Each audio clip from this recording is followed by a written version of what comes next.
House Appropriations Subcommittee on Labor and Economic Opportunity will come to order. Madam Clerk, will you please call the roll? Chair Jenkins-Arno. Here. Representatives Robinson, Van Workum, Cavett, Martis.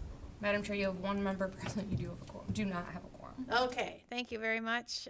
We understand that we do have Rep. Martis, Rep. Robinson, and Rep. Cavett are on Zoom, so they are listening, but they can't participate in the meeting as far as I understand. They can ask questions. They can ask questions, that's right. Okay, they can ask questions, so yes. So it's gonna look slim up here today, but we are engaged and ready to hear the testimony. So at any time when they are able to come, or if they are able to come, we will establish a quorum from there. So we'll just get started and get going here. So first up, we have Rep. Leitner with Charter Township of Emmett. Thank you for being here today.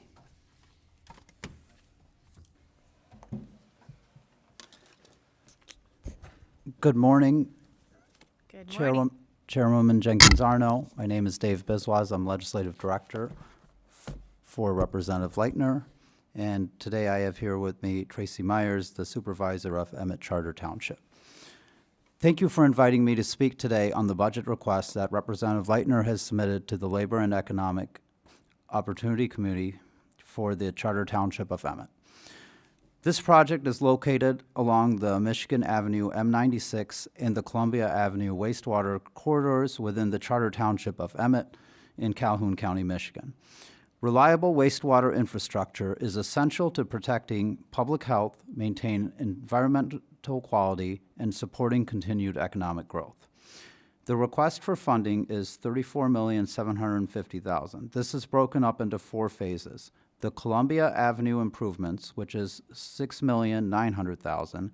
The Michigan Avenue improvements Phase A, which is $10,350,000. Phase B, which is $8,380,000, and Phase C, which is $16,020,000. The time frame for completion is 3 to 5 years.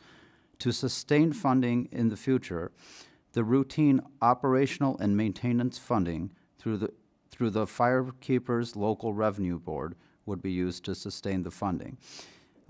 Thank you, and I'm going to now pass it over to Tracy Myers, the Supervisor of Emmett Charter Township. Hi. So we're asking for the $34 million, but we would be happy to accept a phase of this plan and come back to this committee each year after a project is completed. So in order to sustain this economic growth, and where M96 and M311 are at in Emmett Township is directly between the Marshall Modernization Project and the city of Battle Creek. We are a hub. We have a major transportation that runs through right there, and we have a great opportunity for new housing, possible industry growth.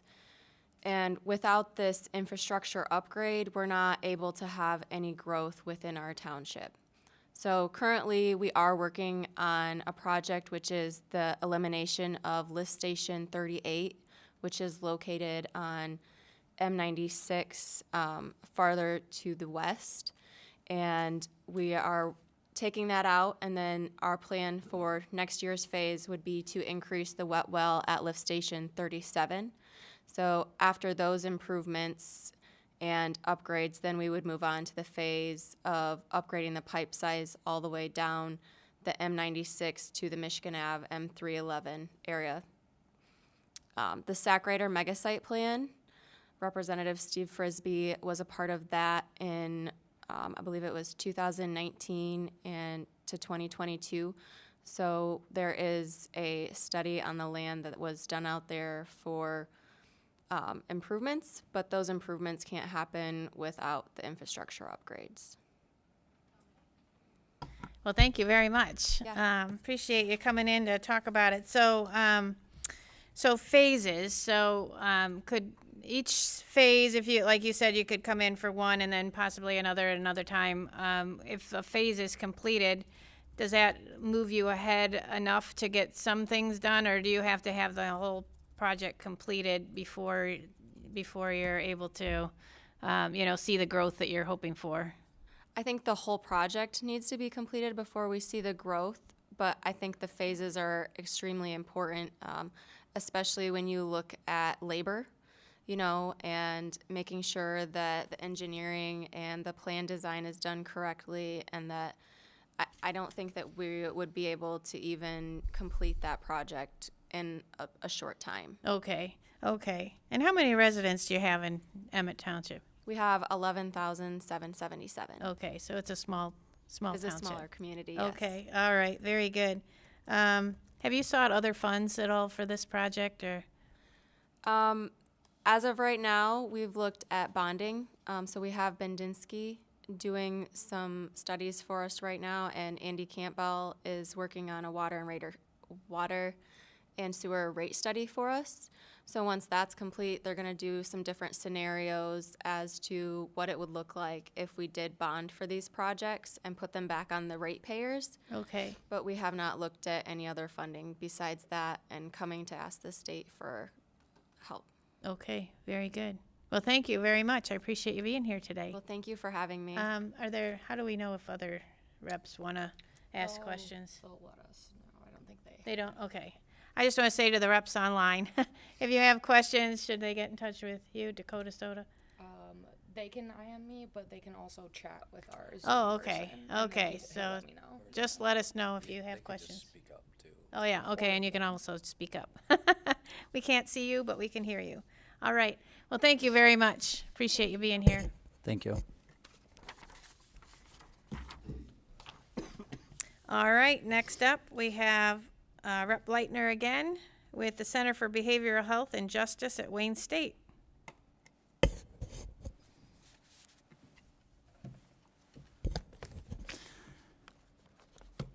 Thank you.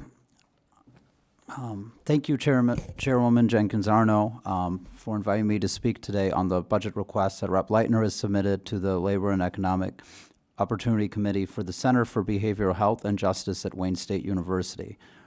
This project is to enhance collaboration, cooperation, and interoperability between 911, 988, law enforcement, community mental health, and other community resources in counties including Kalamazoo and Jackson, and also serving multiple counties across the state. The request for funding is $3 million, which is $1 million per year for 3 years. 80% of the requested funds will go to counties to adopt the training, technical assistance, and transformation of response to behavioral health emergencies. 20% of the funds will go to the needs of the counties, which will be determined by county-level stakeholders and administered, monitored, and evaluated by Wayne State. $350,000 of state funding has been received before through the Michigan Mental Health Diversity Council to assess public safety answering points across geographical locations. And in fiscal year 26, there is $25,000 allocated in assisting the developing if the training curricula for 911 call takers. Once the program is funded, they can be sustainable through the county level, CMH, 911 Council, public and private insurance, and federal pass-through dollars that support 988. The total time for this transformation is about 10 years. I have today with me on Zoom, it is Dr. Cheryl Kubiak, the Dean and Professor of the Wayne State University School of Social Work. Good morning, and thank you for allowing me to speak this morning. The behavioral health crises that occur that 911 and law enforcement are currently responsible overtaxes the law enforcement, means that people go to emergency rooms and are not connected to care.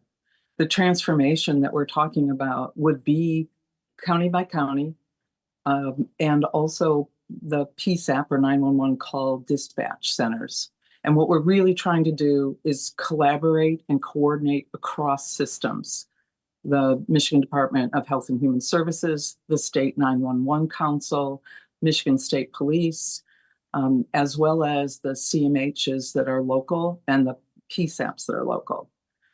As 988 grows as a behavioral health hotline, it is not connected to 911 in each of these PSAPs or 911 call centers. So that interoperability requires new technology.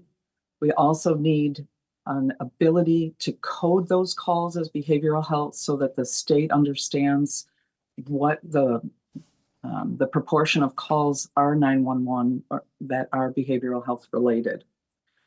We propose that these first couple of years are really critical in developing a proof of concept that if 911 operators can directly refer calls to 988 to talk with a clinician or someone in crisis, it's less time on those 911 operators. And also, instead of having law enforcement answer or respond to those 911 calls, an acuity system will be in place so that some can be transferred to the crisis line, others can be transferred to the CMH mobile crisis vans and taken into the mental health system rather than law enforcement time sitting in emergency room departments. We hope that by incentivizing early adopters, we have 7 counties working on 3 more that are in the pilot phase. Once we can get these one-time costs paid for at the county level, then those systems will be up and running. And that proof of concept will pass on to other counties across the state. So we look forward to the sustainability of this project, as Dave said, with a combination of CCBHC funding, Medicaid funding, federally qualified health plans, as well as the 911 Council, who will pay for the 911 operators to receive training to better recognize behavioral health calls and to be able to match them to the response type that's appropriate to the needs of the caller. I'm happy to take any questions and hear your response. Thank you so much. Appreciate you being here today. So I appreciate you saying how you're planning to sustain that, because that's usually my go-to question. But so the 988 crisis line, is that fairly new? Because I haven't heard of that before. It's about 3 years old, and it's a federal project that provides that 988 with a behavioral health person on the other line, specifically for the large amount of calls that were coming to 988 that may have been suicide ideation or threats of suicide. And so we're trying to publicize it, or MDHHS is trying to publicize that, and the call volume has been growing steadily over the last 3 years. But as you say, many people are not familiar with it, and the majority of behavioral health calls still go to 911. So we're hoping that through this connection and collaboration that we're trying to weave together between state and municipal entities and dollars, that we can create a much more efficient system. Okay, so it's basically trying to separate the issues so that the right people can take care of the problem more directly and more quickly. So that sounds good. So you said there were 7 counties that you're working with now. Can you tell me which ones those are? Wayne, Kent, Kalamazoo, Ingham, Monroe, Cass, Jackson, and Osable. Okay, all right. And then you hope to expand to even more counties? Yes, we plan to take on 4 to 8 counties per year. And we believe that once we kind of gain momentum, because there's no one in opposition to this process, it's just that there isn't necessarily the connecting fabric between the systems. And that's kind of where we come in, is trying to create that connectivity. But we do hope that once the momentum starts to build, that this will just be kind of a matter of practice. Okay. But, yeah, go ahead. Sorry. No, you're fine. I appreciate that. So thank you so much for being here. I appreciate hearing about what you're doing, and thank you so much. Thank you. I appreciate the opportunity. Okay, we're going to move on to the next one. Thank you so much. Thank you. Thank you for being here. Representative Fairbairn with Cloverland Electric Cooperative.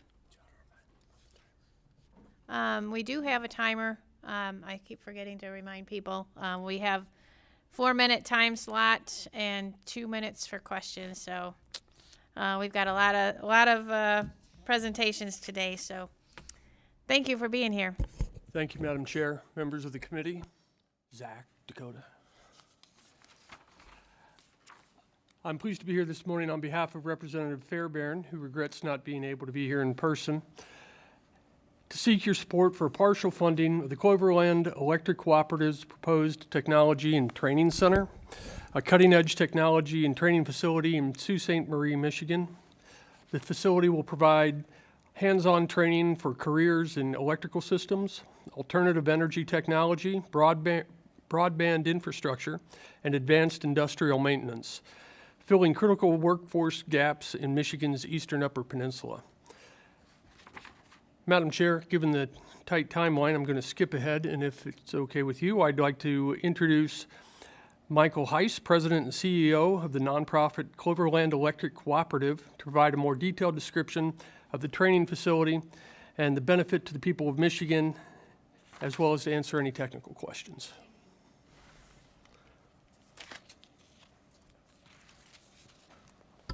Thank you for being here. Go ahead whenever you're ready.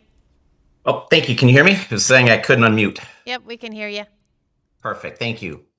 Well, good morning, Madam Chair and committee members. First off, I'd like to thank Representative Fairbairn for his support on this unique and much needed project in the Upper Peninsula. As you all know, the Upper Peninsula is truly a majestic place, but with its long and snowy winters, this lifestyle is really not for all. The Upper Peninsula has historically experienced long-term population decline, but currently shows signs of stabilization. Great strides have been made to ensure that Michiganders have access to reliable energy, internet, good-paying jobs, and quality homes.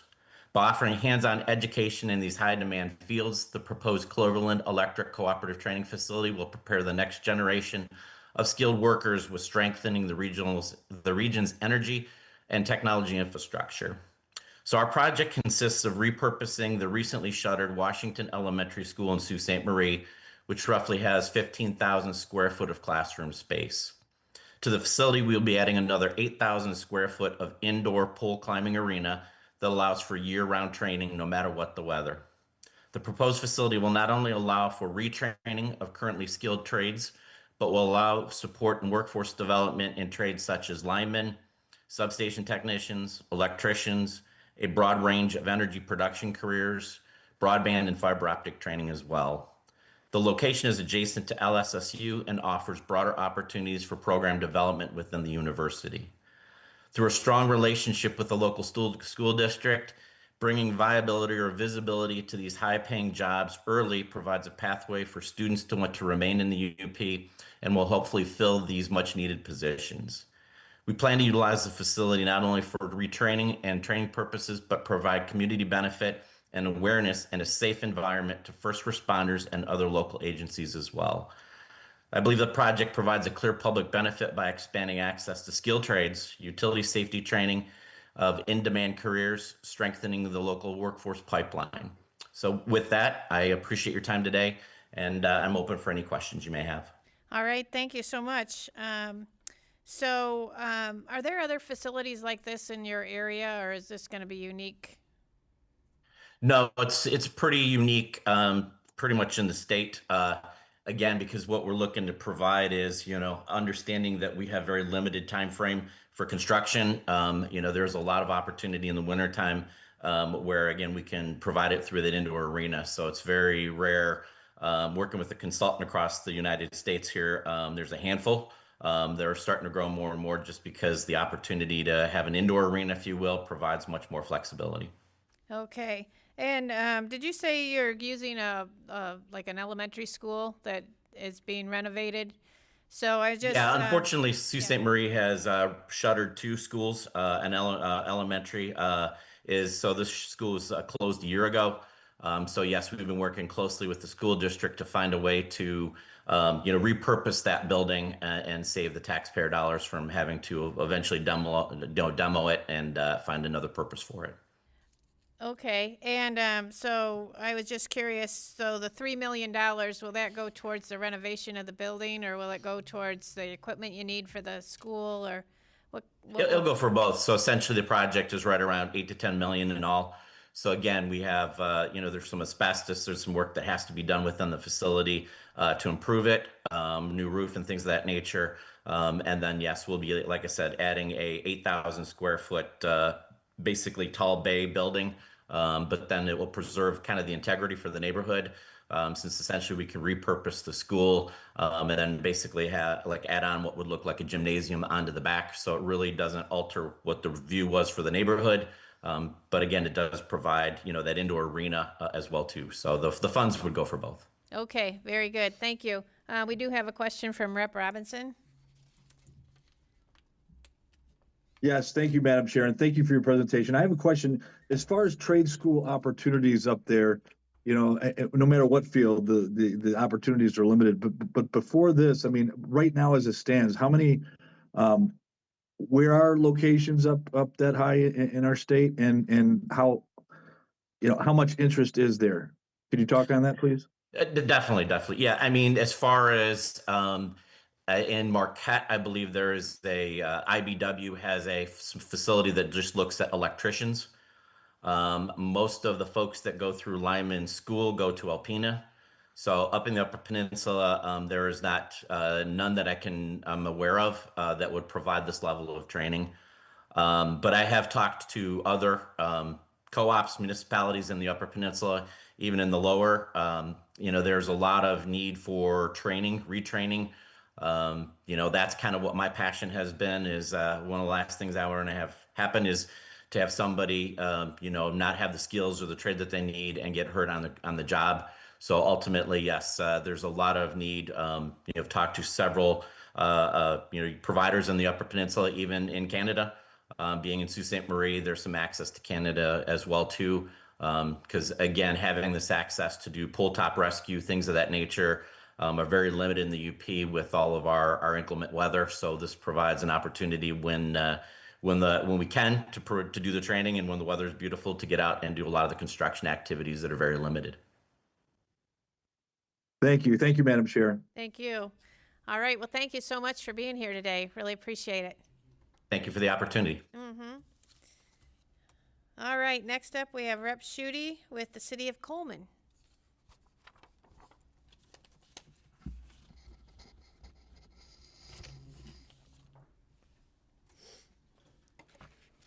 Thank you, Madam Chair, Thank you.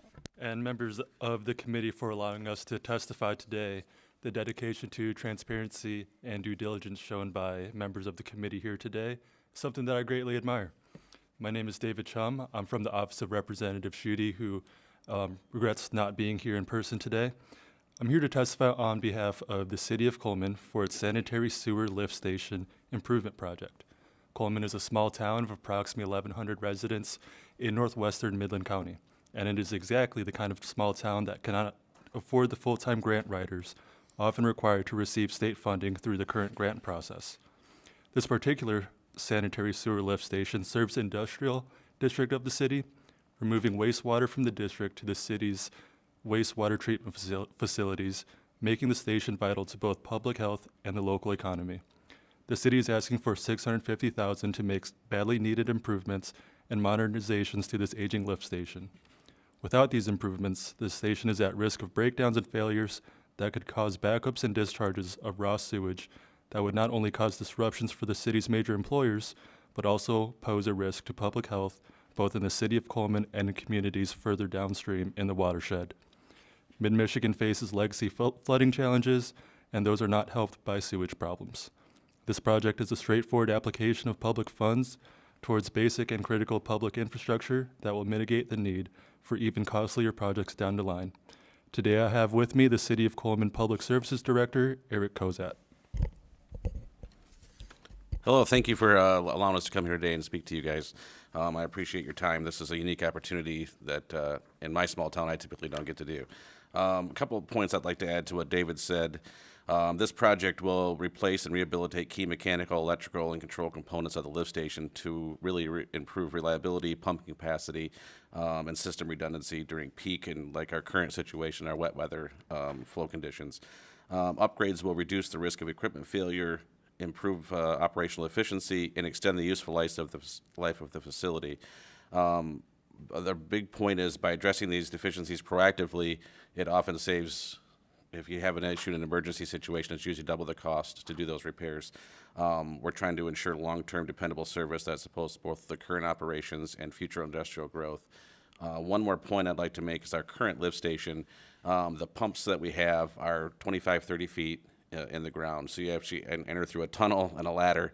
It's a confined space issue. If you have to repair those, if you have to just service them, it requires a couple people. Somebody has to be on top. You have to be confined space rescue certified. That requires additional equipment. The new, I don't even know if those are allowed to be that way today. They're grandfathered in, I believe.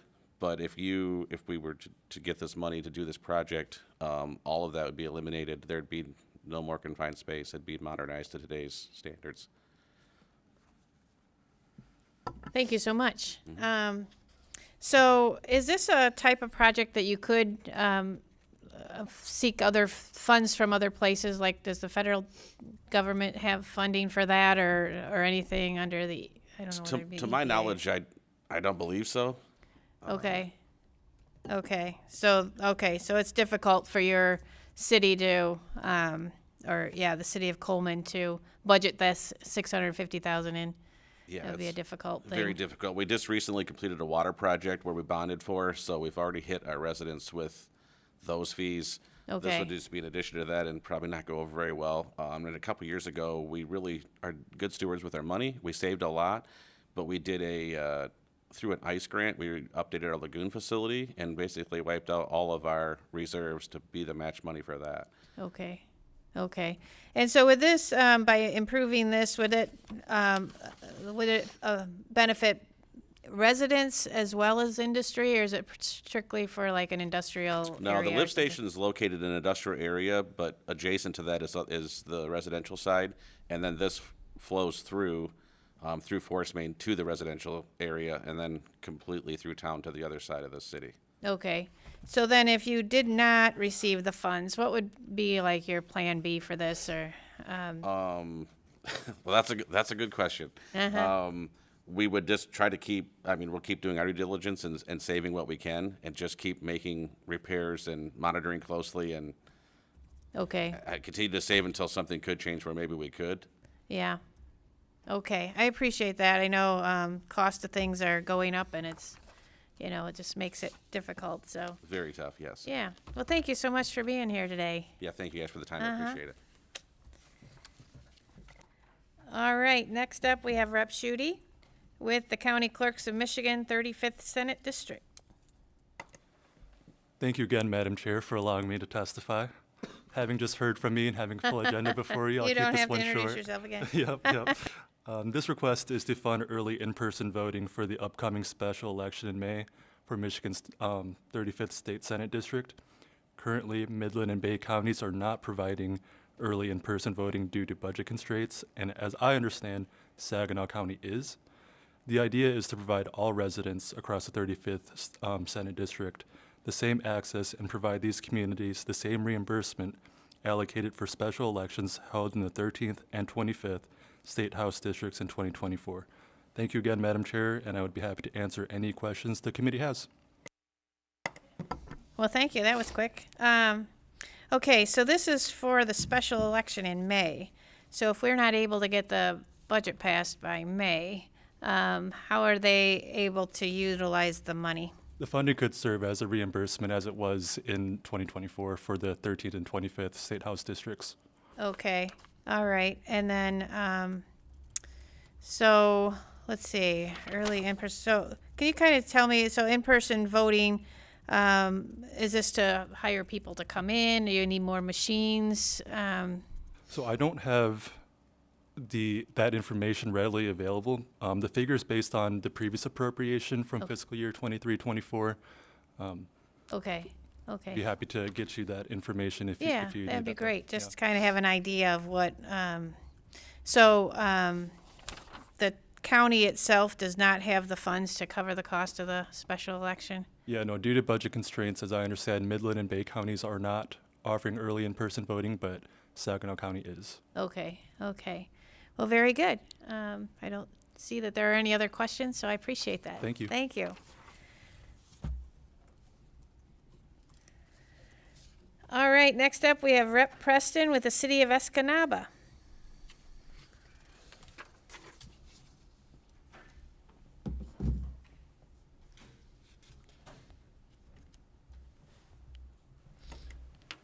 Thank you, Madam Chair, members of the committee.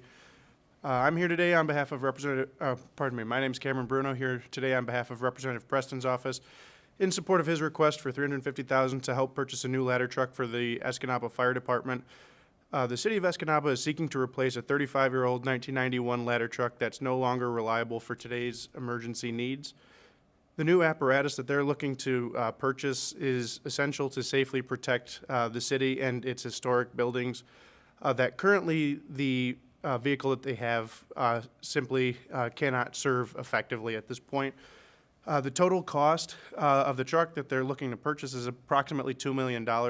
The city's already secured $700,000 in federal funds, and the city plans to contribute nearly $1 million of their own money as well. So this $350,000 investment is to close a critical funding gap to allow the City of Escanaba to make a critical upgrade for the community needs without placing the entire burden on the city.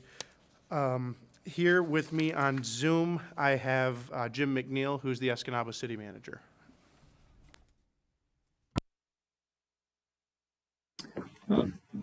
Good morning, and thank you for your time and consideration. As Cameron mentioned, our truck is very old. It actually, years ago, was like a free military truck that we had to pay to make operational again. And we have mechanics in-house, and we've performed pretty meticulous maintenance to keep it going.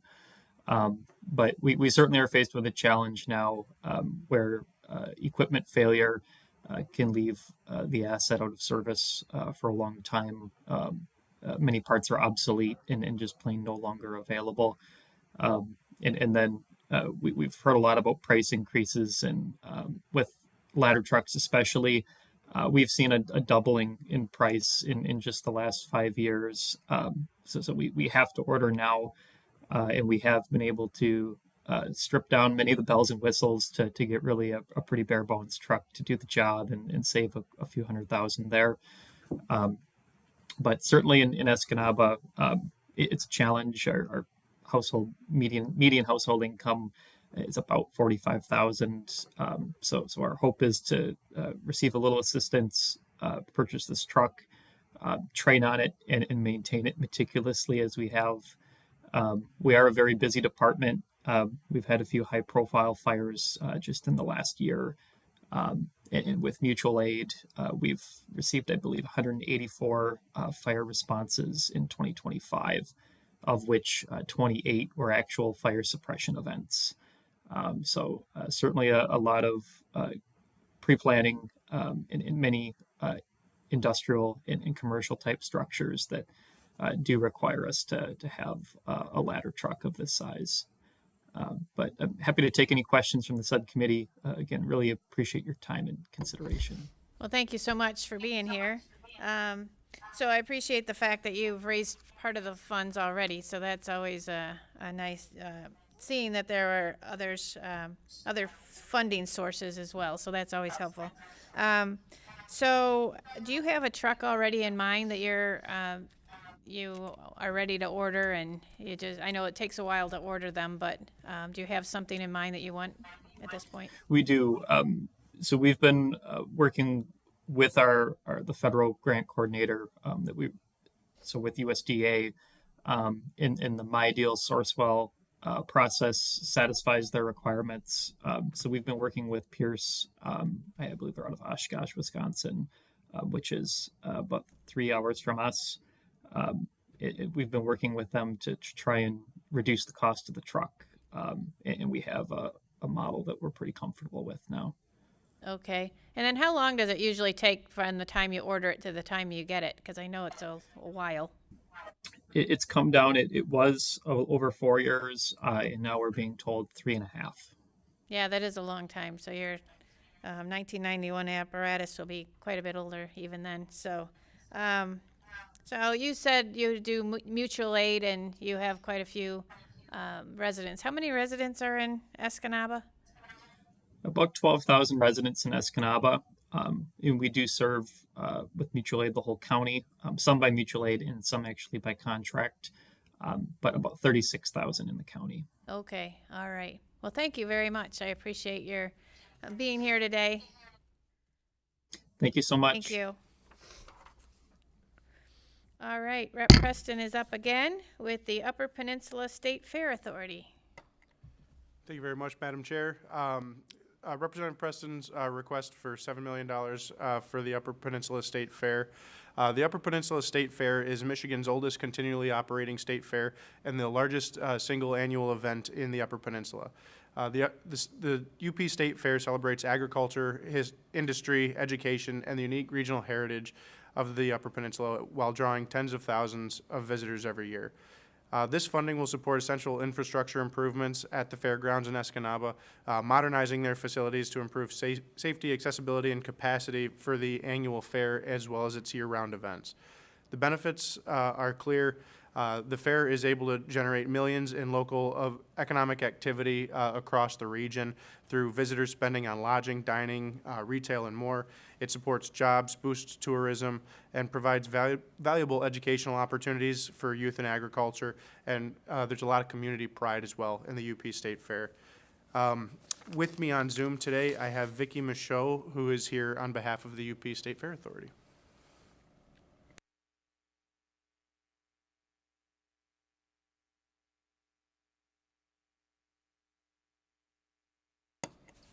Well, I apologize for having any technical difficulties. If we're not able to get Vicki on, then I'm happy to answer any questions. Okay, well, we'll get her on if we can, but, so they want to replace the livestock facility, that's the plan? That's correct. Okay. Generally speaking, they have a facility that's outdated, looking to make some improvements to it, and I know that the Representative Preston has been there in his personal capacity. He typically volunteers around the state fair, and just that facility is in need of some support. Okay. And then do you know, will they be taking down the current facility and building a new one, or are they, so is demolition a part of the cost of the $7 million? I would want Vicki to answer that more appropriately. I think there is a component of that, but I'm not sure the extent to which that they would be doing that. Okay. And then do you know if they've sought other funds for this, like, did they have Friends of the Fair or anything like that help raise money? They have a fundraising component. Obviously, a lot of what they do is paid for through cost of hosting their events, ticket fees and that sort of thing. They just can't quite meet that threshold for this project itself. Okay, all right. Well, thank you very much. Appreciate you being here and filling in. Okay. Oh, you're up one more time. All right, this time the Rep. Preston is with the Luce County Road Commission. All right, thank you very much once again, and thank you for considering Rep. Preston's $13.6 million request for the Luce County Road Commission to reconstruct and pave County Road H37. So this project is an eastern extension for the successful H58 reconstruction project that was completed in 2008. And that project greatly improved access between Munising and Grand Marais, which is incredibly important for visitation to the Pictured Rocks National Lakeshore. This project now will enhance connectivity between major east-west tourist destinations, saving travelers up to 15 miles of driving distance. This area sees approximately 3.6 million visitors each year, and the project is located, and these destinations are located within an hour of the project site. The ability to improve these roads and pave these roads is going to mean better public safety for residents and tourists, as I mentioned, reduced travel times and stronger economic growth in both tourism and commerce across the region. This request is going to be building on previous successful state and federal investment. It promotes economic development in a high visitation area of the Upper Peninsula and delivers long-term safety and efficiency improvements that will benefit the thousands of residents and visitors who come every year. At this point, I should have on Zoom John Waltman and the Luce County Road Commission.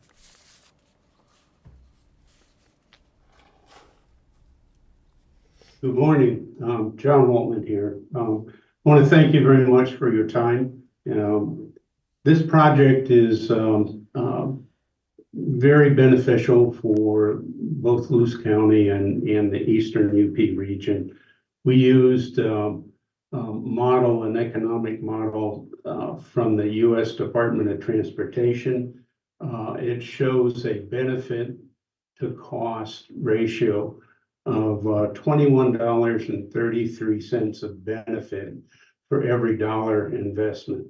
That's a very high number. And the reason is that it saves 15 miles in transit, both time and operating costs for each transit across that segment. There are 1.2 million visitors, more than that, to the Pictured Rocks National Lakeshore Project. There are boat tours and other tourist activities in the community of Munising. So that's quite a population of visitors. On the opposite end, on the east end, we have Tequamanon Falls, which is the second largest falls east of the Mississippi, east of Niagara Falls, east of the Mississippi River. We also have the Bear Ranch Shipwreck Museum. We have Whitefish Point. There's Nature's Kennel. We had 2.4 million people on the east end of the project.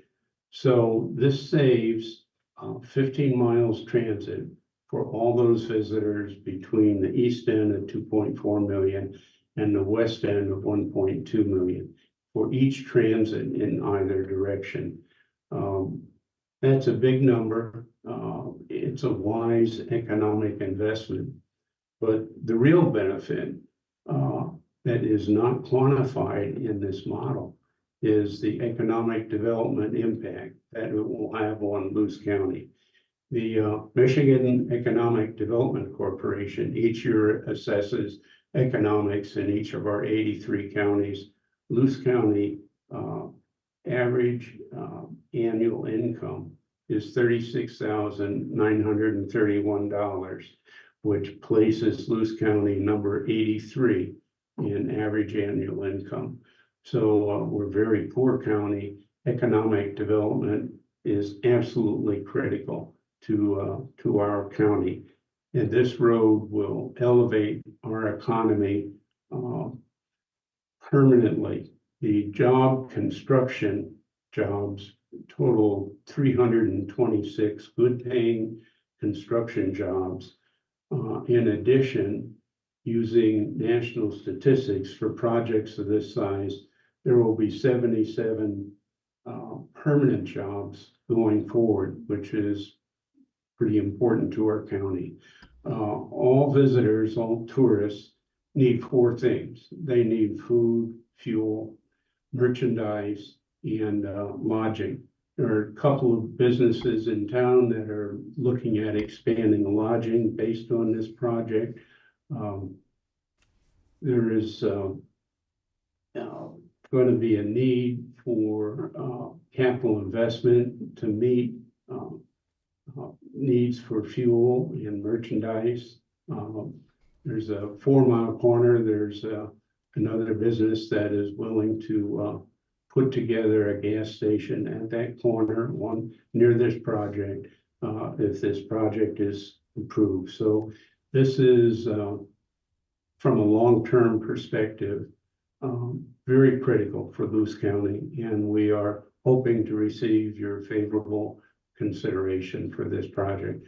All right. I want to mention also Okay. that this is not a brand new project. It is 35 or 40% complete at this time. All the engineering is done, the permits, the studies that are required for this, the right-of-way acquisition is completely done. This is shovel ready. So with the approval of this project, that money will go into the ground as soon as it's available. Okay, So, well, thank you very much. Appreciate that, and that was one of the questions that I had for you, so appreciate you putting that in there. So, let's see. So you said on your request here that it's a paving project to reconstruct the road, but I was wondering, is it also an expansion at all? Because you said that it'll save people the 15-mile drive. So, Yeah, the roadway system is not fully developed here in Luce County. And the current route to go from the visitor tourist attractions on the east and in the west is like 3 legs of a box. Paving this over existing county roads eliminates it's just the 4th leg of that box, and it eliminates those 15.0 miles of transit. okay, And so so it's, that would be very, very attractive and will load the capacity on this road as soon as it's completed. If I can, I'm Mike McTiver, I'm the engineer manager for the road commission. If I can expand on that a little bit. The road, as it stands, is there, but it is a gravel road. It's not up to the capacity to handle a large volume of tourist traffic. There are already people that do use it, but it is very heavy maintenance work for for them to use it.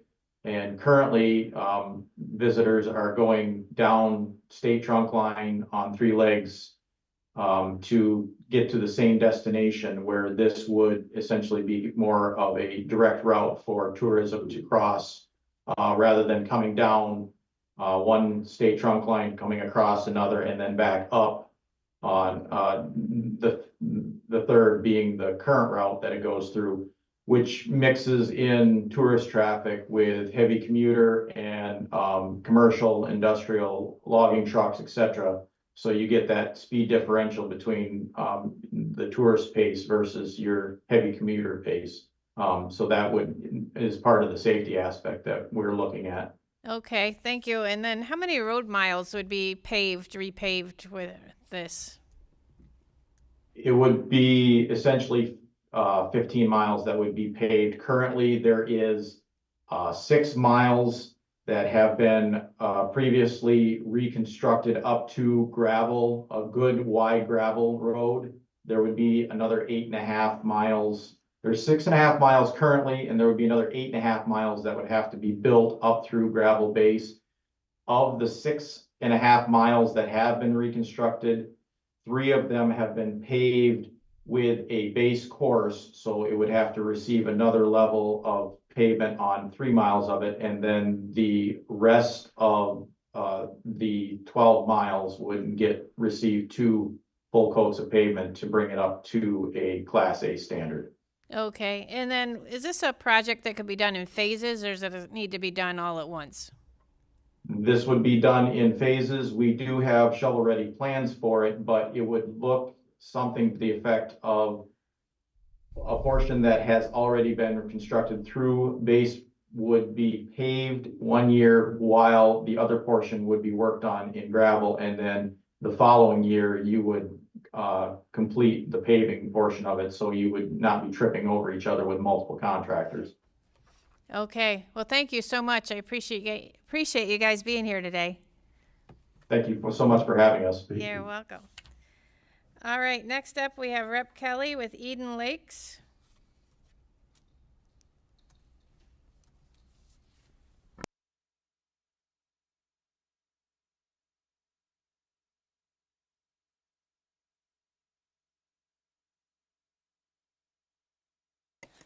Thank you, Madam Chair. Thank you. I'm here for Rep. Kelly. I'm Nancy Barham, his legislative director, and I'm here with Tim Fair from Clinton County Catalyst, who is here to speak on the proposal as well. This proposal request is to establish in-state manufacturing for timber char nutrient harvesting filters, a proven and scalable technology to combat Michigan's urgent water quality issues caused by nutrient loading and PFAS contamination.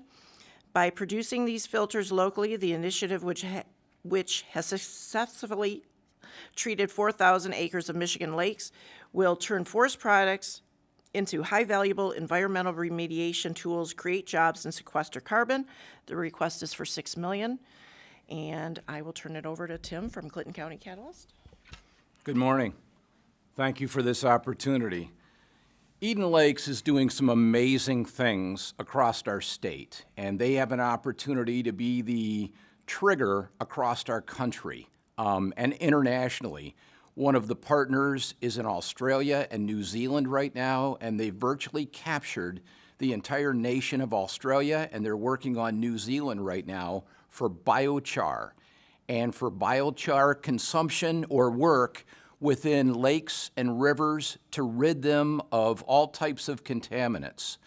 Right now, the biochar is coming from the Rocky Mountain National Forest over in Colorado. They want to bring that to Michigan. They would take down timber from the Manistee National Forest, from the ice storms that have taken place up north, and they would make this into biochar. They have specific ovens that they would use to do this with. And they would start with probably, I would say within the first 6 months, there will be at least 25 employees. Within a year, at least 50 employees. This is an amazing thing that they're doing. They've done it in Silver Lake. They've just finished a project up in Hart, Michigan. They were written up in the Michigan Rural Water, and the principals of this company have been called over to Montana, where they saw this article in the Michigan Rural Water magazine, and they desire this through the state of Montana, throughout the state of Montana. So there's lots of opportunity here. We want to bring this to Clinton County, Michigan. It would be in Watertown Township. Watertown Township officials are all for this. Eagle Township, right next door, are all for it, so is DeWitt Township on the other side. We hope that you will strongly consider this proposal. I realize $6 million is a hefty tag, but it's amazing what they're doing. And everybody who witnesses this can't believe it. And yes, have they been eliminating PFAS? They have. They're working with Eagle Township right now on a process that comes out of the Air National Guard Air Base over there. And it's amazing what they're doing. And, you know, people can't believe it. Scientists can't believe it. But I hope you would strongly consider this for Eden Lakes. Thank you for your time. All right. Well, thank you so much for being here. So I'm just trying to. So this is a timber char kiln. Is basically you're purchasing. You want to purchase a product, basically. They want to manufacture it here.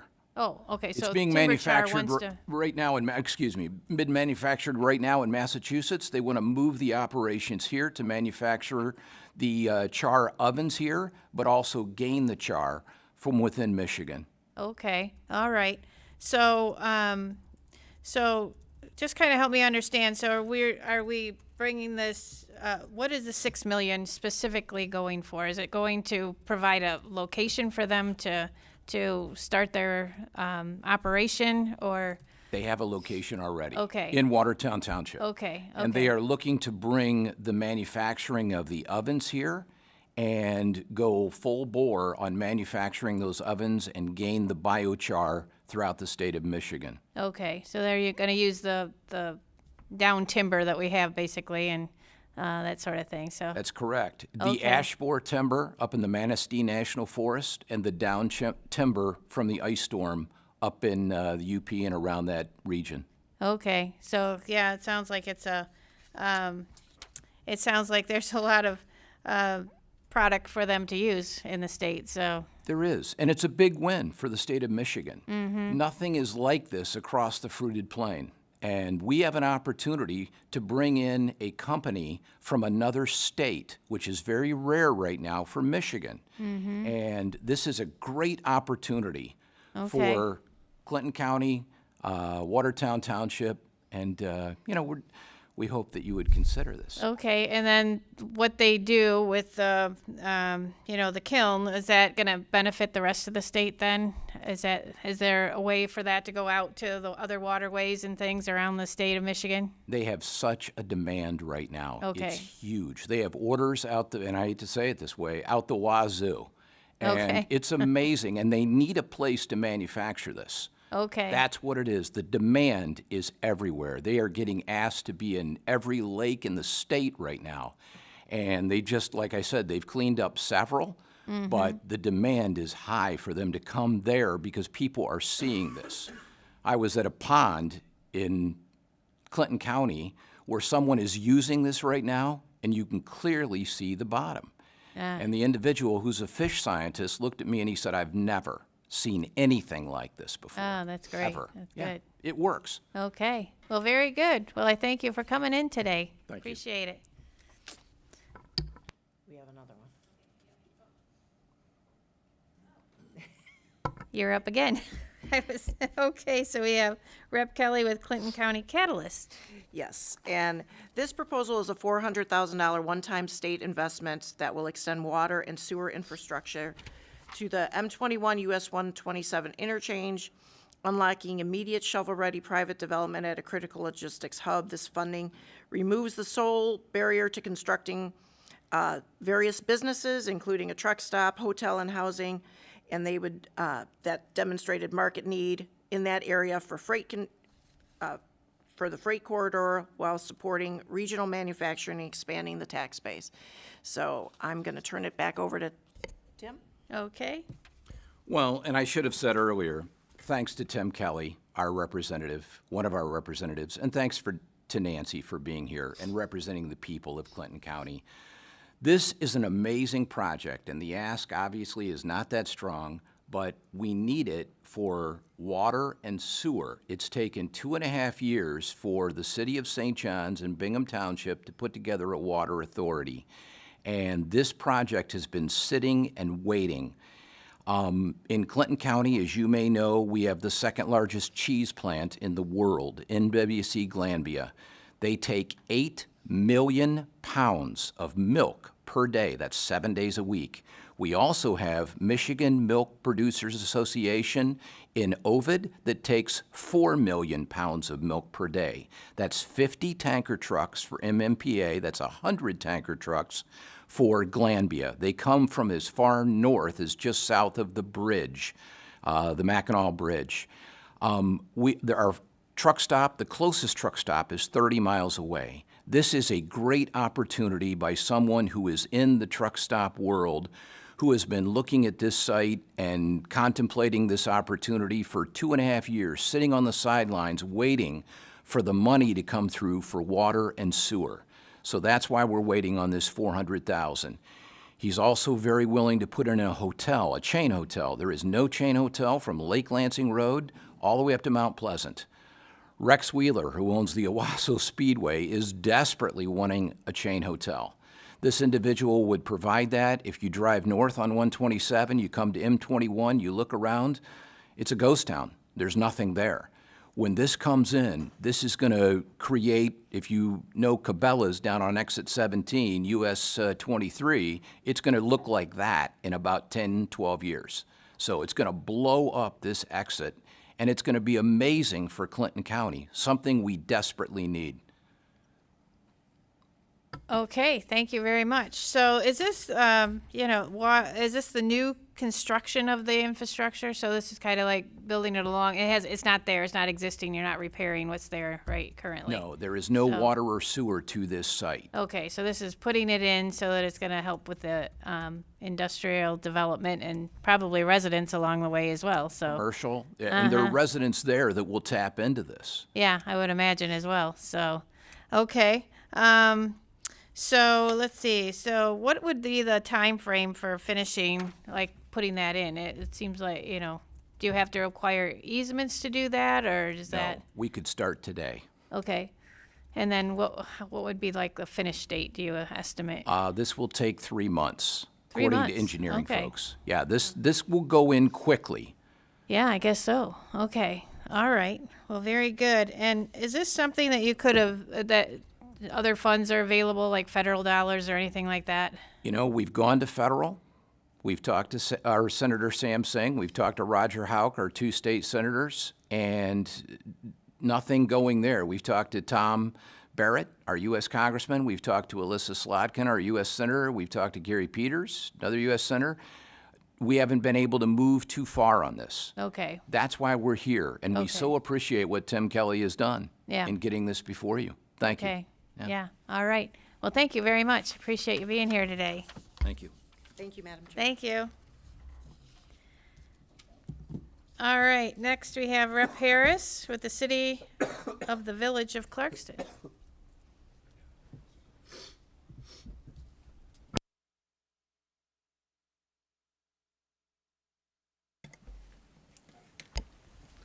Good morning, Madam Chair. How are you this morning? Good. Well, thank you, Madam Chair, and members of the committee that are listening. I am joined by Clarkson City Manager Jonathan Smith, and we appreciate the opportunity to present this legislatively directed spending item. You know, Clarkson, I'm sure many people across the state have heard that name, is really known for its historic downtown and vibrant community atmosphere that attracts residents and visitors throughout the entire year. The strong sense of character is no accident. Clarkson and the local Historic District Commission are being recognized for their ongoing work in historic preservation and commitment to maintaining Clarkson's unique character. Given Clarkson's rich heritage, this request of $834,400 seeks to improve walkability, ADA compliance, and pedestrian safety in the downtown area. I think it's important to note that our downtown area in Clarkston is actually a state of Michigan trunk line. It's M15 that runs through it. Lots of traffic and lots of heavy pedestrian activity there, so sidewalks and hazards are a huge safety issue, right? This project will replace deteriorated sidewalks, curbing, and driveways with safe, accessible infrastructure that both supports pedestrian and the vehicular traffic. Because of its small size, Clarkston simply does not have the tax base to take on a project like this alone. The city is doing its part, but partnership from the state is essential to be able to get this done. So I'll turn that over to Mr. Smith now, who can provide some additional details for you on the request. Good morning. Again, my name is Jonathan Smith. I'm the city manager in the city of Clarkston. I appreciate your time this morning. I am happy to answer any questions you have about the nuts and bolts of the request, but I really want to take my time here this morning to emphasize this, what I call the Clarkston dichotomy. The dichotomy, let's talk about the two sides of this dichotomy. One is a good problem to have. I have 5 award-winning restaurants in my small downtown community. Award-winning, and that brings thousands of people to our city every week. And the way they get to those 5 awarding restaurants is our sidewalks. And as Mike indicated, we have a very busy downtown with M15 going through it, and all these people trying to get to their restaurants. They have to cross the street, they have to walk down the street, and our sidewalk, our infrastructure is over 20 years old, almost 26 years old, installed in 2001. And it was installed by MDOT. MDOT, though, made it very clear, we will pave your roads, we will do the infrastructure at that time in 2001, but we will not maintain it going forward. That, Jonathan, is your responsibility. So I have this problem. We've looked at these crumbling sidewalks, these cracked, sunken sidewalks, these deteriorating pavers that MDOT put in. They are 20 years old and they are literally deteriorating to the point where there's just a hole in the paver sidewalk where they used to be, creating these incredible trip hazards. So we have put our engineers to work and said, what will the price tag be to repair these? And it's over $1 million. And I'm struggling. I kind of coughed at first when they told me that number. But that's one side of the dichotomy. Now let's look at the other side, is my city tax base. It's a very small community, historic. As Mike said, we have a historic district commission that regulates our downtown development. We have just very limited resources because I only have 455 homes, 928 residents in the whole city. My annual budget is just $860,000. That's my annual budget, and that includes police and fire. So I just don't have the wherewithal to take on a price tag of $1 million. That's my struggle. And additionally, we're largely built out. I have 2 vacant lots in the entire city. So my tax base is not going to be growing ever again. I'm limited to what I have in front of me. So what are my options? Do nothing. It's kind of what we've been doing. why we're trying to find a source. Do nothing, but every year those deteriorating sidewalks get worse. And I'm opening myself to a lawsuit, trip and fall lawsuits, so very concerned about that. So do nothing is an option, but not really a realistic one. Tax increases, we're already considered one of the highest tax rates in Oakland County. We could do a special assessment. You say, well, these 5 award-winning businesses, can't they pay for this? We've talked to them about that. And when I implemented paid parking about 6 years ago and told them it would be $1 an hour for paid parking, their patrons, they were furious with me for doing that. In the end, we went ahead and did it anyways, but they tell me about the very small margin that restaurants have. It's a very fragile industry, they explained to me, and they could turn around very quickly. And in fact, you see restaurants going out of business in the state of Michigan everywhere. So I can understand their predicament. Staffing is expensive. Food is expensive. They just don't have the ability to take on a special assessment. So where that leaves me is grants, LDSI funding, CDS, CPF funding through the U.S. government. So we are pursuing all of those. We've looked at grants. I've applied to Alyssa Slotkin, Gary Peters, Lisa McLean, even the GM on Main, General Motors on Main Street grant program. I've been applying to these, and of course, with Mike Harris here as well. But so far, nothing has come up. So this do-nothing option is still out there, but it scares me. I just don't have the resource. $860,000 annual budget, I just don't have the wherewithal to come up with $1 million to fix these sidewalks. MDOT wants to help, but they say we just don't have the funds to do it. So I'm really kind of between a rock and a hard spot here. So I very much appreciate your consideration for this request, and happy to answer any questions you may have. All right, well, thank you so much for being here. I appreciate it, and I see the cost of the project and compared to your budget, and it's just about even. So Yes, that makes it It that is. makes it difficult. I can understand that. So I was just curious, and you've answered a lot of my questions already, but just curious about the ability to maybe phase it in. So if you weren't able to get the full amount of the grant, would it be something that you could do a little at a time, or is this something that needs to be done all at once? Well, because this is a state trunk line, we're going to have to probably narrow the roadway somewhat because we're going to be working on both the sidewalks and the curbs. So we're going to have to narrow the roadway. We can work in the parking lanes, but to do this in phases is going to be painful. We really have been advised by our engineer to just do it all at once. To do this in phases, while it is an option, would have complications in itself. So Okay. we really don't think that's a viable option.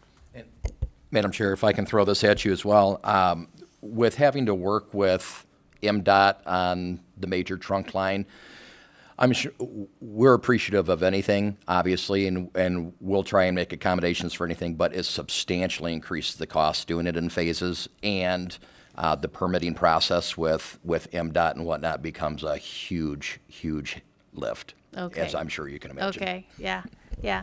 And then what do you anticipate the length of life for this project going forward? So you said 20 years for the last time, The so, last time, but they use these pavers, which are very attractive in appearance, but they don't have the longevity. We're looking at concrete, possibly stamped concrete, to have an attractive look, but be more durable. A concrete sidewalk should last 30, possibly 40 years. So it's a long life that what we're Okay. proposing. And I didn't mention the ADA compliance issue. Right now, the sidewalks have such slope, the driveway aprons that you have to walk across as part of the sidewalk path are even more out of allowance for the ADA compliance. So okay.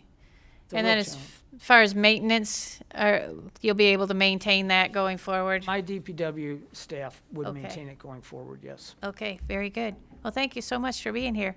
Thank you, Madam Chair. Appreciate you Thank coming in for your today. time. Yep. Very much appreciated. All right, next up, we have Rep. Martin with the Groveland Township Fire Department.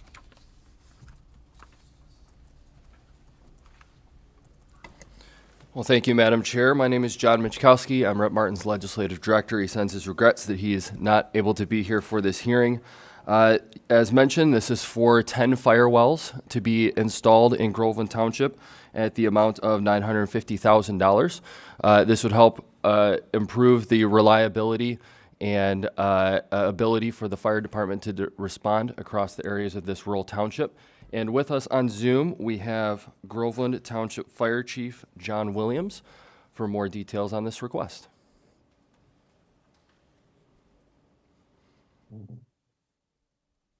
Good morning, Madam Chair and members of the committee.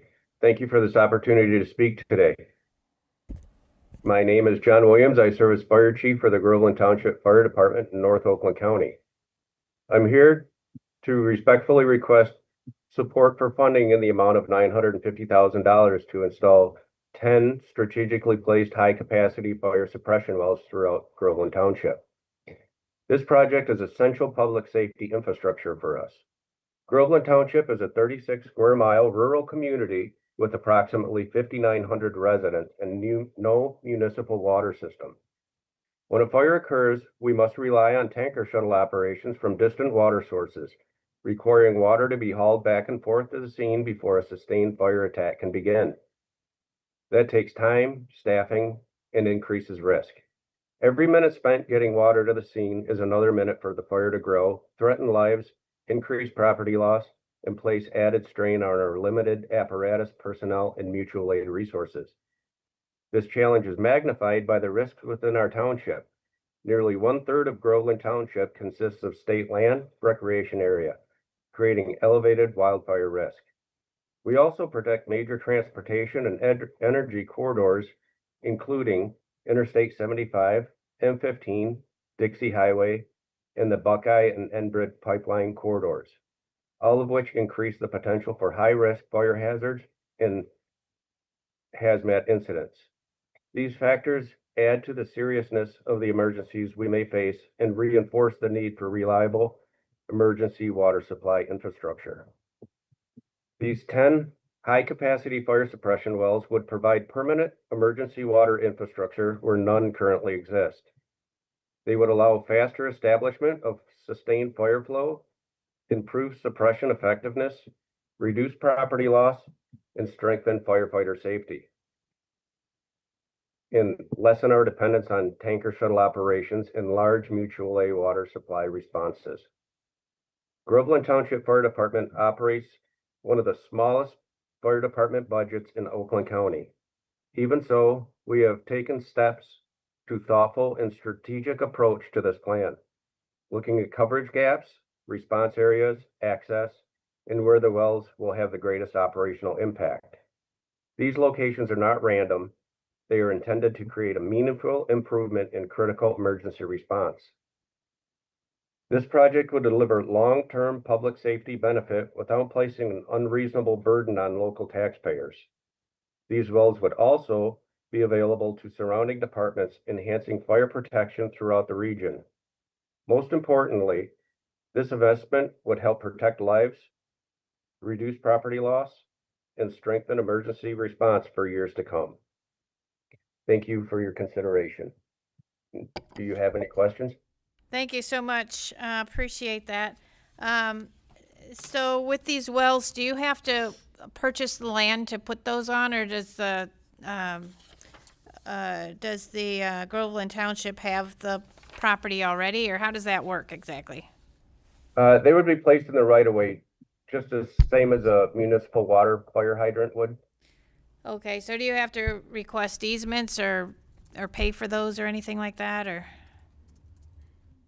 No, that would be in the easement. That is within the ordinance of the township to be able to place those there. Okay, all right. And then how much would this, so this would expand, so 10 wells would expand it so that you were able to cover your full township. Would you also be able to help other areas as well? That would give us a pretty good coverage of our township, especially since the majority of it is, like I said, the recreational estate land areas. It would provide a water source for the surrounding areas, especially downtown Ortonville. It's a historic district, and at this time, they don't have a municipal water source or any fire suppression sources. Okay. And then, so what if you were able to get just say a partial amount of the money? You know, I see that it's about 95,000 per well. If you know, would it be helpful even for a partial number of wells, or is this like the full number that you need to be successful? No, it's 10 wells, and they can be broken up individually, and any amount would be greatly appreciated and would definitely improve our ability. Okay. All right. Well, thank you very much. Appreciate you being here today. Yep, thank you. All right. Next up, we have Rep. Kuhn and the Chaldean American Ladies of Charity doing business as the United Community Family Service.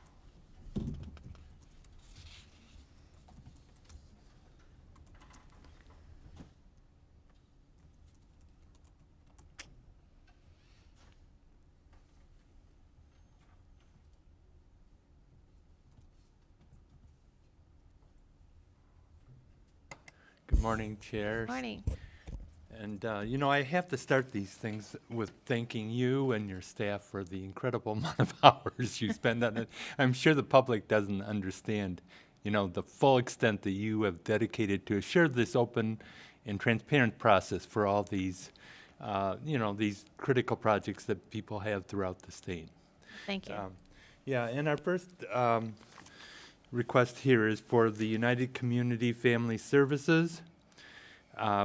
Arjan Kaluf, who's the COO, is here to talk in detail about their project. They're a long-time nonprofit in Southeast Michigan, serve thousands and thousands of people with immigration assistance, food pantry, maternal health education, employment services, nutrition education, and many, many other things. So I will turn it over to Arjan. Beautiful. Good morning, Madam Chair and members. Thank you so much for the opportunity to speak with you today. As Rep. Mentioned, my name is Arjan Kalu. I am the Chief Operating Officer of United Community Family Services, also known as the Chaldean American Ladies of Charity. We are requesting this funding to invest in critical infrastructure improvements to our facility, improvements that will directly impact our ability to serve, including our roof, electrical upgrades, HVAC improvements, and a standby generator to protect our food supply, and enhancements that ensure safety and accessibility. Since 1961, our organization has been a foundational support system for families across Southeast Michigan. What started as 20 committed women helping their neighbors has now grown into a comprehensive human service organization. Today, we provide wraparound services that help individuals and families achieve self-sufficiency with dignity and hope. In 2025 alone, we served over 10,400 individuals in Macomb, Oakland, Wayne, and Washtenaw counties. We distributed more than 835,000 pounds of food and provided over 115,000 basic needs items through our share house. Our impact is measurable and meaningful. Families in our maternal health education program report that it offsets nearly 30% of their household budget, while our food pantry supports up to 50% of a family's monthly food needs. Most importantly, our client satisfaction rate is 100%, reflecting their trust and value of our support within the community. Without these upgrades, we risk disruptions to essential services like food distributions, workforce support, youth programming, citizenship services, services that strengthen not only individual families, but the broader Michigan community. This investment it's not just in a building, it's in its people, it's in stability, and it's in the continued success of thousands of families across our region. Thank you. Thank you so much. Appreciate all that you're doing for the people of your community. So there are a lot of things on your request here. Yes. Yes. So I am just curious as to what would you consider the most important, and like would you like put them in a order of what would be the importance? Absolutely. So just 2 days ago, our roof started kind of to cave in a little bit. Oh, no. So I would say that is absolutely number one priority. That is basically half of our hub. 7,500 square feet of that area is what houses our food pantry and our basic needs center. And those are huge wraparound services that we offer to the clients. It is the first step in the door to many of our clients and getting them in that path to success. So that's definitely a number one priority. After that, I would, look at the electrical and HVAC systems that we have. We have a ton of electrical issues. The building wasn't wired properly to begin with. We've been in there for several years.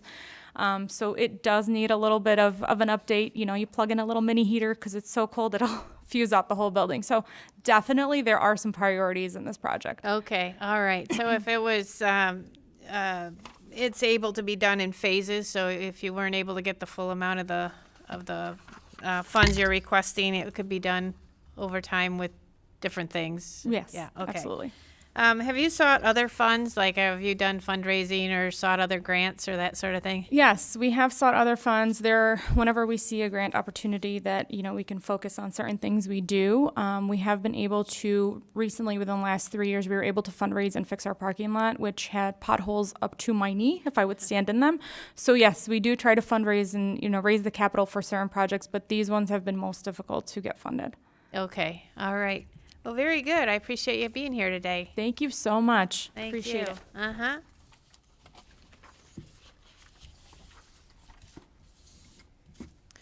All right, we have Rep. Kuhn again, and this time with the Veterans of Foreign Wars, post 4037 and post 167.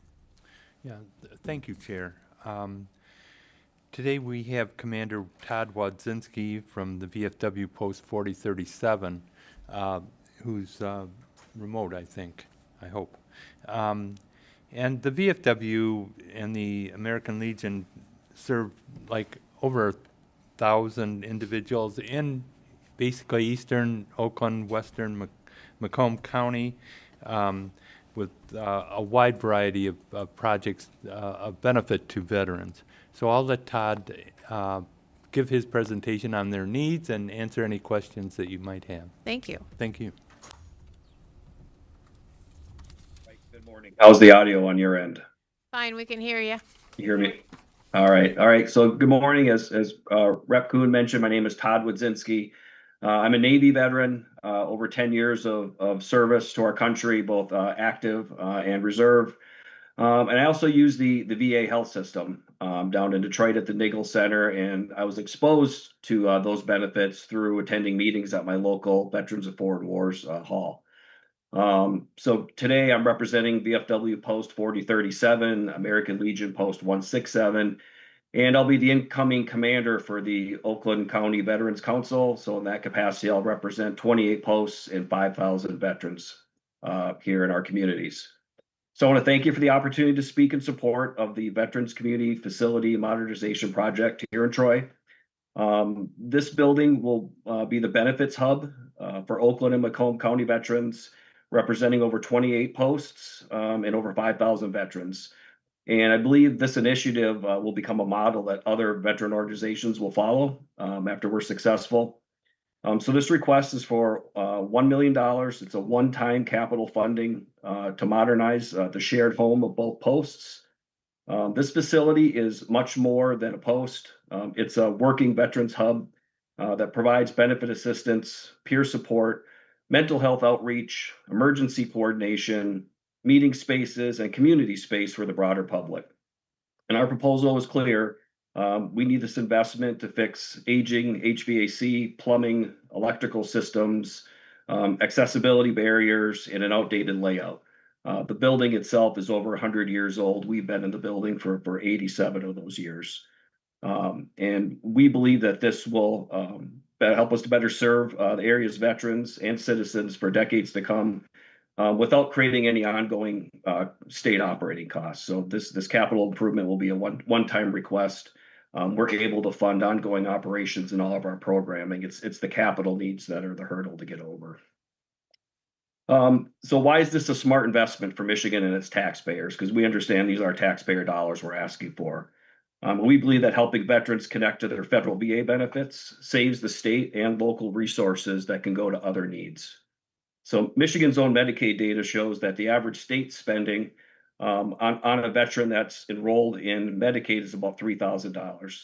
So that means that this improved facility helps just 350 veterans use VA-covered healthcare versus a Medicaid equivalent state-supported care. The entire project cost is effectively offset. The Michigan Veterans Affairs Agency data also shows that the average emergency funding for a veteran in crisis is grown to over $3,400 per case. Preventing only 350 crisis cases through early benefit connection also equals this project's cost. And on top of that, avoiding homelessness and emergency shelter use reduces additional public system costs. We know this strategy works. In fiscal year 2025 alone, the MVAA reported helping secure over $100 million in veterans benefits for Michigan's veterans and their families. VA data also shows billions of federal dollars that already flow into Michigan through the VA medical care, compensation, and pension systems. Every additional veteran that we connect to those earned benefits means more federal resources coming home to Michigan and less pressure on state-funded resources and services. So we believe this is exactly the kind of project that government should support. It's locally governed, it's volunteer-led, it's shovel-ready, fiscally responsible, and built around helping veterans access the benefits that they've already earned. It strengthens our community asset, it improves public access, and offers a credible return to the state and its citizens. And I respectfully urge your support, and I'm happy to answer any questions. Well, thank you so much. I appreciate you being here and your service to our country. Have you sought other funds for this project, like the VA? Do they have grants or anything available to help with this? Yeah, so we have, there's a VFW grants that are available. Those get exhausted pretty quickly in the calendar years. And it's mainly for crisis reasons, like a leaking roof or some other kind of a major repair. We're good fundraisers, like all organizations, nonprofits, and we're able to fund our programming. We're able to fund our ongoing support of our facilities. It's just the heavy lift of the capital infrastructure. And like I said, the building's 100 years old. We've done repairs over the last several years, but we're putting Band-Aids on bullet wounds at this point, right? We're patching and repairing. The facility itself just needs to be updated. And as I mentioned, there's a rate of return on this, right? As we connect more and more veterans to their federally funded benefits, that benefits the citizens of Michigan by not exhausting state resources on those same veterans. Okay. So this $1 million, would that include like planning fees or engineering fees, administration or anything like that? Or is that strictly going to the improvements? So we already did a fundraising to do the architectural drawings and secure permits. So we're through that. So this would go directly to local contractors to do the work. Okay, very good. And just was wondering if if you weren't able to get the full amount, is there a priority, like a list of priorities that you would start out with? What is the most important improvements that you need to make? Or is this a one big shot, you have to do it all at once? So we do have a contingency plan where we could do this in phases. The most immediate need would be roof and plumbing repairs. Plumbing repairs also affect the foundation issues because a lot of the plumbing is embedded in the floor. So that would suck up a large portion of a partial grant, but that's how we would do it. We would fix the critical things and then phase in the other aspects of it. The biggest thing, though, I think for us is if we could get it all in one shot, is really to improve the accessibility. Because what we found is a lot of older vets and those with accessibility needs won't visit the post if they're not comfortable with access. And those are the ones oftentimes that have the most need to get connected to their VA benefits. So, we think we can accelerate that payback period for the state by getting it done quickly and then really ramping up our efforts to connect veterans with their benefits. All right. Well, thank you so much. I appreciate you being here today. Hey, thank you. Mm-hmm. All right. Rep. Coons up again with the Boys and Girls Club of Michigan. Yes. Thank you so much for your coming today. Thank you, Chair. Today we are doing the LDSI for the Boys and Girls Club of Michigan Alliance. This is for the entire state. And Tazari Robinson, the executive director of the state alliance, is here to go over it. And certainly we know, for those of us who have Boys and Girls Club in our district, they serve a lot of kids. And it's so important, the after school and the summertime programs that they put on are just so beneficial for people, for our kids growing up, and also for the adults to assure that they can work during the day and feel that their children are safe. In 2024, the Boys and Girls Club served over 44,000 kids here in the state of Michigan, over 60 club sites, and that amounts to about 2,900 kids daily. And they also give free meals and snacks, over 635,000 at no charge in 2024. So without further ado, Mr. Robinson. Thank you, Rep. Kuhn. Good morning, Madam Chair and esteemed committee members. My name is Tazari Robinson. I am the Executive Director of the Michigan Alliance of Boys and Girls Clubs. Across the state of Michigan, our clubs serve as a lifeline to our state's youth during the critical hours before and after school, throughout the summer, and whenever school is out of session. Our mission is simple. It's to enable all young people across the state, especially those who need us most, to reach their full potential as productive, caring, and responsible citizens.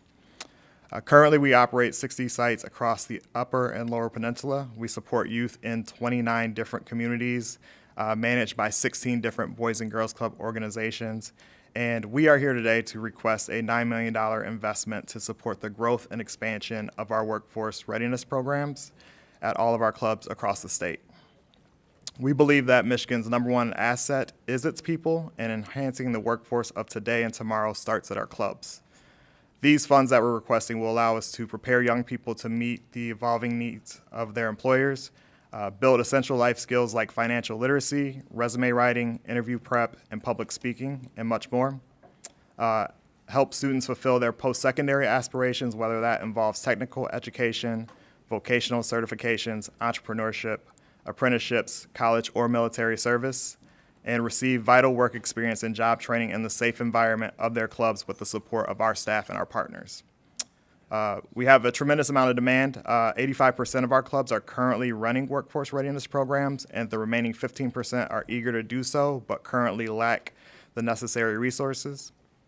Our most recent annual report showed that 44,890 youth attended Michigan Boys and Girls Clubs. This funding will allow us to hire staff, purchase essential supplies, and build partnerships necessary to grow our footprint and serve more youth more often while expanding our impact. As one of the largest providers of out-of-school time programming across the state, we offer a tremendous return on investment. A study that was commissioned by Boys and Girls Clubs of America and the University of Michigan, Ann Arbor, found that every dollar invested in Boys and Girls Clubs returns $10.32 in economic benefits to club members, their families, and their communities. Some of these social benefits include mental health resources, education, improved healthy behaviors, and much more. So clubs contribute by lowering the costs associated with crime, healthcare, as well as public assistance. Our Boys and Girls Clubs have a tremendous amount of community support and partnerships in each of their communities, which will ensure that these programs are tailored to respond to the local needs. The Michigan Alliance is uniquely positioned to engage multiple communities and make a significant impact on youth across the state. We have a proven track record in our state and nationwide, demonstrating the ability to deliver high-quality programming and effectively manage funding. Our oldest club in Menominee is over 100 years old. Alpena and Detroit are celebrating their 100-year anniversaries soon as well. So again, we'll provide comprehensive programming like job training, skill building, and academic success that promotes a source of reliable workers for the future for our state. Once again, I appreciate all of the support and appreciate you guys giving us the opportunity to come here and present today, and I'm happy to answer any questions. All right, thank you so much. So this will be a program that's across all the counties. We have 2 clubs in my county, so will that be spread out over the entire state? Yes, yes. Workforce is one of our priorities for all of our clubs across the state. Some clubs, based on where they're positioned, they might need to expand their space. Some clubs might need additional staff. We have a couple of clubs that just recently opened teen-specific centers, so this money will be spread all across the state. Okay, so is that 9 million a solid number? You know, okay, this is what we actually need to have to, like, because you said some will need to build, some will need to just have, you know, probably staff or something, but you've mapped that out so you understand that specific number is 9 million that you need? Yeah, in my role at the Michigan Alliance, I connect with all of our clubs across the state, figure out what the priorities are, figure out what the needs are, and instead of us doing individual LDSI requests, we have one solid request. Okay, and then do they then have to apply for a grant from the Boys and Girls Club to get the money, or this will just, you've already allocated based on what their needs are? Yep, we'll have a distribution model. Okay, very good. So you said you'll be hiring more staff is going to be part of that as well. So one of the questions I usually ask when it comes to programs and things like that is, how do you plan to sustain that after this funding runs out?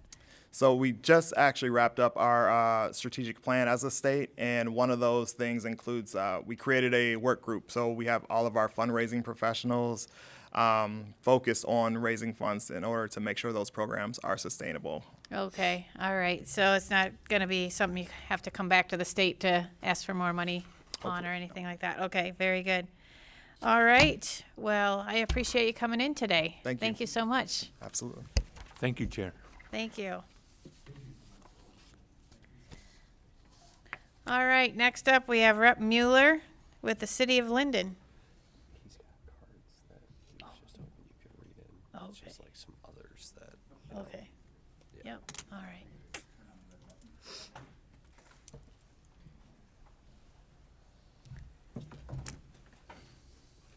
All right.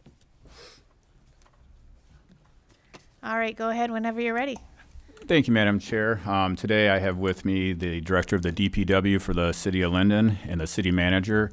Along in the audience, we have the Mayor of Linden, and we have several of the council persons here as well, all in support of what we're trying to do for the little town of Linden. Yes, thank you. My name is Ellen Glass. I'm the City Manager for the City of Linden, and I'm here with our DPW Director, Don Greisen, as Rep. Mueller already mentioned, members of our City Council. Thank you, Rep. Mueller, for the support of this request, and to all of you for allowing us the time to be here to speak on behalf of the residents of the City of Linden. We're here today because our community has been dealing with a water system that's not met basic pressure and fire flow standards for over 30 years. This was not a new issue. It was identified as far back as 1999. The problem was, as our community has grown, the strain on this outdated system continued. Quite simply, the aging infrastructure was not designed to meet ongoing growth and current day demands. That's put us at a risk, not just for service reliability, but for public safety, especially when it comes to fire protection. For many years, the city kept water rates artificially low, historically freezing rates for multiple years at a time. While that helped residents in the short term, it created a long-term funding gap that left us without the resources to properly maintain or replace critical infrastructure. Now we are working to solve decades-old problems simultaneously. As a result, a significant financial burden has been placed on our residents. The solution, originally we believed that the only solution was to invest millions into rebuilding our existing system with new wells, new water towers, and expanded infrastructure. However, in 2021, a better option actually emerged. Genesee County approached the city about connecting to the regional water system. With this new option on the table, we immediately directed our engineers to explore and fully evaluate the option. Their conclusion was clear. Connecting to the Genesee County system was the most effective way to meet required standards for pressure, fire flow, and reliability, while eliminating the need for costly long-term maintenance of wells, treatment facilities, and water towers on the local system. But that was just the first step. The approach was not only more efficient, it was more sustainable for a small community such as the City of Linden. So we're here today asking for the funding. The city has already taken the initial step to address these longstanding deficiencies by connecting to the Genesee County water system, but there's a lot more to do. Decommissioning of wells, demolition of water towers, future installation of pressure relief valves for water connections, replacement of failing water mains, and county capital improvement fees.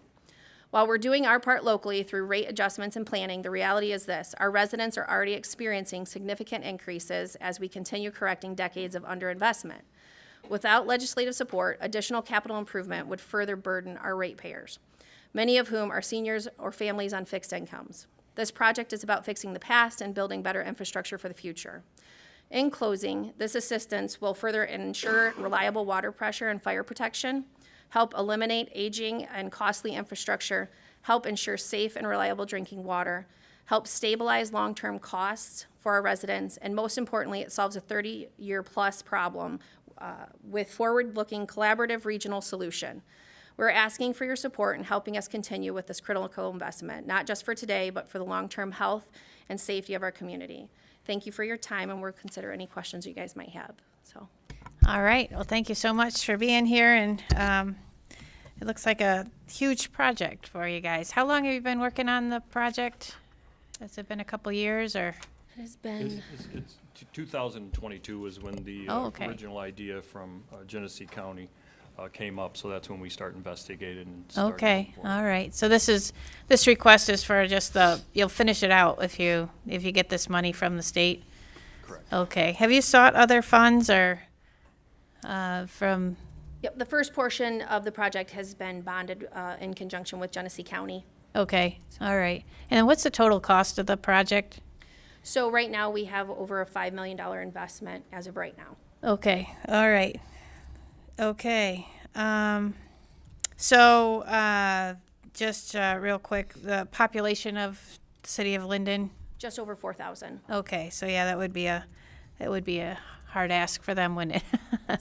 And so this will probably not just benefit the residents, but I imagine it will help with economic development as well, as if, other companies wanting to come locate here, it would be a help to them, I would imagine, as well. Yes, yes. Okay. Taking care of the water pressure and capacity issues is significant to economic development for the city. Okay, very good.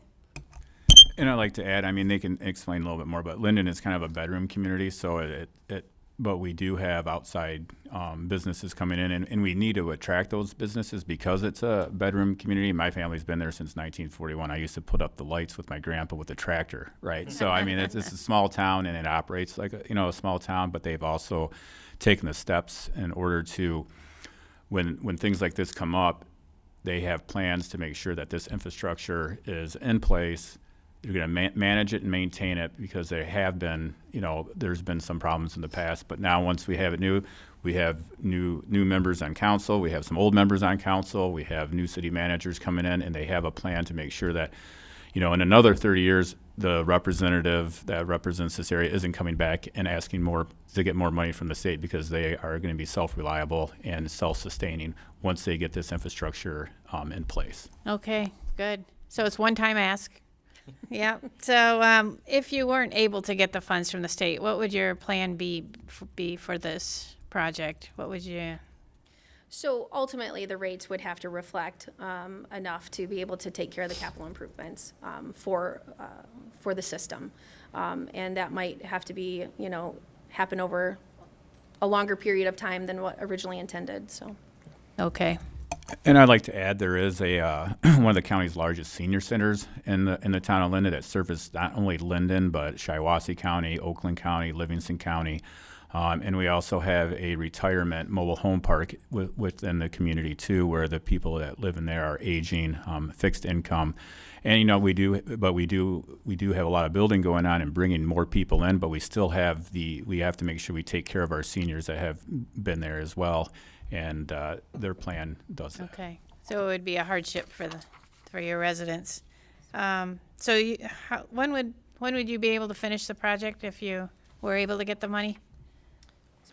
It's going to be a multi-year project. There's continued collaboration with Genesee County and Fenton Township, our neighbor to the east, and they're in the process of making some water main investments currently that would allow for us to make some additional connections in the future to help with pressures and flows and fire fighting ability. So looking forward to that and, okay. and make some redundancies for us. All right. Well, very good. I appreciate you being here, and we do have a lot of cards here to read in. So I'll go ahead and do that. We have the Linden LDSI Brad Dick. supports the request, doesn't wish to speak. We have Pam Howd with the City of Linden, supports the bill, the request, but doesn't wish to speak. We have Jerry Link with the City of Linden, who supports the request but does not wish to speak. Denise, or Dennis, I'm sorry, is it Dennis or Denise? I'm sorry. Denise, sorry. With the City Council, Linden City Council, she supports the request but doesn't wish to speak. And Elizabeth Armstrong, who, with the City of Linden, the mayor is here. Thank you for being here. She supports the request and doesn't wish to speak. So thank you so much, all of you, for being here. Appreciate that. And thank you for coming in today. Thank you. Thank you. Thank you, Madam Chair.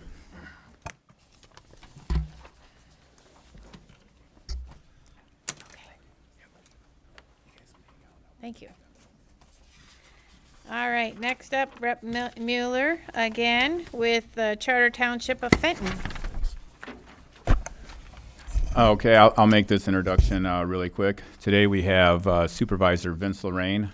He's been the Fenton Township Supervisor for quite some time. He's a visual kind of guy. He was actually down in Florida, I think yesterday on the beach, and found out that this was happening, so he flew home, stayed up all night, got his presentation together, and you know, as you can tell, he's prepared. If we just got notified about this yesterday and he was in Florida, he managed to do all this in that short of time. That's amazing. So sorry to pull you away from the warm, probably drier weather than we're having. And just yeah, and just like I said, the people from the city of Linden is surrounded by Fenton Township.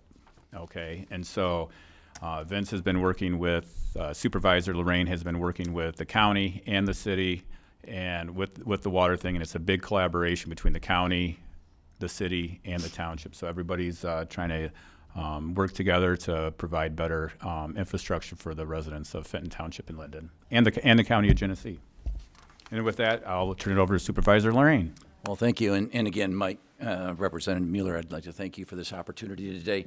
Were you able to give, do you guys have, did you get a copy of this? Just for the record? Here, I'll take it up there. You'll take it up there? Here's a couple more. Representative Mueller.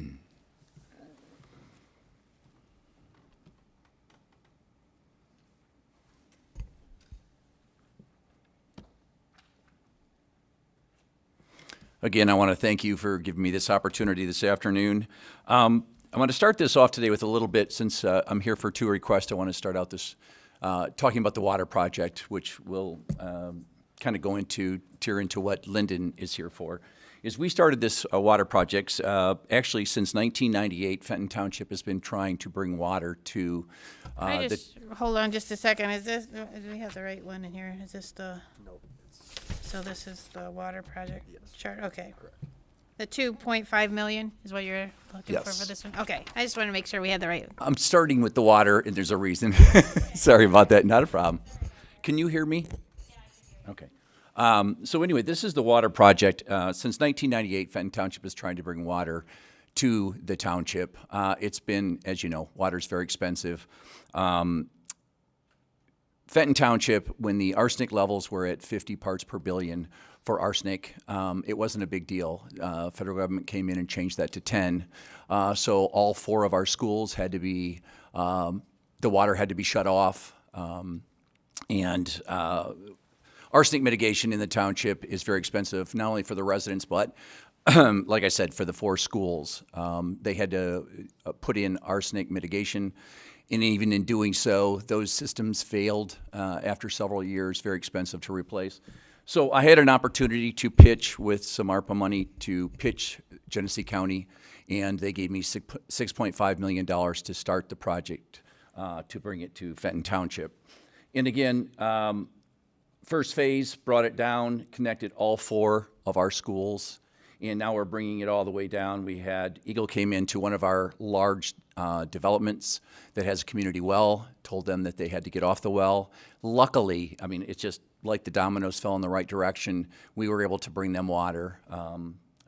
down to the southern part of our township. And the reason why I start out with that is once the water was done, the township, when you bring in water, you bring in development. And so what we did is we spent the next year and a half looking over the Thompson Road corridor and developing the Thompson Road corridor. And go to the second one. Thanks, Representative. I appreciate that.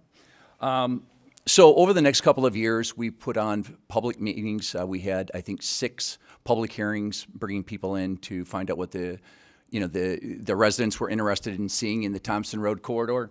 We have 168 acres on the west side of US 23. That right now is just farmland. Over the last 3 years, what you see on this board, and I think you have a copy of it, if not, this is to be left here. We have a complete town center. We have 803 homes that have already been through planning and zoning. So over the next 3 to 5 years, we have 800 homes, with another 225 apartments. We will be entertaining our first hotel within this Thompson Road corridor. A second hotel is going to be going up into the Miller. So as you can see, when we brought the water in, the development in this corridor has been on fire. 3 planned restaurants. I will kind of go into Miller Industries in a minute. But again, it's 809 new homes already through planning and zoning, 2 hotels. And then we had Miller Industries, which had 1 small building, 250,000 square feet, not small. But over the last 3 years, they have expanded once. Go to the next one. They have their first building here. Their second building was just finished in June. And right now they are going through planning and zoning for building number 3. This will be now the 3rd largest employer, excluding General Motors and the hospitals. So he is going to be the anchor. He is also the one that is building the second hotel in the township. It will be on this corner piece of property right here. Right now they employ about 280 people, and they'll say they'll be near 500 when they're at full employment. So this brings me to the bridge. The bridge that we have, you can go to the next, I think the next one is the bridge, correct? Yes, this is currently what our bridge looks like. About, and I know I'm going to run over a little bit here, but I'll be quicker on the next request. On the west side of US 23, we had someone come in and look at the piece of property. It was Love's. We, through the planning process, we asked them to do a study on traffic. Came back that basically during that study that our bridge was obsolete. So basically it would render everything that you just saw on the board that's already going through planning and zoning to be stopped immediately because the bridge would not handle the traffic. So what we did is we had a request 3.5 years ago to do, which there's another drawing, to take this bridge that's currently like this. There's another board, Mike, I think Representative Mueller behind it. That shows the new bridge. You do have a copy, yes, with the slip lanes and the roundabouts. So right now we're in phase 2 of engineering. We, as a township, since the money came from appropriations, came directly to the township. It was $10 million to redo the bridge. Again, 3.5, almost 4 years ago. Now that bridge, during this process, we went through phase 1, phase 2 engineering, and just due to material increases, the project now is at $1.62 million. We, as a township, were not in a position to build it, so we hired MDOT or contracted with MDOT to manage. Well, MDOT has came to us in the last 3 months and said, you either have to come up with the money to finish the bridge or we can't finish the bridge. Well, now we have phase 3 of Miller Industries building. We have 2 hotels. Everybody's counting on this bridge being built. So what I'm here today is not to ask for the full $6 million. We would love the full $6 million. We need the full $6 million. But I asked Mike is what MDOT is telling us is that we have to have $2.5 million to even start the bridge. So that is what my request is today. And again, it's something that I really don't even know what we would do if we can't get it. We're not, the township's certainly not in a financial position to go out and ask our residents to build a bridge. It is over a U.S. highway, so that's where we're at today, and I'll answer any questions. Really quick, I would just like to add with that bridge, one of the major problems, since Miller Industries is in there and they're going to be expanding, you also have Lake Fenton High School right down the road in that area. And what happens is when you get a semi truck on that bridge and there's lights there, it's backed up it's a bottleneck nightmare. And you have schools. I mean, it's a public safety issue, because then you have, the main thoroughfare in the north end of the township is Thompson Road to get to the east side or the west side of 23. And it's all, if it's all congested, how are you going to get a fire truck through there? Right. And so, I mean, and we're limiting, and the frustrating part with this is, when we got the initial ask under Speaker Wentworth, I believe it was, MDOT says it's going to cost you this much. These people go out, do the studies, the township does all that, gets everything planned, as you can see, he's prepared.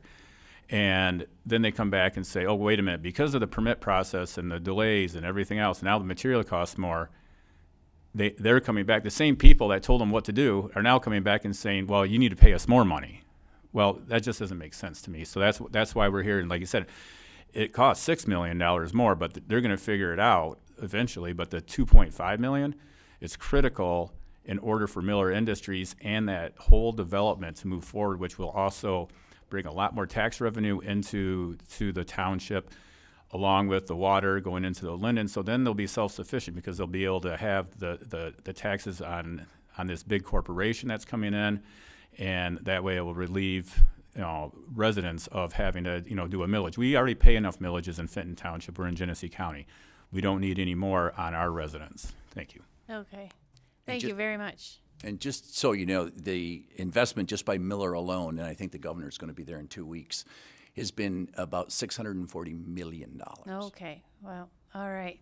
So this 2.5 million, is it to put in the roundabouts and design Yes, and it's taking away the pathway. I was able to meet with Ridgeway White and was able to convince the Mott, I used to sit on the board, to give us $25 million for pathways throughout Genesee County. That is raised up now, I think, to about $35 million. That is a scaled down version of that. Actually, it needs to be even enlarged because of the size of the oversized trucks for Miller Industries. So really, we need about 3.5, but just to get approval to move forward, which we have to do, is 2.5. That's the minimum, but not what we need, but that's. Okay. Is Miller Industries able to contribute at all to the cost of Miller Industries is putting in a tremendous amount of streets, putting in all-season roads. Tory, yes, their investment is huge. So the township has made, oh yes, yeah, okay. But not on the bridge. Yeah, okay, got it. So, so MDOT said that the bridge was obsolete, but they're not willing to fix it. That just doesn't make any sense. It's on their 22-year plan, so I guess they didn't expect this type of development, bringing in water, you get development, that sort of stuff. Okay. So yes, it is to be, I think it's scheduled to be replaced in 18 years. But going through, since the money came through appropriations, I was able to sit through phase 1 and phase 2 engineering, and it was amazing. I really enjoyed it. But I found out that roundabouts actually have the same or even improved throughput as a 4-lane bridge. Oh. So instead of spending $60 million now to replace the total bridge and go to a 4-lane, with about $16 million, we can put roundabouts that they say will last about till the life of the bridge, about another 18 to 20 years. Okay. And service all of our traffic needs. And by then, it sounds like you'll have the economic The state is going to development replace the bridge. cover that cost. So, okay, well, very good. I appreciate you being here today and, coming all the way back from Florida to make this presentation. It's I can very see it means a important. lot to your area. I appreciate you letting me have this time. And can I go to the second very quickly? Oh, yeah. Okay, this is just for this Lake Fenton schools. As I told you, we connected all 4 schools for about 9 years after prior to Eagle coming in and saying that the arsenic levels were too high. Their mitigation systems weren't working correctly consistently. So they've been selling bottled water to their kids. We connected all 4 schools. In doing that, the schools had to come up with $708,000 to connect. These are just direct fees to the county. We reduced our fees, so this is none of it's going to the township. This is just the cost for the schools to connect. And what I'm here for today is to ask for you to consider reimbursing the schools. The schools have had either a bond or a millage that has been turned down the last 3 times. So it seems to me that the voters have been very reluctant I think I know why, but been reluctant to pass a millage or a bond. So the school superintendent, Julie, came to me and said, we can't afford this, but they didn't have a choice. They were forced to connect, which they wanted to connect. But so the second ask is to see if we can get $750,000 or $708,415 to reimburse them.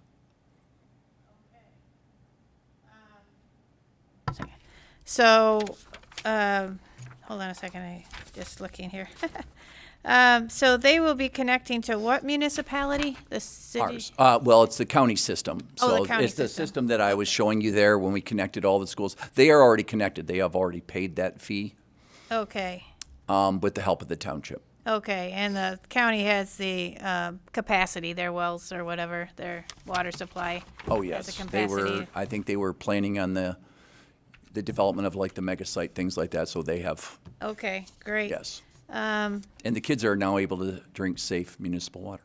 okay, And the schools, right, like I said, that school happens to be not too far from that Thompson Road corridor as well. oh, okay. Yes. Wow, it all fits together then, doesn't it? It all does, one big piece. Yeah, all right. Yeah, well, water supply is extremely important as well, so, let's see, yeah. Any other questions for me? We put in $30.3 million worth of water pipe Wow. over the last 3 years. Okay, so you've made an investment already, on Yes, your own, and so. we're borrowing from the GF right now to pay for it. We do have a long-term plan, but as you know, like sewer, it takes Yeah. a while. But Yeah. yes, so we're very committed to the water line. Okay, well, thank you so much, I appreciate being Thank here. you very much and- for having me. And, yeah, all your presentations. Thank Thank you you. so much. I appreciate you giving me the chance.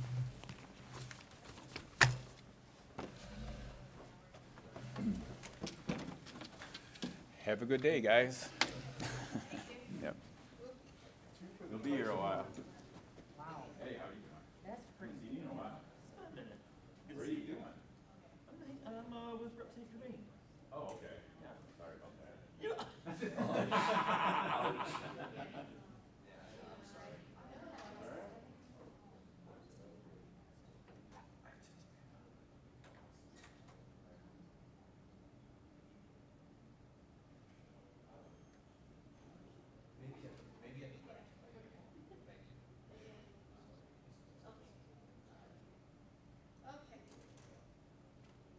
All right, next up, we have Rep. Beerline with the Village of Akron.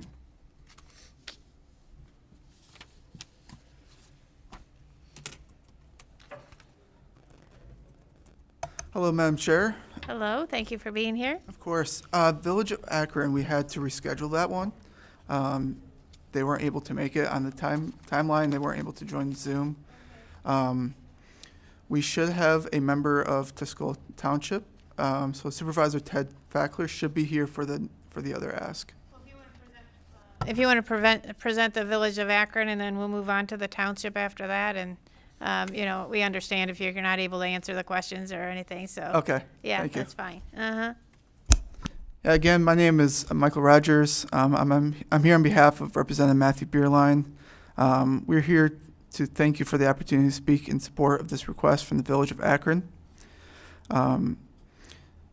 Akron's water system has exceeded its useful life and can no longer reliably meet current demand. These issues, documented by Eagle, pose real risk to public health, water quality, and fire protection.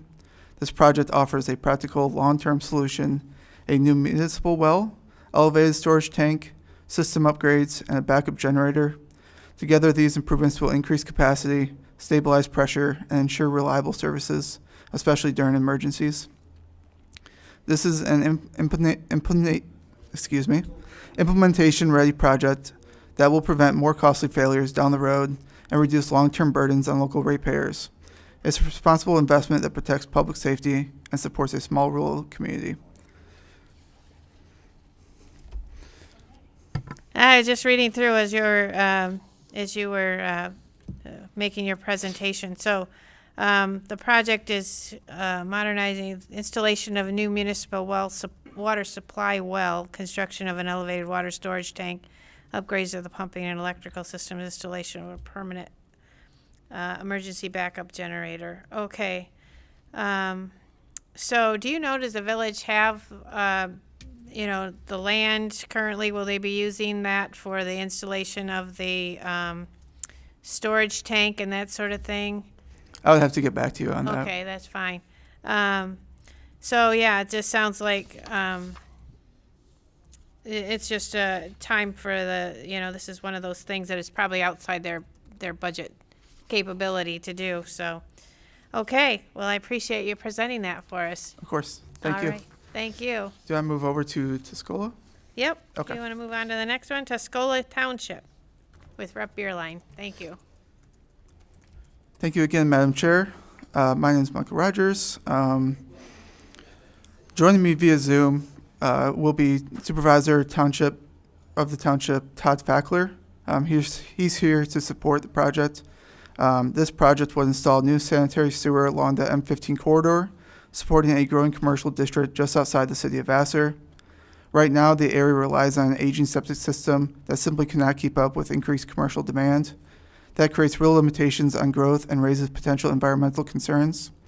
Extending public sewer would enable planned business expansion, help create new jobs, and encourage further economic development. It is also worth noting that one existing business has made clear that its expansion and the jobs that come with it depends on gaining sewer access in the near term. This is a forward-looking investment that supports job creation, protects public health, and strengthens the local economy. The project is expected to be completed by the end of 2027. We respectfully ask for your support. All right, thank you very much. And your representative from Tuscola Township, you're more than welcome to go ahead and if you have anything to add. Thank you, Lady Chair. I also have with us Jennifer Garza. She was Spicer Engineering. If you have any questions as far as the technical aspects of what we're trying to do. But we are the northwest part of out of the city of Vassar, and what we're trying to do is expand their system out into the township by about half a mile. We have the county's second largest building center in that area. We have the county's largest car dealership in that area, and we also have the My Michigan Medical Center out there, but they're all running off of septic systems. We have several other smaller businesses out there also.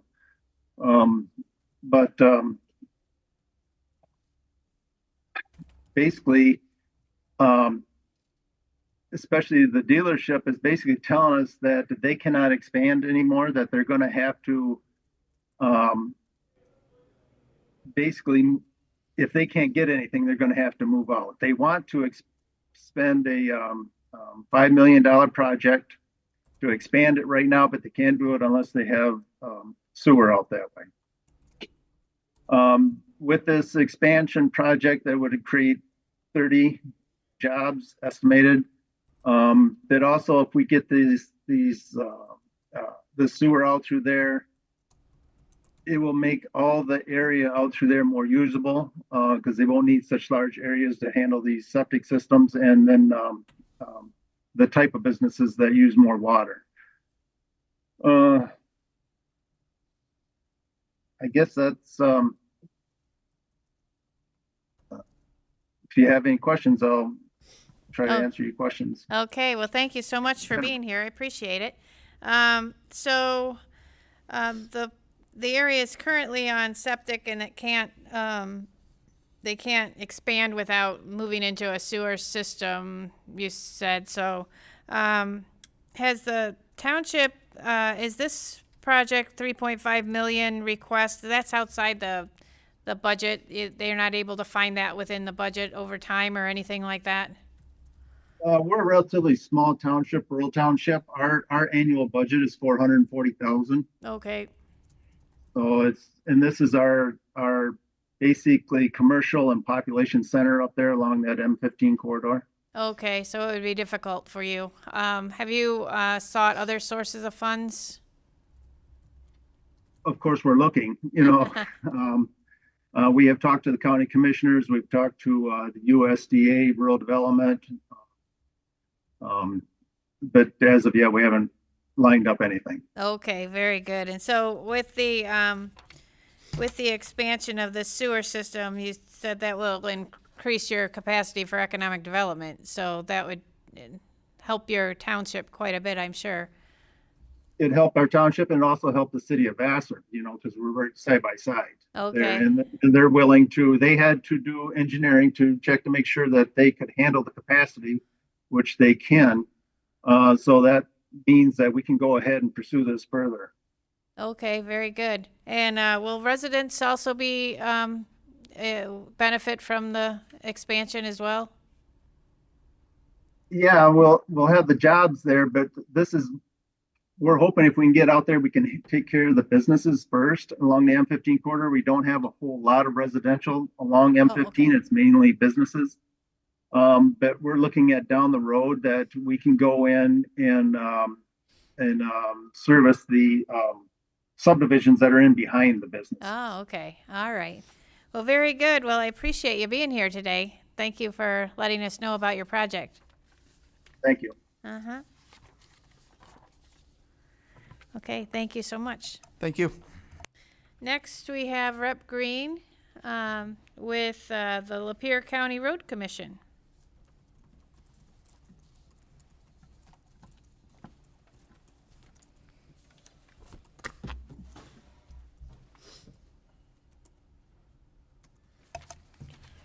Good morning, Madam Chair. Thank you for your time today.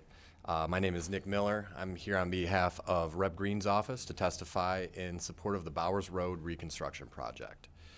Our request is $2,827,500, which would be matched by the Lapeer County Road Commission for a total project cost of $5,655,000.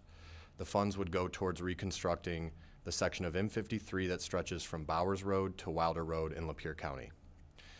Here with me to provide further testimony on the request and answer any questions is Lapeer County Highway Engineer Dustin Gingell. Thank you, Chair, for the opportunity to come and talk about the Bowers Road Rehabilitation Project. A little bit about Lapeer County. We're located in the thumb of Michigan. We have approximately 1,300 miles of road under our jurisdictional authority and over 5,000 culverts alone, not including bridges. So the scope of this project is to rehabilitate Bowers Road from M53 to Wilder Road. It's a length of approximately 7 miles. That would include grinding up the existing asphalt and repaving it. It will improve the ride quality of a road that is currently in a detrimental stage from deterioration.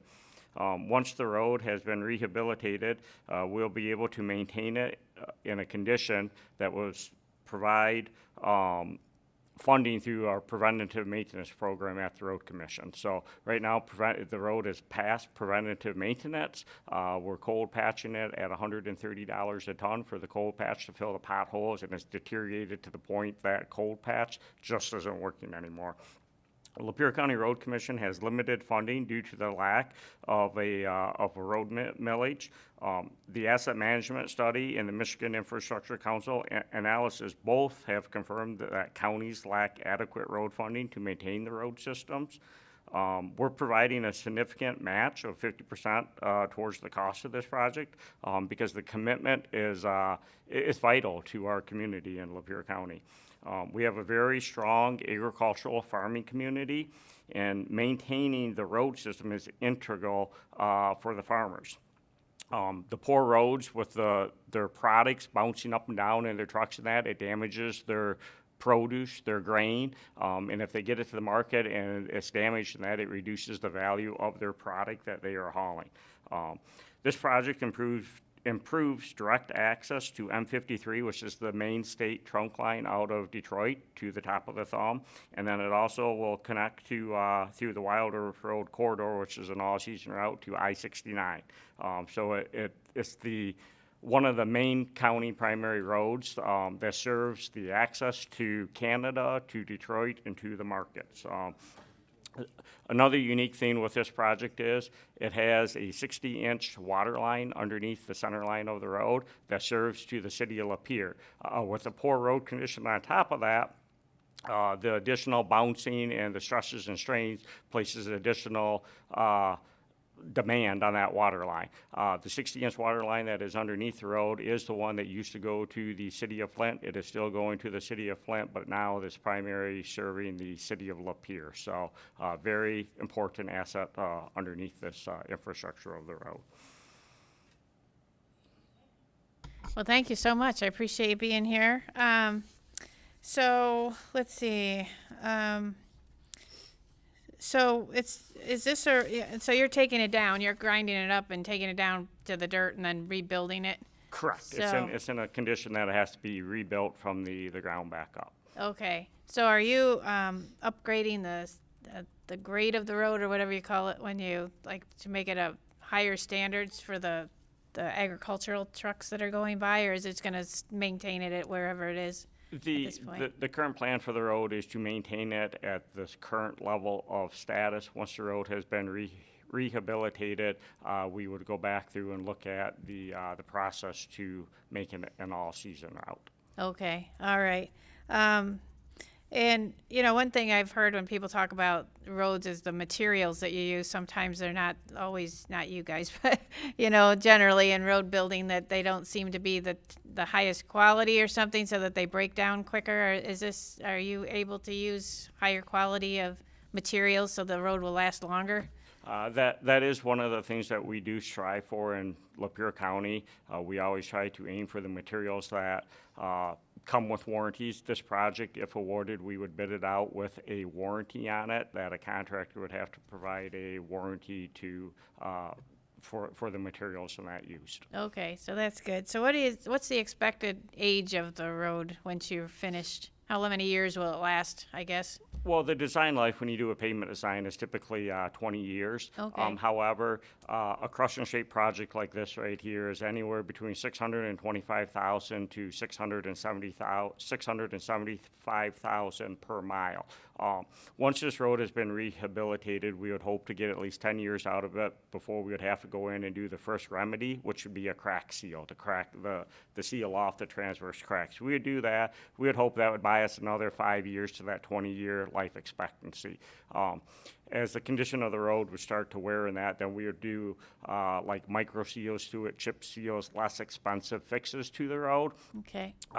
Once it gets past its 20 years life, we would probably do like an 1.5 inch overlay, which would extend it for another 10 years. So Okay. the goal of this project is to receive some funding so we can get it to the stage that we can apply preventative maintenance funds that we can afford at the road commission to keep it in a smooth state for another 50 years. So if the Okay. practices are put in place from the get-go. Okay, okay.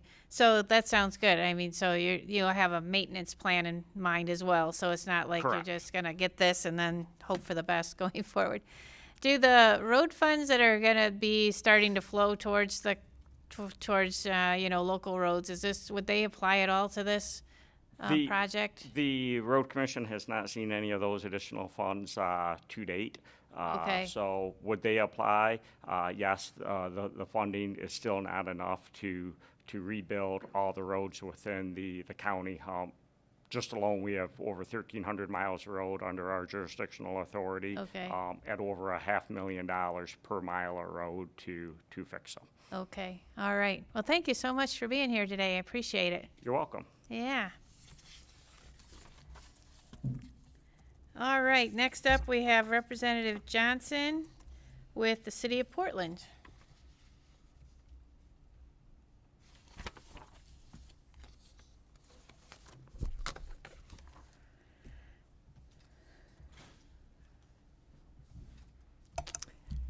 Thank you, Madam Chair, and I will not say members of the committee, although I'm sure they're weighing in on it at another time. Thanks for taking the time today to hear all of this. Appreciate it. I'm here today to support a request of $9.2 million for the City of Portland to address critical wastewater and sewer infrastructure needs. The city's 3 lift stations, and first of all, Portland is the city of 2 rivers. So Okay. we've got water. It's an understatement right now to say that in the state of Michigan, anywhere, but the 2 rivers weigh in all the time to our critical wastewater and sewer infrastructure needs. The city's 3 lift stations all need to be replaced. The pumps, electrical, and control systems have reached the end of their useful life and are increasingly at risk of failure. These are essential components of the system, and failure would directly impact residents and public health. In addition, portions of the sanitary sewer system have been identified as structurally deficient through prior asset management work.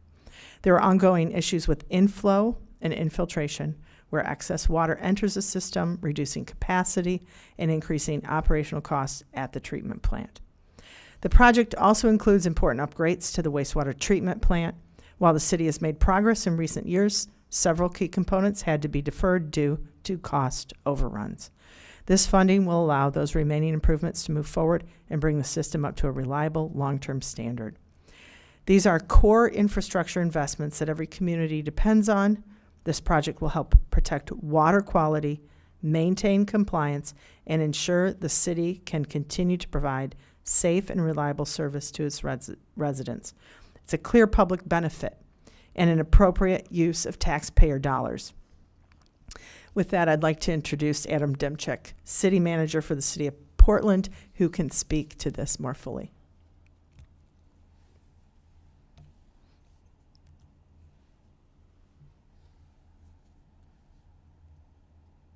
Thank you, Representative Johnson and Madam Chair, and the opportunity to speak to you today.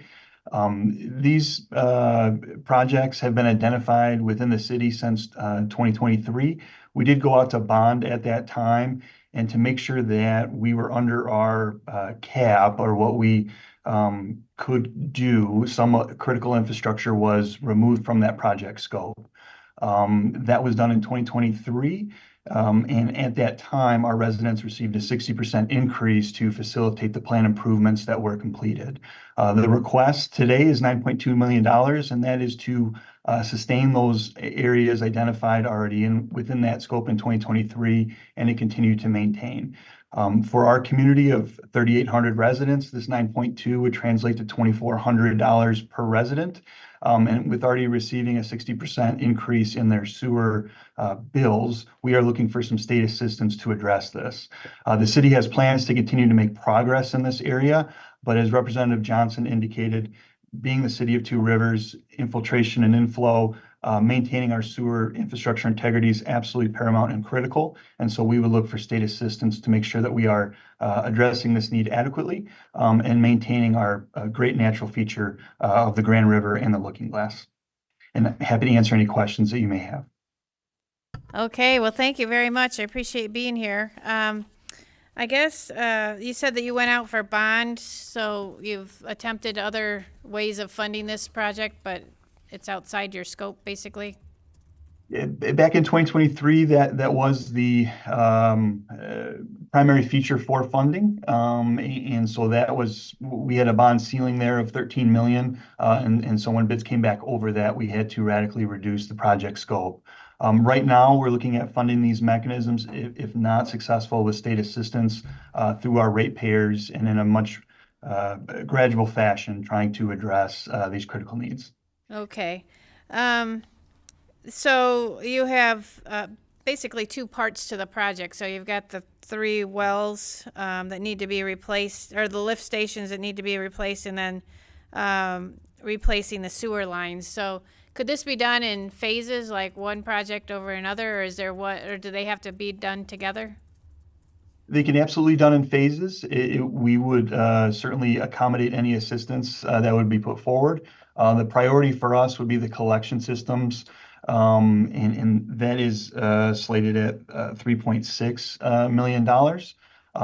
Our priority there is the infrastructure integrity in its current capacity, and as well as our proximity to the river. But that is probably the most urgent need at this time.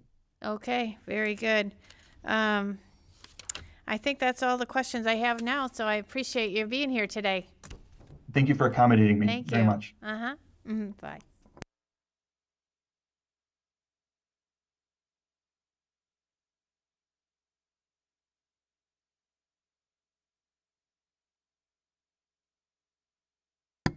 All right, next up, Rep. St. Germain with the Macomb County Public Works.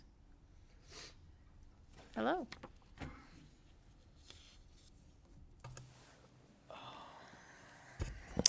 Hello, Madam Chair. Hello. My name is Nathan Kissling, and I'm here on behalf of Representative St. Germain, who apologizes she can't be here, had some pre-scheduled conflicts. But here to provide testimony and requesting support on $2 million for Macomb County Public Works to support a variety of projects in my boss's district, including Roseville, some in East Point and St. Clair Shores. I have John Karen, who works for Macomb County Public Works under Candace Miller on Zoom, and just want to give him an opportunity to provide some additional testimony.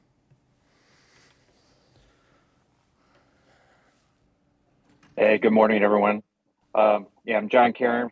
I'm here on behalf of Macomb County Public Works Commissioner Candace Miller. I'm actually calling in today from the GLEWA Infrastructure Resiliency Summit down in Dearborn, which is very appropriate because our grant request is about the resiliency of our storm sewer systems, specifically within East Point, Roseville, and St. Clair Shores. In the past, we had funding through the SAW grant that did inspections of some of our large storm sewer systems that run underneath some major streets within these three communities. But that funding paid for inspection, did not fund repairs. And through those inspections, we did find blockages, leaks, and even some sanitary connections that shouldn't have been there in a storm sewer system. So it's very valuable to get down there to do all those inspections with that funding. But now we're at the stage of we need to start looking at how do we do those repairs. So this request would do the follow-up inspections of those large storm sewer systems that are within those three cities, but then also start to do some of the repairs of looking for leaks, blockages, illicit discharge locations, and get those removed from these large storm sewer systems that we have.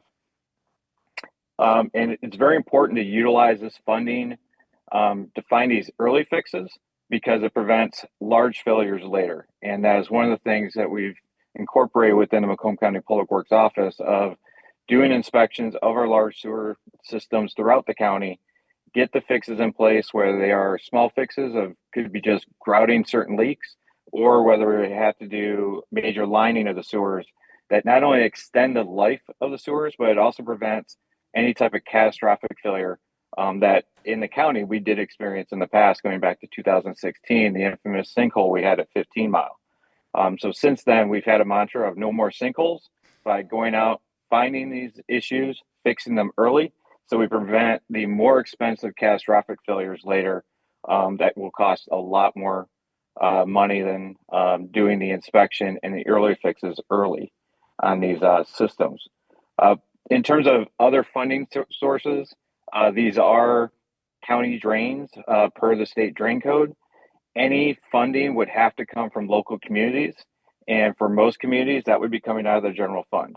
So by providing this funding, not only are we getting after these issues within our county drains, we're also helping our local communities by not having them to go into their general fund, which are already very stretched these days, in order to fund these inspections and these repairs. With that, I'd be happy to take any questions. All right. Well, thank you so much for being here today, and I appreciate you answering my question about other funds and that sort of thing. That's always helpful to have those responded to before I ask. So you said your project will cover inspections and repairs? Correct. Okay. We already have the inspection reports from the SAW grant and from other inspections we've done with some other grant funding that we received. So we do have a very good starting point to start on some of the repairs that we do know need to take place in these large storm sewer systems. Okay, so that was one of my questions was, what if you get down there and find that's more than $2 million worth of repairs, but you have a pretty good idea of what those will be? Correct. Yeah, we have a pretty good game plan today based on the SAW grant information about where we're going to start at and how we can use the $2 million. Okay. Is this a project that could be done incrementally, or is this something that needs to be all done at once? In terms of the large systems that we have, this funding would basically cover probably a good year and a half worth of work. We have several other storm systems that are scattered throughout these 3 cities. So we're looking at the first 3 large ones, which is the Stevens, the 11.5 mile relief drain, and Lake Boulevard drain that drain all 3 cities. So we want to start there, but we also have several small ones that'll be coming afterward. So this is kind of our first stage. Okay. And then once the repairs are made, how long will that, I guess, extend your system out years wise, I guess? I'm trying to think, is this going to extend the life of your system for how many years, I guess, would be the question.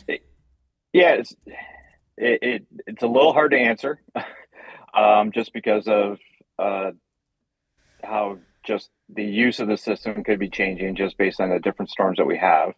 But a lot of these systems have been down there since the 1950s, 1960s. Oh. And we do believe that with this type of repairs and lining, we're probably extending them 10 to 20 years out, depending on the type of work that gets done, versus having to go down to do another major repair. And that it's also very important that we're also re-inspecting after we do the repairs. This isn't you're doing it once and then just waiting 50 years. We're going to be still doing regular inspections, probably 5 to 10 years down the line, looking for new issues as well. So we can just continue to keep extending the life of these systems into the future. Okay, very good. And the county can cover the cost of those inspections over time? So those would have to go back to the communities because, again, the county doesn't have direct funding. Oh yeah, that's right. To cover the storm stores. That has to come from the communities that the drains are based in. Okay. So that would be a negotiation with those communities of what the long-term planning is, and we've been having those. We do on a regular basis, more with the open drains we have in the northern part of our county. Have those regular discussions of doing the cleanouts for those because they're, quite frankly, they're more visible, and so it's very easy to see where the problems are. With these enclosed drains in the inner ring communities around Macomb County, basically in the south, we have to have regular inspections that happen every 5 to 10 years to find potential new issues, and then figure out the funding for those at that time. Okay. With those communities. Okay. Well, thank you so much. I appreciate you being here, taking time away from your other event that you're doing. So. All right. Appreciate it. Thank you. Thank you. All right. Thank you so much. Thank you, Madam Chair.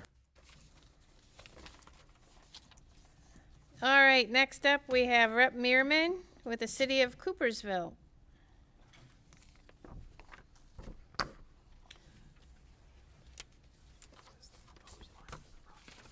you. Oh, nice. Hello. Go ahead whenever you're ready. Thank you, Chair. Appreciate this. Appreciate everyone who's involved here. This is an extra stretch, so appreciate that. City of Coopersville, I live in the city of Coopersville, and this transmission line, this water transmission line would be a huge deal for the whole city and really for just an economic incentive for other businesses that are thinking about Coopersville and thinking about expanding in Coopersville. I happen to live on the line that is existing now, and I can tell you how old it is because I was very young when it was put in. So this would be a big deal for Coopersville. Without it, we would struggle for the next couple decades to get caught up. So thank you. I'll turn it over to City Manager Dennis. Thank you, Representative Meerman, and thank you, Madam Chair. I appreciate your time and listening to all these important critical infrastructure projects that you have to go through and decide on. So there's a lot of needs out there. My name's Dennis Luce. I'm the City Manager for Coopersville, and we're very excited to present this project and a major potential expansion by one of our largest industries being Fairlife, looking at a $650 million expansion to their existing facility in Coopersville. Our existing water main is over 50 years old. It's a 16-inch water main that runs approximately 3 miles north of the Grand River, under the Grand River, and then it runs another 3 to 4 miles to Allendale, where it connects to the city of Grand Rapids main line. And we have experienced some breaks in that line over the years, several breaks, which causes a little bit of panic because this is the only straw feeding water to the city of Coopersville. This proposed 3-mile 20-inch water main project will provide the city with an additional 1.1 million gallons of water per day. It'll also provide some added redundancy to our existing system and some capacity as well, because the other part of the project is a 1 million gallon water storage tank. And we would be bonding for the remainder of that project or looking for other grant opportunities to fund that. The water main will be city infrastructure, so it's a good use of city tax or public tax dollars. And we've partnered with Fairlife to begin the design engineering for this project already because they would like to start on their expansion as well. This significant investment by Fairlife is to ensure the economic development is really pushing this project, and will create 150 new jobs at Fairlife, and will likely produce other jobs such as ag and dairy jobs throughout West Michigan and suppliers throughout the entire state of Michigan. Without this critical infrastructure, Fairlife wouldn't have the infrastructure needed for their expansion and for their growth, and nor would we have the infrastructure for other industries or residential growth throughout the city, as we're nearing our capacity right now. We've unfortunately missed out on some other large industries due to some limitations within our infrastructure.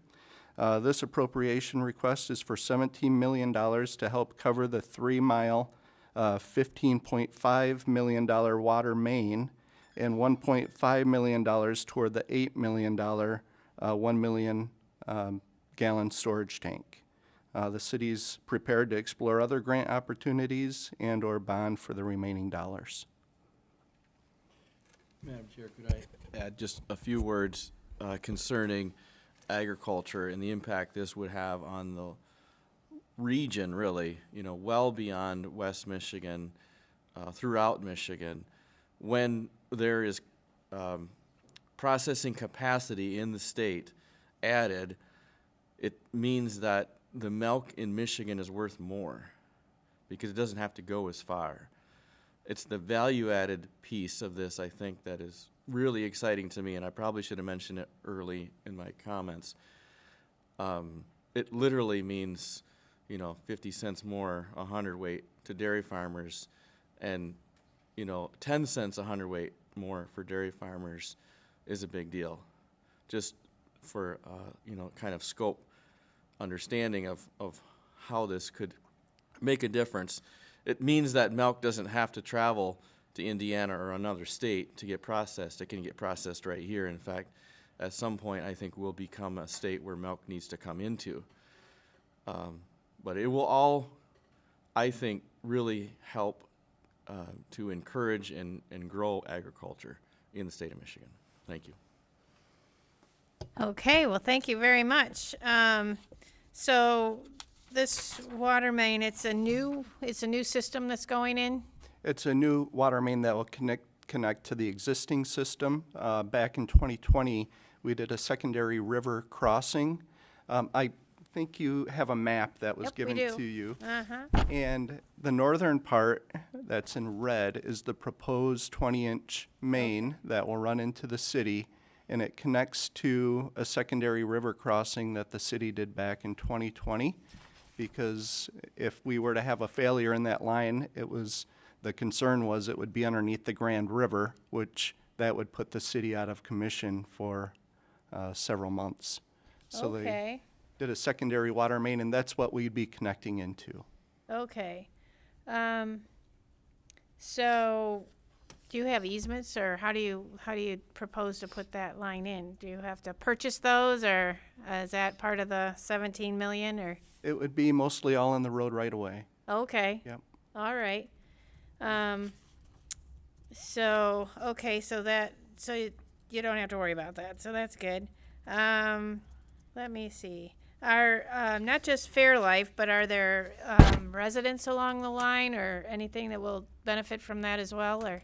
Yes, this is going to benefit Polkton Township and the city of Coopersville. Okay. So all through Polkton Township down 68th Avenue where that proposed line is, there's several other farms and a landfill Okay. that would love to have some fresh drinking water. Yeah. And the city of Coopersville as well. Okay. So they'll be tapping into the city water. So that's coming from Grand Rapids, you said?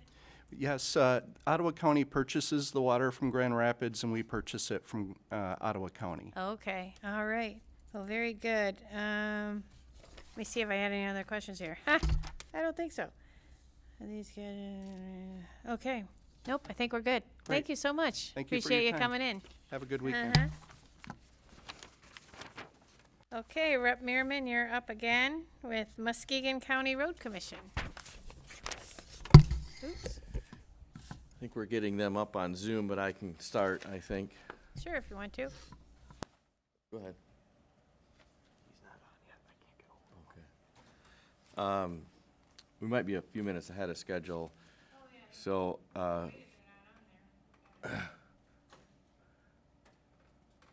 it would be good to hear from him. We do have a third program. I don't know if our attorney. Okay.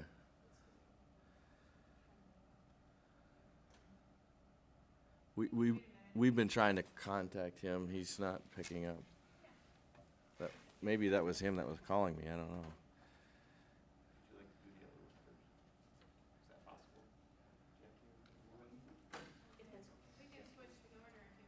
Yeah. We can switch the order, so you have your third one. Hey, Yeah. The Mediation and Restorative Services Exit Program. I know, but Thank use you. my phone. He might pick up because I'm calling him. Look at that, you have it all in sections. Thank you, Madam Chair, for being flexible. Oh, no problem at all. Yeah, I just like to start out by saying that I have seen this exit program and the fruit that it's bearing in many different ways. And there's a whole group of people that I respect that this program means a lot to as well, because they have seen how this has been reducing recidivism in the area of people leaving the jail there in Muskegon County. I guess I'll just end by saying this is one of those proactive things that we would like to see happening all throughout the state. And, you know, at the end of the day, it's putting Muskegon in a better position, or wherever these people are going, because they're landing jobs and they're finding ways to feel successful and be successful in their life, which means we probably won't see them back in the justice system. And, you know, that's not a guarantee, but there's a lot of these different programs out there, but few, I think, can show the real fruit that this program does. Thank you. Thank you so much for having me. I am Jackie Hallberg, and I am the Executive Director of Mediation and Restorative Services. We have been running this exit program for about 11 years, up until this last year, and I've been the director for the last 5 years. So I'm excited to be able to share what I've seen, what I've experienced, and what I have to tell you is I can't even count how many people have told me exit saved my life. Not just saved my life from going to prison, but saved my life from drug use, from selling drugs, to reconnecting with my family, to learning that I have hope and that I should be a productive member of society, that I don't need to be violent, that I don't need to sell drugs, that I can actually pay taxes by getting a real job, which has been just amazing. This started out as a manufacturing and education program when it first started, and we are still doing that. However, we've been able to expand and modify and be able to give people other job opportunities, because manufacturing is not always going to stay in Muskegon, and it's not always available in other parts of Michigan. So we're giving them other opportunities. It is the only program that I'm aware of that is actually in the country. This was for felony convicted offenders leaving the jail to do day programming Monday through Friday. This is not work release people that just did a minor type of a crime. These are men that are very prone to recidivism, to committing very not good crimes again, that would be coming to our office. They would go 9 to 3:30, and then if they weren't quite as risk of reoffending, they may have a modified program. We are excited to say if this program is reinstated, not only are you impacting these individuals, you are impacting our community, their offspring, because we all know the statistics. If you've had a parent that went to jail or prison, the chances of you getting to be justice involved is so high. The chances of you not committing or completing your high school diploma is so high for these individuals. And we have a family component that we also do. The purpose is relationship building, because everybody says, get out of jail, get a job, you'll be fine. No, they don't know how to adjust to employers or colleagues or punch a clock or know how to use just a 5-minute bathroom break. We teach them social skills that they did not get in high school, that they did not get in elementary school, that nobody in the community thought they needed because they kind of thought they were throwaway. We also work with women in a different capacity. We do follow all the MDOC regulations. And so we try to make sure that there's opportunities that fit all of these criterias. But we don't have to stay in just Muskegon. We have advocated for multiple times with our county sheriff, with our county prosecutor, and our lead circuit court judge, trying to advocate for other counties to use this. Every year we save, after taking into account the $600,000 we're asking for, we save over $1.5 million in taxpayer dollars just if the people that use our program were sentenced to 1 year in prison. This isn't for people that are sentenced for multiple years, which is so much. We have men that have told us, I never thought I could get a GED or high school diploma. I never thought my family would be proud of me. I never thought I could live outside of jail or behind prison bars again. And it's something that not only impacts you as a worker, but it actually realizes I can trust these people in my community again. They're not going to come break into my house. They're not going to try to get my child addicted to drugs. It's so important. And with the loss of this funding did not just come to our office. So we funneled the money out to our local community college. We funneled it to be able to pay deputy supervision. We funneled it to 2 different counseling agencies. We funneled it to job force readiness programs where they could get on-the-job training and have a stipend program. We actually did have to lay off 3 staff members, so they all had to turn towards unemployment, and some of them even qualified for state aid for food stamps. So this had such a ripple effect, and the money that we get from the state is multiplied so much. So we would love to be able to reinstate this, move on into at least 3 counties immediately, and possibly see how we could get this across the entire state of Michigan.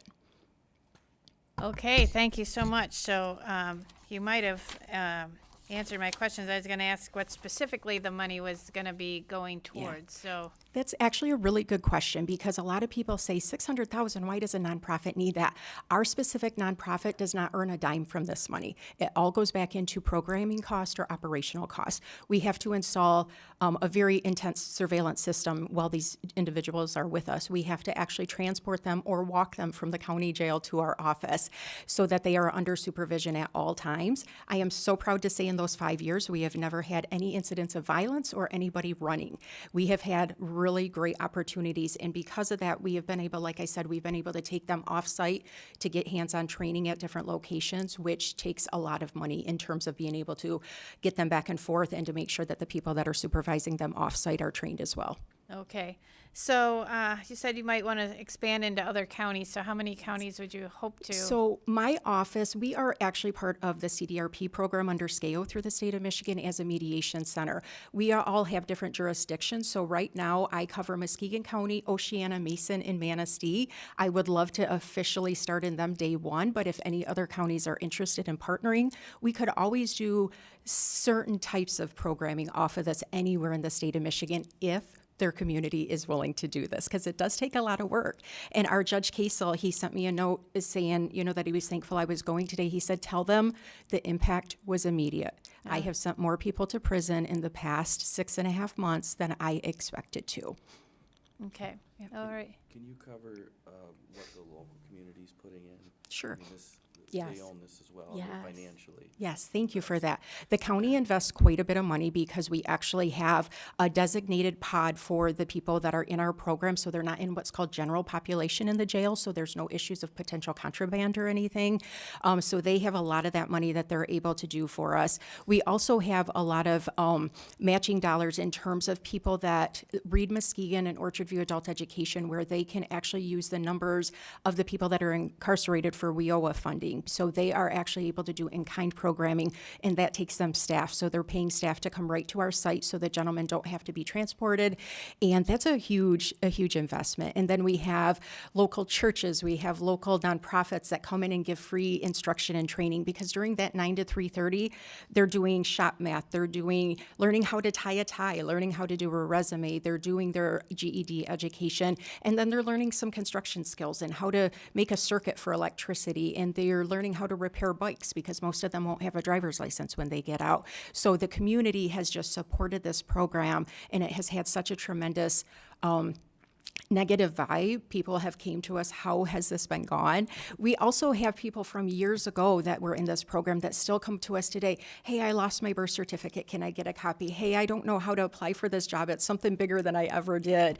And we also work with offender success under Michigan Department of Corrections to get some of our people employed in programs. One of our more recent graduates actually is a CDL driver, and he was homeless before he went to jail, and now he feeds a family and has a roof over their whole family's head. So it's amazing. Okay, very good. So, and I appreciate the work that you're doing.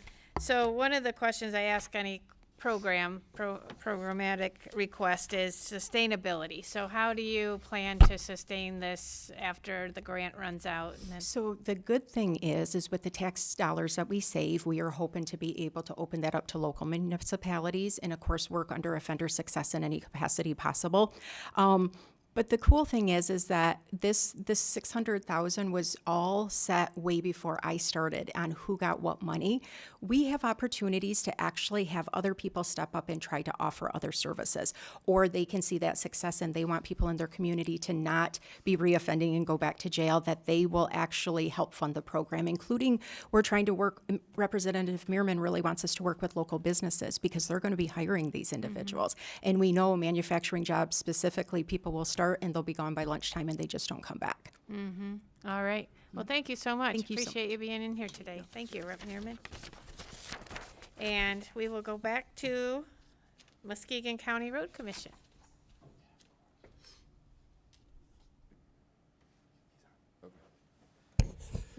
All right, I'll get started. I guess he's on. Hopefully he can hear what we're up to. So this is a road just outside the village of Ravenna. Hey, Ken, thanks for being with us. If you had to pick a road in Muskegon Township and say what has been sort of the heartache and the pain for, I think it's felt around Muskegon just because of the kind of travel way that it is in the area that it is. And I would say the locals have interest in seeing this get fixed as well. And there just is it's a real struggle for the area because of the lack of a tax base to really pick up and carry and fix this road on their own. So with that, I'll turn this over to Ken, Road Commission Director. Okay. Hi, can you hear me? We can hear you. Thank you so much. Awesome, thank you. Apologize for not being there in person, but with the flooding going on and the roads we've got shut down, we're kind of scrambling and trying to have a safety day here all at once, so I apologize. Blackmer Road is a real challenge for us. It is, it really connects Ravenna, which is our main agricultural burg here in Muskegon County, with the world. Blackmer Road connects and allows the farmers in Ravenna to get to I-96 to the south and M40 6 to the north. It's the main north-south route for Ravenna to get either north or south to state trunk lines and get their products out. We have most of the roads in decent shape, but the local section, 3 miles, was never built to any standard. It was built in the 1910s or 1920s to a very poor standard. We've done our best to maintain it, but it's really got some major physics problems with it. It's in clay country, and regardless of what we do, it's hard to keep that road in a reasonable shape, and sometimes not even open. It shouldn't even be opened.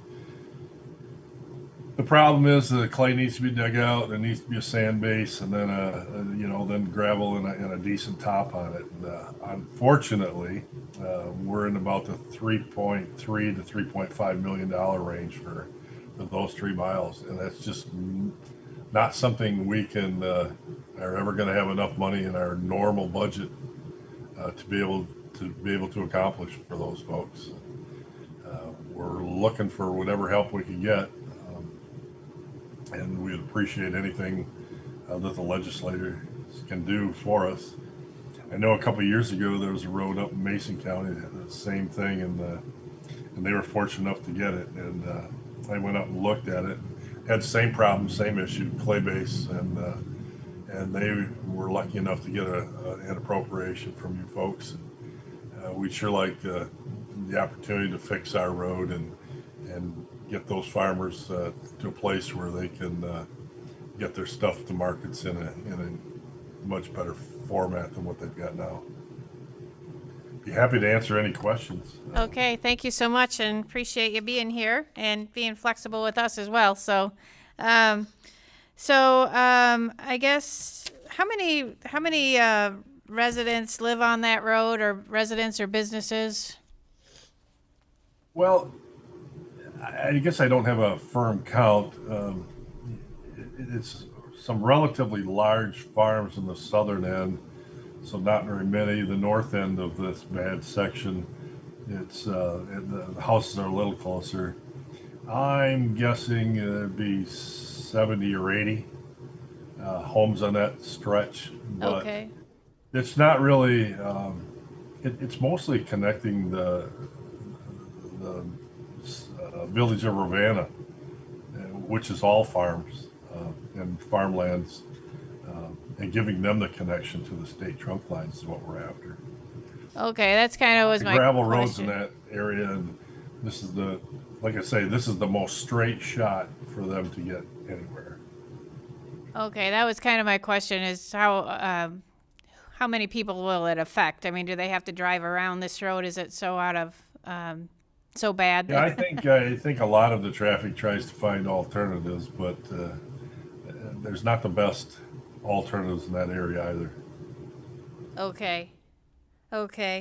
And so, Unfortunately, we got a couple weight restricted bridges out that way, and actually we did get bridge funding for a road or for a bridge that's on this section a couple of years ago, and we replaced the bridge and built it to a really nice improved standard. So that big piece of the puzzle was 1.5 million, but of course the bridge funds pay for 90% of that, or 95% of that. So okay.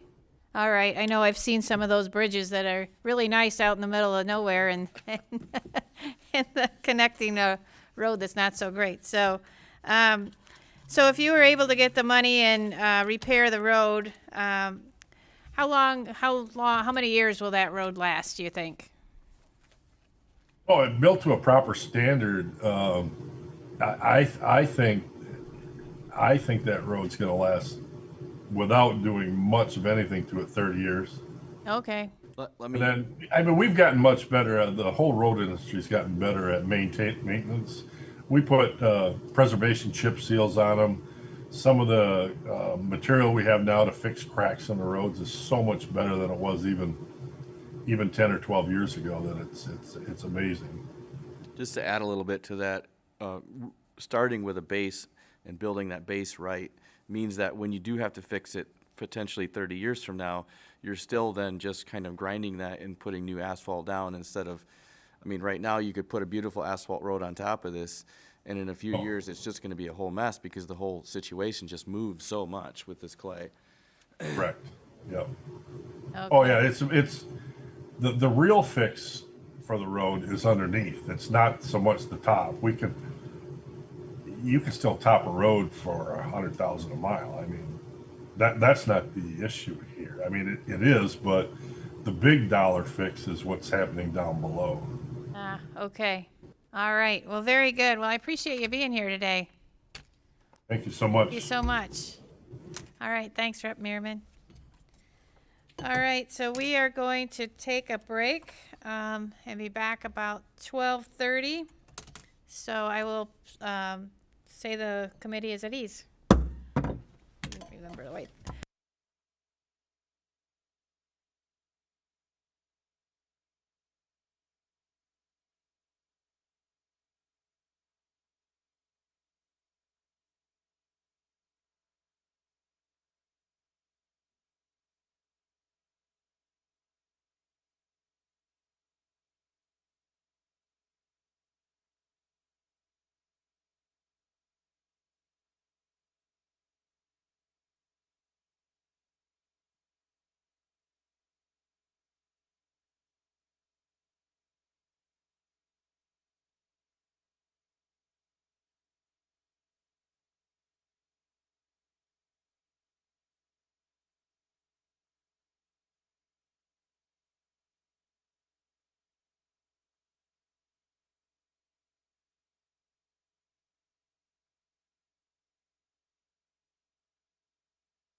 I'll call the committee back to order, and we will get going right away. So our next presentation will be with Rep. Markinen and with the Bessemer area schools.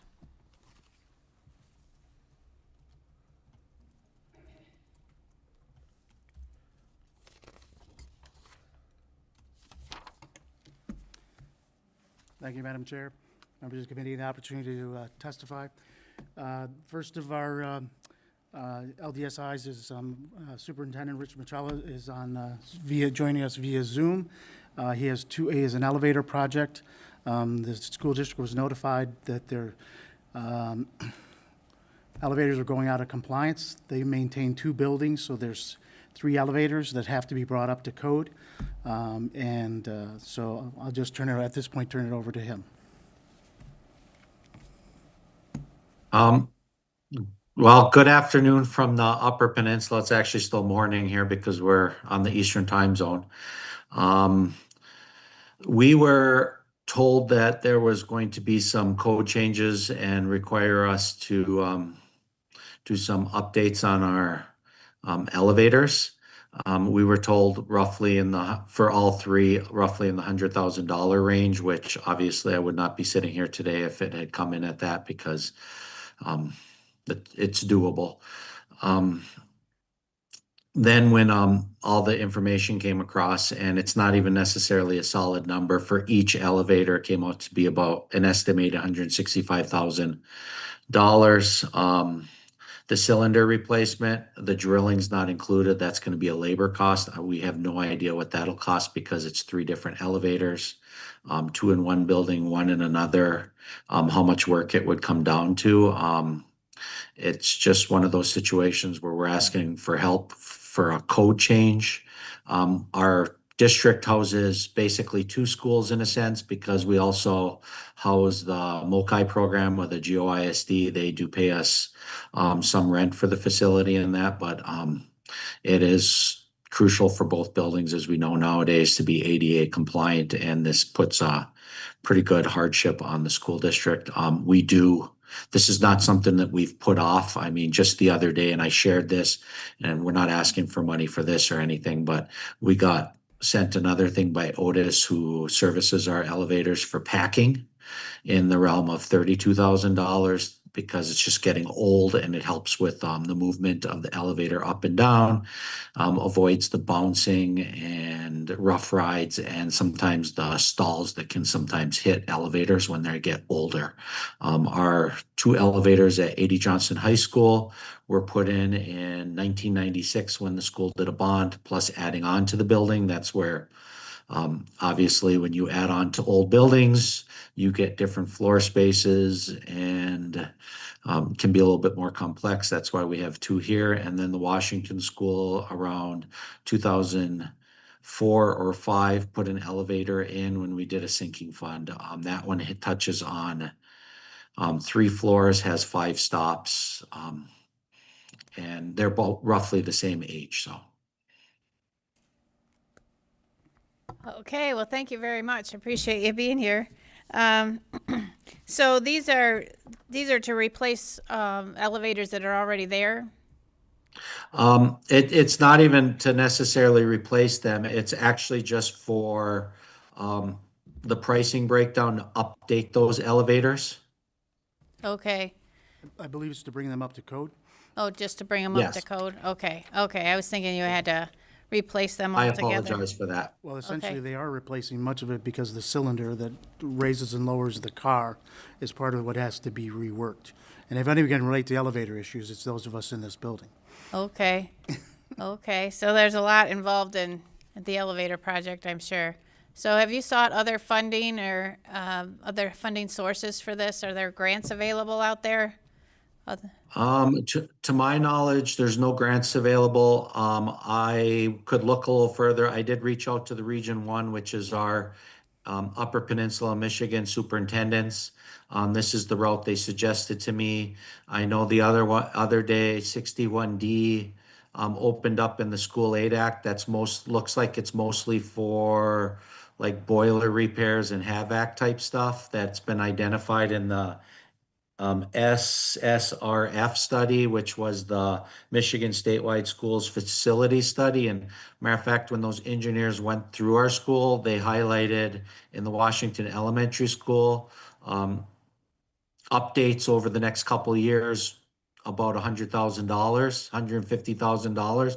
Here at the high school, they identified no updates because of the fact that we keep up on annual maintenance. Okay, okay. And So, and I just have not seen any other grants or things that we can do to really update our facilities that target elevators or stuff like that. well, I think it's kind of a unique ask. It's the only elevator request we've had so far, so it's probably not too many organizations need those. So, okay, so how long will once you maintain these, how long will those elevators last, do you think? Well, I mean, the fact that we have not done any major updates to the elevator since 1996, to my knowledge, they, I'm probably kind of unique, maybe not for small schools, but I was born and raised here and I've taught here my entire career. So since 1999 to present day, I am not aware of any major updates that have had to be done to the elevators during that time span. So I'm guessing as long as we do not get another policy change by built because of building code or that, I would say that those elevators would last another 30 plus years. Okay, that's good. And then if you only got a partial grant, would it would it be helpful to even just get one or two of the elevators done instead of all three, or is this something that you really critically need the three? Unfortunately, with buildings and that, our first floor is broken up. There are two different floors, so in a lot of ways, it's for ADA compliance, it's kind of required that we have that. I mean, we could possibly purchase a stair crawler or something like that to get up the stairs, but that's just Well, an added cost too. Yeah, I was gonna say that's not really helping the problem or not solving the problem. It's just pushing it down the road or something. So, okay, well, I appreciate you bringing this to us, and we will take a look at it. Yeah. And I thank you for having me today. Thank you so much. Welcome to the future.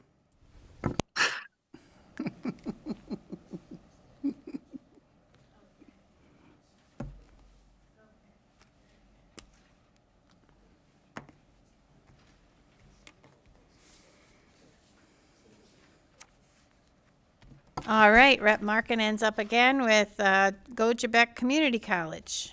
Once again, thank you, Madam Chair, members of the committee, for the opportunity to bring this before you.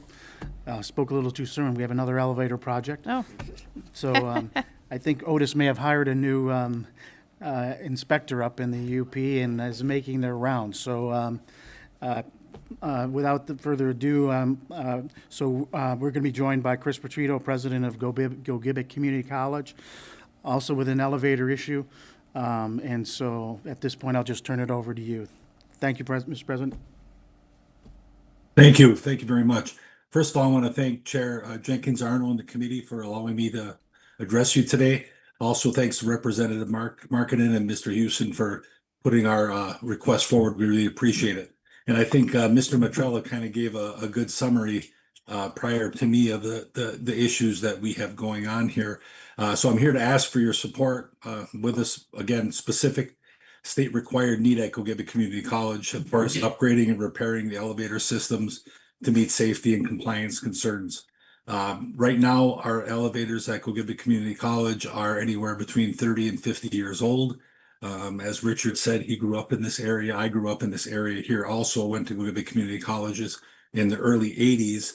And the elevators that I rode on then are still the ones we're looking at now. So they're older. The maintenance on them has been light over the years. So we're going to need some assistance down the line. And this isn't a discretionary request I get. It's kind of making sure our facilities are safe and accessible and in compliance with the requirements. Like a lot of community colleges and school districts, the challenge you face in issues like this is mostly structural. As a rural college, our tax base is very limited. We serve a very large geographic region here in Gogebic County with a very small population. A lot of the land here is untaxed. So even though our millage is pretty similar to other community colleges, because of that low tax base and untaxable land, we just don't bring in that much revenue in a tax base every year. A lot of community colleges in more populated areas, tax base areas are 2, 3, 4 times what we get every year. So that makes it tough. And then of course, with millages and any other type of funding, operational costs at the college and everywhere, as we all know, keep going up. Utilities, insurance, staffing, compliance, whatever you may call it, they keep going up. Like any responsible institution, we've prioritized, instruction, our students, and affordability for tuition. But the trade-off, of course, as prices go up, there's less amount of money there for capital needs. And for major upgrades like this, it becomes almost impossible to move those forward. And as we all know, elevator systems, they don't allow for delay. When an elevator system is down, it's an access issue, and many of our students need those elevators for access. And of course, as Gogebic, we want to meet those requirements for our students and our community, because we have a lot of community that uses the building too. So, and a lot of this, when you look at the area we're in, Gogebic Community College, our mission is very solid here at Gogebic Community College.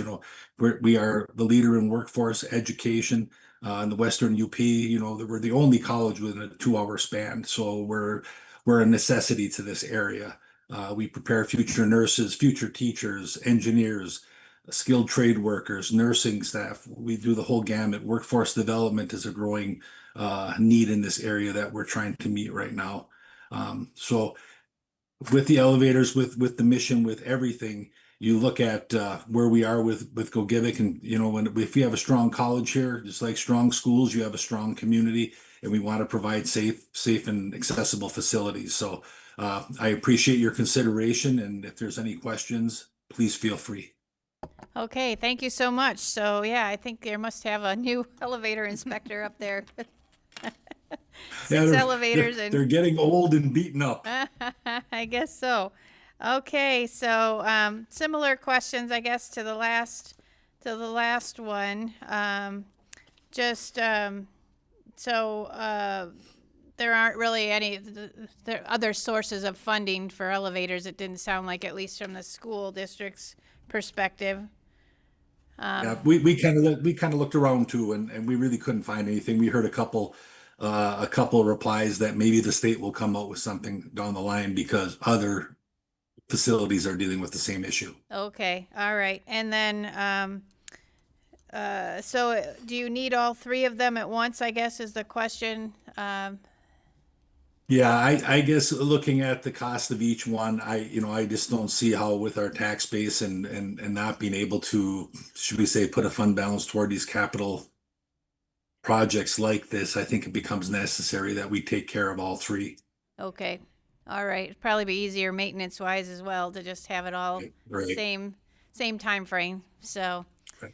All right. Well, thank you so much for being here today. Appreciate it. Thank you very much. If I could. Appreciate it. Just quickly, can you, can you just communicate or just mention quickly how other community members use that facility in addition to the students? Oh yes, we have, in the Linqua Center, we have the walking track in there. That's where our athletics are. There's a lot of senior citizens that use the elevators there, and we do have a lot of across the campus wherever the elevators are. We do have a lot of night classes, community meetings. So it's a community stop too for all walks. Okay. Well, that's good to know. Thank you so much. Thank you. Mm-hmm. All right. Next up, we have Rep. Markkinen again with the Michigan Technological University, MTU. Good afternoon once again, Madam Chair, members of the committee. This project is for the Trailhead Lodge, which is the head of the trails that gets excessive use. I'll let Bill Kornbach, VP of Government Relations for Michigan Tech, speak to that. But this is a project that again will be utilized by members not just of the local community, but by those visiting the UP from downstate as well as other states. So it's a project that will have high impact and across tourism in the state. Good afternoon, Madam Chair. Michigan Tech's founding charter calls on us to serve industry in the state and over the last 140 years, we've combined high levels of research, academics, athletics, with an environment that many would consider quite challenging, but one that we embrace as part of who we are. We kind of call it Husky Tough. We are one of only 2 R1 universities in the country located in a remote setting with fewer than 10,000 students. Today, we're pleased to share a project that brings together 2 things that Michigan Tech does exceptionally well: advancing research that supports Michigan's forest products industry and strengthening the economic viability of the Western Upper Peninsula. Michigan Tech Trails are already one of the premier outdoor recreational systems in the Midwest. Spanning more than 675 acres, they include 31 kilometers of cross-country ski and snowmobile trails, 35 kilometers of mountain bike trails, and 7.5 kilometers of lighted trails that make evening access possible for students and working community members. Each year, more than 176,000 people use the trails, students, local residents, and visitors alike. The system regularly hosts major Nordic skiing events, including Junior Olympics, U.S. Ski and Snowboard Senior Nationals, NCAA regional competitions. Why? We have guaranteed snow. The Keweenaw Peninsula has gotten 30 feet of it this year. These events bring meaningful economic activity to the region through lodging, dining, and retail. But the trails are much more than a recreational asset. They are an educational one as well. They support forest and biological science field labs, ROTC winter training, and emergency response training through organizations such as the Superior Search and Rescue. They also serve K-12 programming, making the trails truly a community-wide resource. Now here's the reality. We host national-level events where athletes are getting dressed in their cars and relying on porta potties in the middle of a Michigan winter. For all the strengths of the system, it lacks basic infrastructure. There's no public locker rooms, no dedicated meeting or classroom space. These limitations hold back the system's full potential for events, for education, and for the overall experience. If the Keweenaw Peninsula is going to remain competitive as a destination for winter sports and outdoor recreation, a trailhead lodge is essential. The lodge would allow for on-site instruction, year-round programming, and a significantly improved experience for users and visitors. Given the trail's existing use, impact, and value, this is a natural next step. What makes this project especially compelling is that it doesn't stand alone. It directly connects to Michigan Tech's leadership in advancing the state's wood products industry. Since 1885, Michigan Tech has listened to the industry and evolved to meet its needs. Our applied, hands-on model prepares students to enter the workforce ready to contribute and to stay connected to the Michigan industries. This project, the Mass Timber Demonstration Research and Trailhead Lodge, will itself be a living laboratory. Mass timber is created by bonding layers of wood into large structural components. Today, the industry primarily relies on softwoods, yet Michigan's forests are nearly 70% hardwood, presenting a significant opportunity. Michigan Tech is leading research into using these hardwood species in mass timber construction. As demand for traditional paper products decline, mass timber represents a promising new market for Michigan. Investment in this space has the potential to drive manufacturing, engineering, and job growth across Michigan, particularly in rural areas. The $3 million, not 30, I'd like 30, but I'll take $3 million facility will showcase the use of Michigan-grown hardwoods in cross-laminated timber structures while supporting research into their performance and long-term viability. On behalf of the students, faculty, staff of Michigan Tech University, thank you for your time today. MTU, the Western Upper Peninsula, and the industries across Michigan respectfully ask for your partnership in making this project a reality. Okay, well, thank you very much. Appreciate you being here. So could this fall under the category capital outlay projects, or is that, No, it would not qualify for a capital outlay Okay. project. And it has Michigan Tech as the host of it, but this is really a facility for the Keweenaw Peninsula. Okay. All of the economic development organizations are on board with it on the recreational side. On the business side, everyone from the Nature Conservancy through the logging industry and the mills are supportive of the effort to try and bring a new industry to the UP. okay, are they contributing at all to the cost of it, or like trail associations or the For lumber industry? For the construction, no. Okay. Ongoing, once it's built, we're hoping to further expand the events that we can hold. Currently we're bringing in over 700,000 people into the events, and that's without a facility. So we're thinking that this can be a true game changer for the economy of the Western UP. But more importantly, the showcase for the industry and having a building that's instrumented and dynamic and can show the benefit of this new industry. Yeah, so hopefully maybe they'll contribute to the maintenance or something along the way of the building and that sort of thing. Go ahead. The trails are currently being maintained by them, so it's an existing trail. So what we're looking at here is just basically a welcome center, a facility that would be for people that are utilizing the existing trails, which have been maintained and were created years ago and maintained by many community organizations that you referred to. So this is just creating a welcome center or an entry center like you would see on a highway. Mm-hmm. And it is our one of our UP highways. Okay, sounds like a good project. So, well, I think that's about all the questions I have. So thank you so much for being here today. Thank you so much for your time. Yeah. All right, next up we have Rep. Steele with Pollyant Trailway Management Council.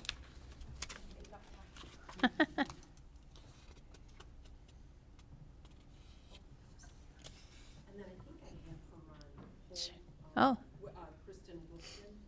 Thank Okay. you, thank you. What do we have to do to get her on screen? They've got her back there. Pardon? She's got, there we go. Oh, thank you, perfect, love it. Hi, Kristen. So, thank you, Chair Jenkins, Arno, for holding the fort down today on this lovely Friday. And I just, this is my intern, Sophia Bahu, and she's getting her civics lesson today. So, I am here to testify in support of $7.5 million in funding the Pollyant Trail.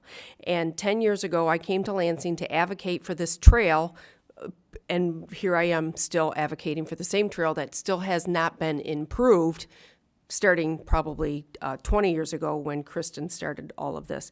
It was part of the Iron Bell Trail as well, too. And right now we have 16 miles improved.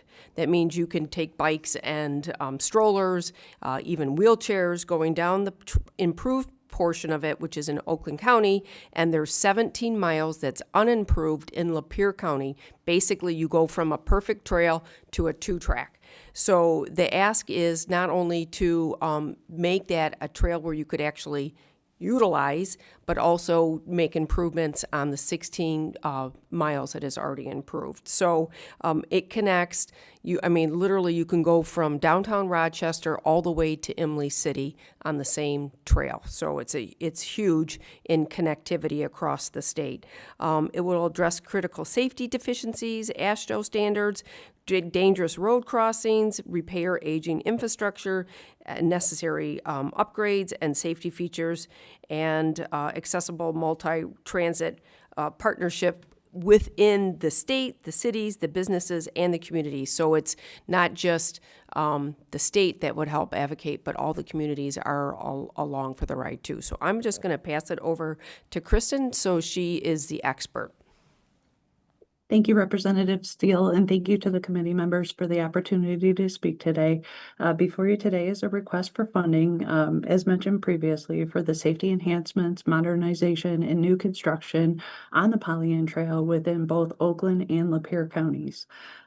This is a historic railroad corridor that was originally built roughly in the late 1880s and extended from Pontiac all the way up to Caseville through the Thumb. It's one of our untapped resources that the state has owned for decades, but has just never been able to improve the full stretch. The portion that we're looking to make improvements to extends from Orion Township all the way up through Oxford, Leonard, Dryden, Imlay City, on up to Kings Mill. We are looking to make sure that these trails are open for use to enhance quality of life, make sure that they're safe and welcoming spaces. And we're also working on collaborations. So right now we're working with the State Department of Natural Resources, Lapeer County Department Road Commission, and also the Michigan Health Endowment Fund to complete a design phase for this trailway so we can make these necessary improvements. We also have some strong support from philanthropic organizations, and we'll be seeking additional funding on the construction side as well from our philanthropy partners. We want to make sure that we're focusing on health and wellness and embracing the trails as a preventative health infrastructure and reducing barriers to making sure that for active living. Walking, biking, equestrian use, these are the primary trail uses. In Oakland County, the trail is open year-round. And as mentioned previously, the Lapeer County stretch has never been improved. So we're kind of seeing the bookends of the life cycle. The Oakland County piece was improved nearly 20 years ago, and the Lapeer County piece has never been improved. So we're just seeking additional support on the construction side of things to enhance safety, promote local tourism, and increase economic development within some of our rural areas as well, because we know trail users travel long distances and they like places to stay, places to eat, and also like to spend money while they're out using the trail as well. So with that, I'd be happy to answer any questions, and thank you for your consideration. Well, thank you so much for being here today. I'm glad to hear that you have other sources of funds, because that's usually a question that I ask. So it looks like there's a long laundry list of things that need to be done. So trail surface, trail road crossings, roadway approaches, all that. Do they have to be all done at once, or could this be done in phases? Yes, yep. So we are able to phase the different projects and address those critical need areas first if needed. So we could split this up into smaller projects. But typically, if we're working on an area, we like to make sure there's connectivity on both ends so that there's good infrastructure and it connects to something. So we would be mindful of that as well. Okay, and then what would be the priorities that you had if you had to list them out? Certainly, I think our road crossings are probably number one. Anytime we're mixing automobiles with cyclists and pedestrians, we want to make sure that those road improvements are top priority for us. And then I would say certainly making sure that the Lapeer County stretch and the improvements, people are itching to go north. And we hear that quite frequently. So we want to make sure that we're connecting Dryden, Imlay City, and then also right there at the Oakland County border. It's pretty rough. It's a 2-track if you've not been out there. It's pretty rough going. Okay, so if you were successful in getting that 7.5 million, would that complete the project then? You would be. Yep, we would be seeking additional funds, likely through the Transportation Alternatives Program. And then on the Oakland County side, we may reach out to some of the other funding partners in the philanthropy space. We have a couple of large foundations that would be interested in trail projects such as this, because it is part of a small section of this is part of the Iron Belt Trail. And then it's also been designated as a Pure Michigan Trail. So we want to make sure that we keep those pristine and nice places for people to visit. So we would be seeking alternate funding sources as well. Okay, well, thank you so much. I appreciate you being here today. Thank you for your time. We appreciate you. Can I just make one quick comment? I Sure. think it's closer to a $20 million project all the way through. And Okay. we're in, southeast Detroit area, so we have hundreds of thousands of people, and we're always dying for green space, unlike some of the northern portion of the state. So Right. thank you. Okay, very good. Thank you. All right, well, Rep. Steele, you're up again, and this time with the Orion Township East Clarkston Road. Good afternoon. Hello. Thank you for allowing me to testify. And I think I should have two more people joining me on this one as well, too. Thank you. Okay. We have the Road Commission and Chief of Staff Sam Timko from Orion Township. So right now we have a road. Oakland County is blessed with 740 miles of dirt road still. And this little portion is approximately 5-ish miles. And it serves probably 100,000 people again, because we're connecting communities from Independence Township all the way to Rochester Hills. It is a cut through, and it is mostly state land on this portion of the road. And so we don't have a lot of residential houses here, and so we can't go out for a SAD to help pay for this portion of the road to be paved. Approximately 4,000 vehicles go through here today. And right now, what we have seen is terrible erosion issues, degrading the road. People are going 45 miles an hour, going down very sharp curves with lots of bumps in the road, so it's very unsafe. And we can't go after funding because it is an unimproved road, therefore it limits what funding you can go for. So it makes it challenging to repair this road and make it into a paved thoroughfare. So actually, and the one thing I want to say before I connect Sam on is that we have a safety path next door to it, that is paved, and the safety path is in much better condition than the actual road, and we need to improve that. So whenever you're ready, Sam.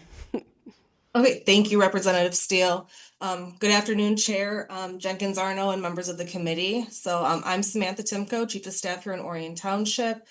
In addition to the road concerns, and I will also share the spotlight with RCOC Deputy Director Gary Petrovitz here in a minute.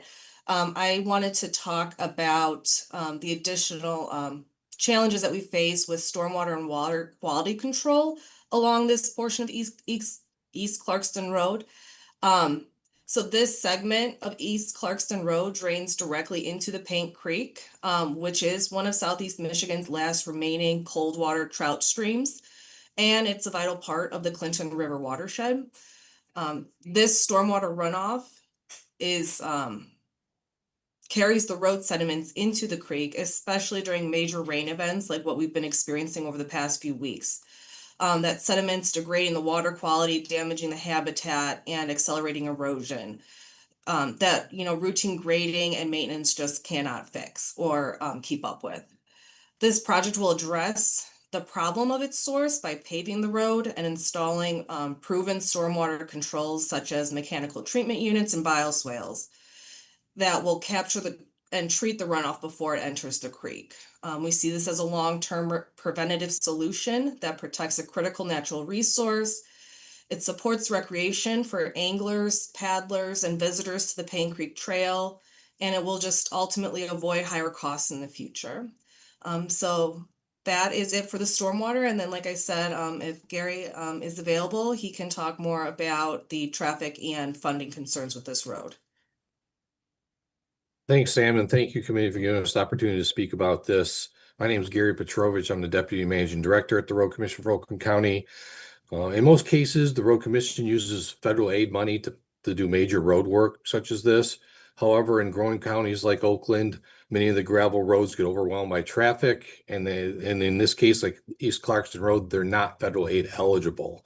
So the nice thing is, once we get this road paved, we could use the state money to get it paved, then we can redesignate it as a federal aid eligible road for future improvements. So that's why this road falls in a unique area where funding of this type would really be extremely useful, and as well for future, we would be able to use federal funding if we were to get this money. Thank you.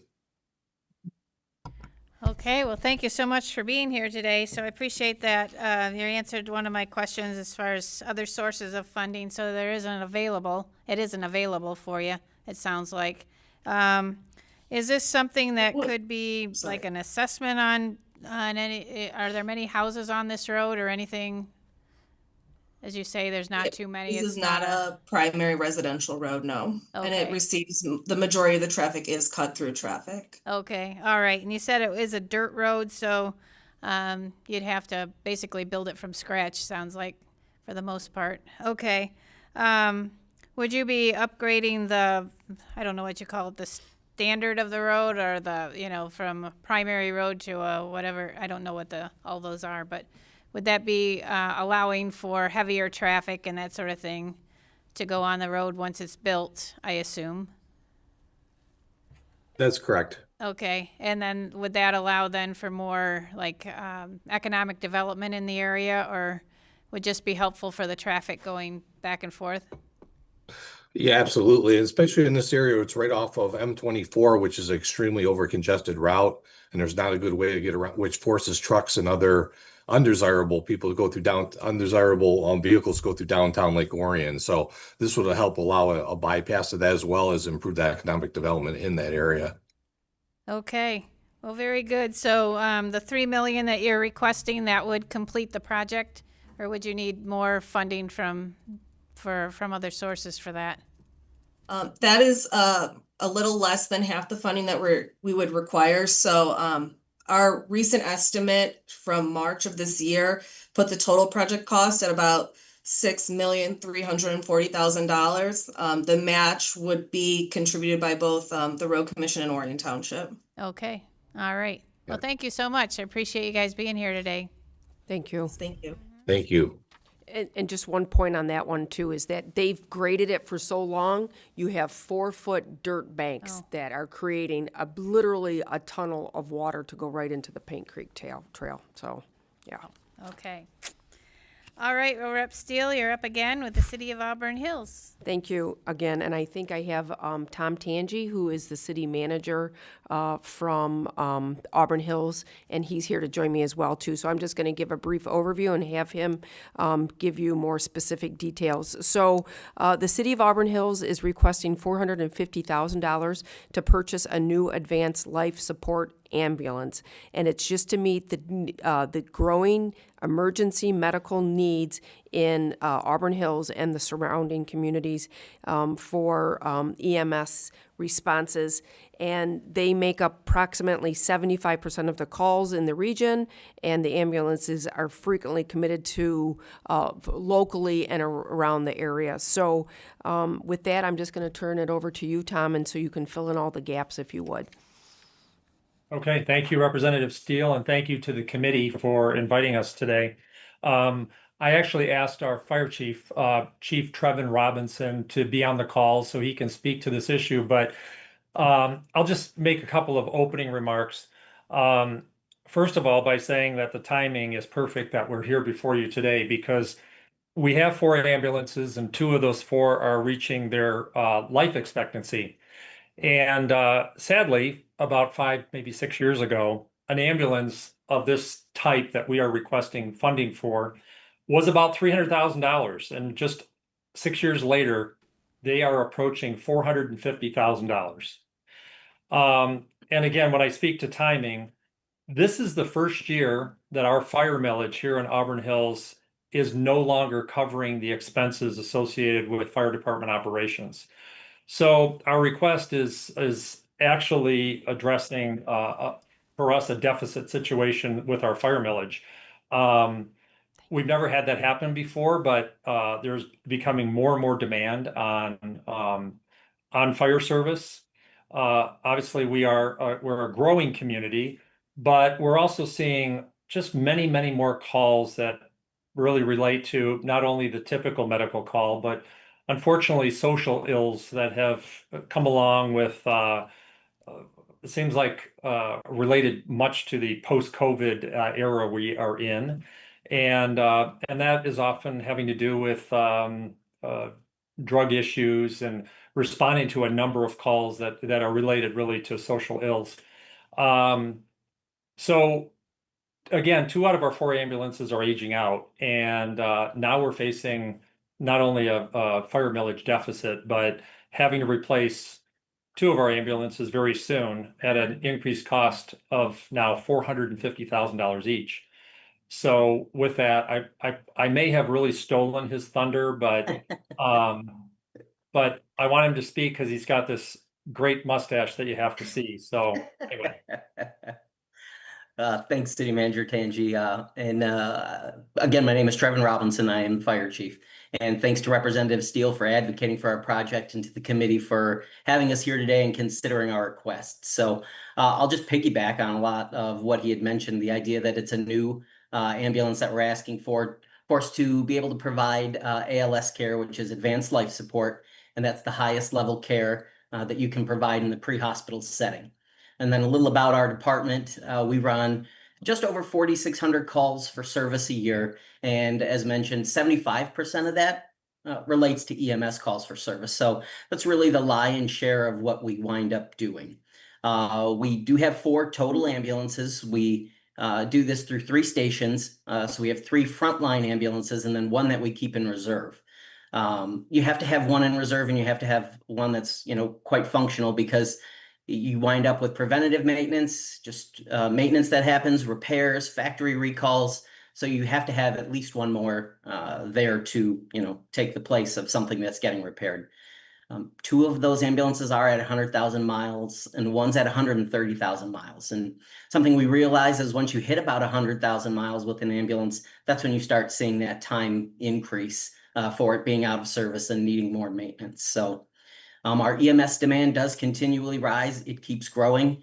And an ambulance doesn't just help our community. It helps, because we have a business footprint here and we also have a commercial footprint with Great Lakes Crossing and Topgolf and other places. So we have other people from the region, here that will also benefit from that. As well as we take those ambulances out to help other places when they need it. So besides our local mutual aid, I think of like the MSU tragic shooting, we had an ambulance there. So we also provide and try and help other communities as well. Last thing I'll point to is just the idea of the cost, as was mentioned. Since COVID, the rate of increase is pretty astronomical, and the length of time it takes to actually have that, apparatus in your bay, it's really increased. And it's hurt our budget. We've watched costs rise for personnel and for equipment, which as City Manager Tangi points out, this is the first year we're not going to be able to cover our operations with our millage. So I know we're at our time, so I'll open it up for questions. And thanks again. We appreciate it. Well, thank you so much for being here. So do you have a apparatus already identified that you want to purchase or? An apparatus, yeah. What we'd like to do is, when we gave 450, that was with the idea of keeping the exact same piece of equipment that we have to match the other 3 ambulances. This way, everything's in the same spot for the personnel. Changing between rigs is very simple, and it makes life very easy on that front. Okay, so that's helpful for your crew, I suppose, so they don't have to learn a new machine. So Yep. You mentioned that it takes a long time by the time it's ordered to the time you actually get it. How long is that time, do you think? Yeah, if you start at the back of the line, that's even for an ambulance now, 3 years, maybe a little more. If you can get a spot in the line that someone is reserved, maybe you're closer to 1 to 2. But there is some time involved in, making that happen. I'm just curious, is that because there aren't many places that put these vehicles together? Or? I know I don't know if it was the Senate or the House, they were having hearings basically on this exact topic where we've seen the number of suppliers shrink drastically and then the wait times increase and the price increase quite a bit as we've seen the smaller shops get, bought out by bigger private equity firms. So it's really a combo of a few different, things happening. Okay. All right. That's an interesting side note there. So let's see. So it sounds like you help other areas as well. It's not just your Auburn Hills, the city of Auburn Hills, but your ambulance would help others as well. Yeah, absolutely. We respond regularly to mutual aid and medical mutual aid to other communities. Like I said, we're involved with the incident management team, and we participate and we send resources to help whenever we can. So Okay, we and do. are there other opportunities for getting funding for ambulances out there, or is that pretty limited? No, it's pretty limited. The only other that I'm really aware of is an AFG, but an ambulance isn't going to ever score well there when you have people, working with converted milk trucks still as their frontline fire truck. So it's not a real viable option at all. Okay, all right. Well, very good. Well, I appreciate you guys being here today. Thank you so much. Thank you, appreciate it. Yeah, thank you. We appreciate you too. Thank you very much. Uh-huh.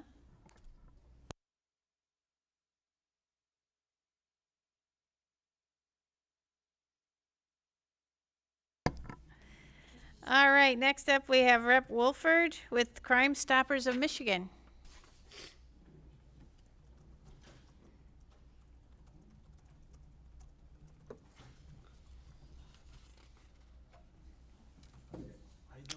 I'm pretty good. I'd give the last guy the money just based off that mustache.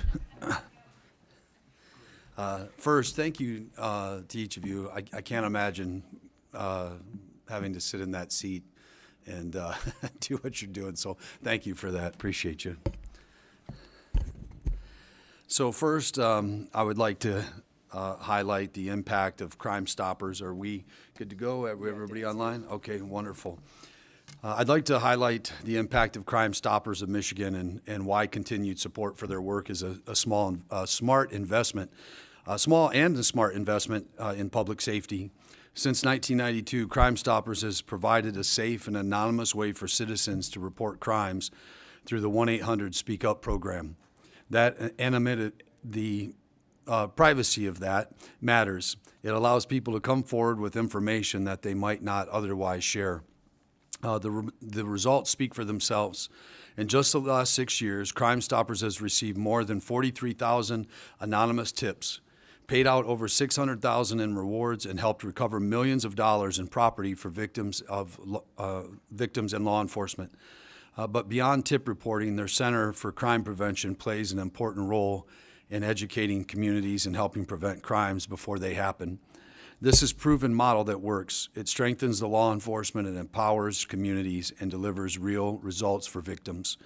Supporting Crime Stoppers is about giving people a voice, helping law enforcement to do their job, and making our community safer.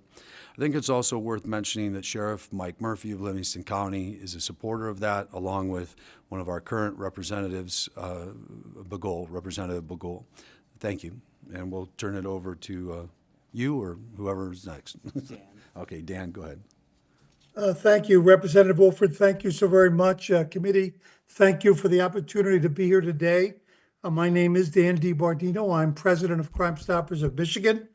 And as the representative just indicated, we are currently in our 32nd year of service to the community. We started out by servicing the 7 counties of Southeast Michigan.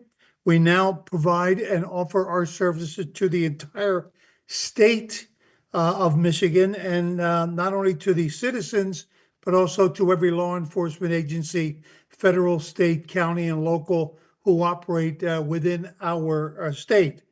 We currently have 2 deliverables. The one is the 1-800-SPEAK UP, which every year provides between 5,000 and 6,000 anonymous tips a year throughout the entire state, as well as we have a Center for Crime Prevention, which is our educational piece. So we try to do 2 things. We try to help the law enforcement community solve crime through asking the communities to provide vital information, as well as we're trying to keep people safe through whether it be human trafficking, gun safety, whatever it is. We have an entire program to do that as well. And we have a lot of people going through that program every single month.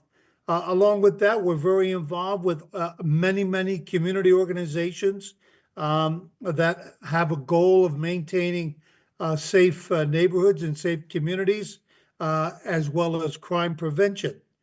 The results of our organization after 31 years is, again, as I indicated, we have every year hit between 5,000 and 6,000 anonymous tips, which we encourage the communities to call the local police department or the investigative firm that's involved with the crime we're spotlighting. However, many people choose not to do that for a variety of reasons, particularly our seniors. So as a result, we offer them an anonymous and safe way to do that through the 1-800 Speak Up program. We have a number of victim support programs that we offer through Zoom and in live person.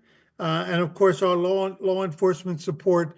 We are getting calls from agencies all over the state constantly to help utilizing our services through all of our social media platforms, our relationships with all the local and statewide television and radio stations, so that we can get the information they need out in order so they can get vital information in order to solve crimes and satisfy the victims in their respective communities. In terms of the impact that we have, first of all, we give citizens a safe and anonymous way to report crime. It allows citizens to become partners with our law enforcement agencies, which is extremely important. It allows our law enforcement agencies to solve cases. And as a result of that impact, as the representative indicated a minute ago, we track, because we do give out rewards.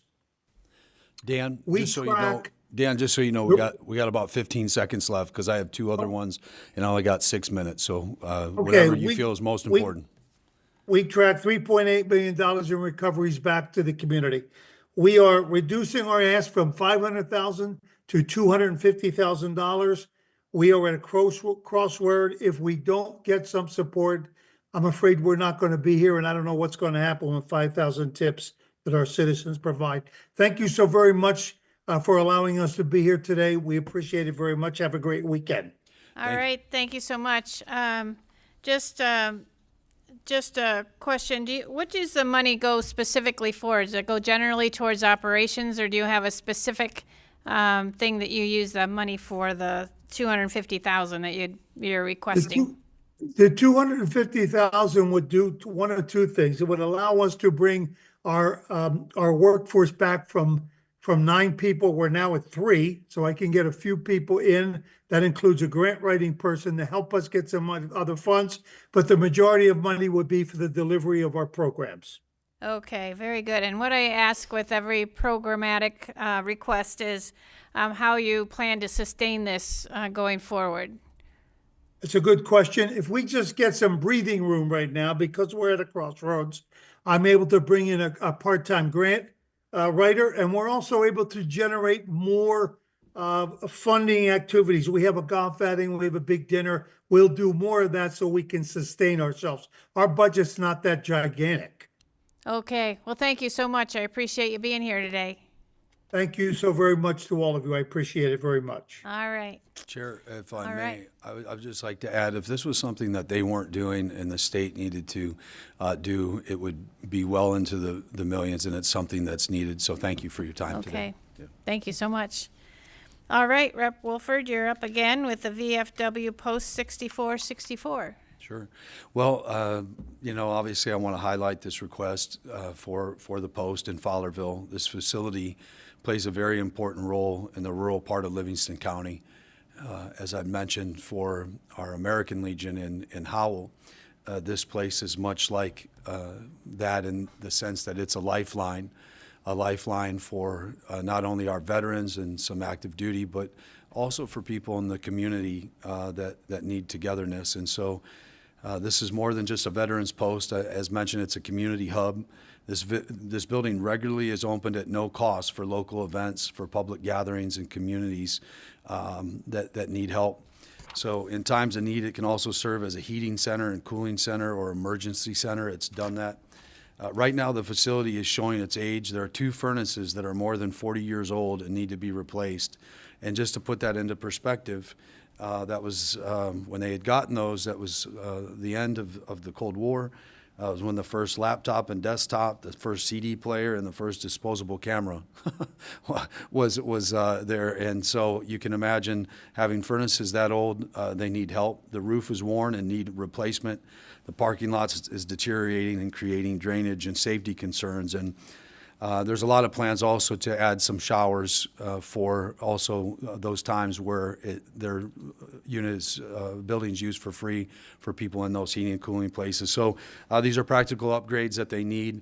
It's important to our community. And as mentioned, the percentage of our veterans, this makes up about 30% in total of our community when you take in consideration the veteran, their families, and then the community is outside of that 30%. So it's a big help. Thank you.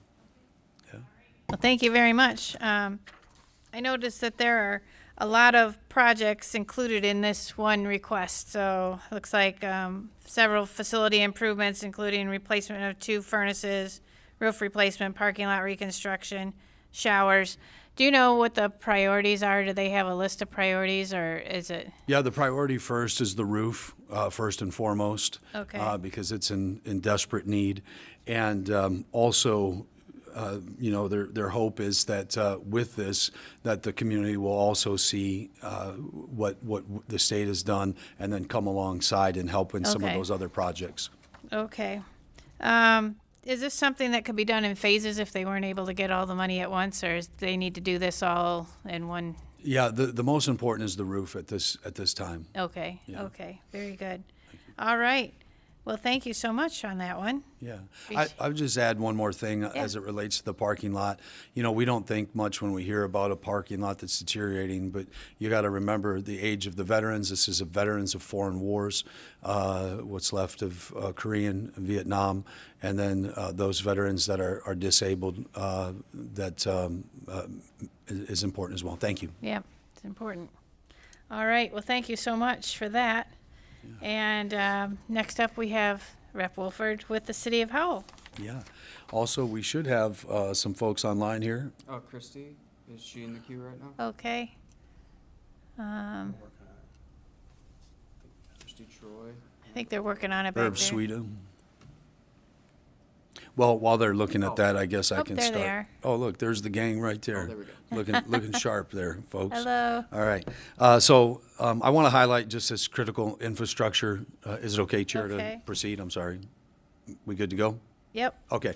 I want to highlight the critical infrastructure in need of Howell in this area that has gone unaddressed for far too long. The I-96 and D-19 interchange, along with the South Michigan Ave, has been failing for over 40 years. And I know this because I'm 54 years old, and I would ride my motorcycle and four-wheelers around that area. And my time of being gone, serving the Marine Corps, coming back, it's the same exact setup that it was many, many years ago. And we know that Livingston County is becoming a main hub for multiple things with electricity and just, so anyways, it's a very big deal. It's something that's very important. Despite being the primary connection point into downtown Howell and Marion Township, it's seen little to no investment. So this is not just an inconvenience, it's a public safety issue. When trains block the crossings through the city, the entire sections of Howell are effectively cut off. Emergency responders are delayed, which I believe someone on the call today will talk about that. And for residents in the southern portion of Howell and Marion Township, that delay can be the difference between a timely response and a dangerous situation, which I would like one of them to cover. And so this is why the connection from D-19 to Lucy Road, known as locally the Loop Road, is so important. This project would provide reliable bypass for truck traffic, reduce congestion in downtown Howell, and create an alternative emergency route, which is so dire. Beyond the safety, it's an economic opportunity for us. It's well known automotive companies are actively evaluating this area along as some military components or companies. And with the right infrastructure in place, this region has the potential to support over 1,000 high-paying jobs that'll make a difference to our community. So with that, I'll turn it over to you, Chair. Thank you. Did your Did your guests want to speak at all to the project? Yes, ma'am. Okay, go ahead whenever you're ready. Good afternoon, Madam Chair, and subcommittee members, thank you for the opportunity to speak today in regards to this request for the D19 I-96 interchange here in Howell. I want to begin by thanking Representative Wolford for recognizing the critical importance of this project. He hit a lot of our points. He understands the request is not simply about improving pavement, but it's also about addressing the serious safety and economic challenges of our community and that we face pretty much every day. So my name is Nicholas Hertrick. I'm the new mayor here in the city of Howell, and I'm joined by our city manager, Christy Troy, and our police chief, Dunn. We are here advocating for a project that, as the representative said, it's been in the making for more than 40 years. This interchange is the primary gateway to the city of Howell, and the city of Howell is probably the pride of this local area. I don't know if you read the news yesterday or not, but we were voted 4th best main street in the United States by the USA Today. I wish they would, previously excuse number me, and I one. wish they would stop doing that because too many people are moving in. Anyway, go ahead. Agreed. So we've built a top-notch class downtown, but the infrastructure, as you've heard, welcoming people into our city and the surrounding area, just really hasn't kept up with the need. So. Thank you, Mayor. So as Representative Wolford mentioned, the urgency of this request, it's important to look at the timeline of our growth. This interchange was opened in 1962. Livingston County had approximately 38,000 people. Now, today, 64 years later, the population is upwards of 200,000 people. And during that time, our location in the heart of the county has made us a major residential and commercial hub, as mentioned. So as you can imagine, we're trying to move a volume of traffic that probably the original engineers never even anticipated. MDOT traffic totals on that corridor now carries tens of thousands of vehicles every day. And then within the city, feeder roads such as that D19 are significantly strained, which has caused that interchange to fail for at least 20 years. Not only that, the safety challenges are also a significant factor in our request. And when you exit I-96 onto D19, it's hazardous, especially during peak hours. And not to mention, as recently as last Tuesday, the overnight storms flooded I-96 between Latson and D19.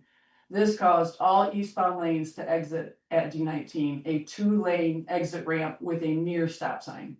That congestion was endless. And it also undermines our emergency response when the north and south rail lines are blocked, which at times can be daily occurrences. And this interchange becomes the only reliable route for first responders. And if it's gridlocked, lives are at risk when every second counts. Mayor? So as City Manager Troy outlined, this project is about public safety and about protecting the economic vitality of this entire region. Modernizing this interchange isn't just about improving access to I-96. It's a central loop. It's central to our Loop Road project, which we heard a little bit about. This is going to reduce or redirect heavy traffic away from our pedestrian-friendly downtown, which we work really hard at, and support new development along Lucy Road, which is including the Motorsports Gateway, which was recently in the news 2 weeks ago, I think it was. So with the support of Representative Wolford and the inclusion of this investment, we hopefully will create a safe, efficient gateway that matches the quality and character of our community. We respectfully ask the subcommittee to include this funding in the FY27 budget so that Howell residents no longer have to wait for infrastructure that should have been updated decades ago. So, and I'd just like to add, I don't even use this exit because it's that challenging to get off the expressway. So with that, thank you for your time and consideration, and we look forward to your questions. Thank you. All right. Well, thank you so much for being here. I appreciate that. So I think you answered a lot of my questions, but has MDOT or the federal government been able to furnish any funds for this? Not at this point, there's no other alternatives for but this funding for this project. And I have exhausted that, Madam Chair. You've already tried? Yes. Okay. Very good. And you did say that there are, how did you say, tens of thousands of people that are driving on that road every day. So it's a well-traveled road and in need of updates, it sounds like. So if you weren't successful in getting these funds, what would be your plan B as far as what would you do with this situation? If we didn't get the funding? If you did not get the funding? We would probably be in the same situation we currently are now, where I wouldn't use that exit. So. Okay. All right. Madam Chair, and getting worse because, as he had mentioned, the mayor mentioned, Livingston County, specifically Howell, is growing at such a massive amount because of these being voted the best downtown in America. And also, there was a story of a young woman who couldn't make it to the hospital because when the train comes through there, it stops and it blocks the traffic from getting over, and this would also help that. And there's multiple instances where ambulances aren't able to get people where they need to go to the hospital because of this. So that's one of my biggest concerns on this as well. Thank you, Madam Chair. Okay. Well, thank you so much. I appreciate all of you being here today. Thank you. Thank you. Thank you. Thank you. Have a good weekend. Thank you. You too. Thank you for being on the call. Thank you. Thank you. All right. Next up, we have Rep. Alexander with City of Caseville.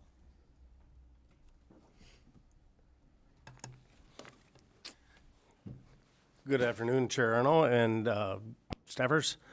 I'm here in support of $1 million request for the City of Caseville to support critical upgrades to the regional water treatment plant serving Caseville and surrounding communities.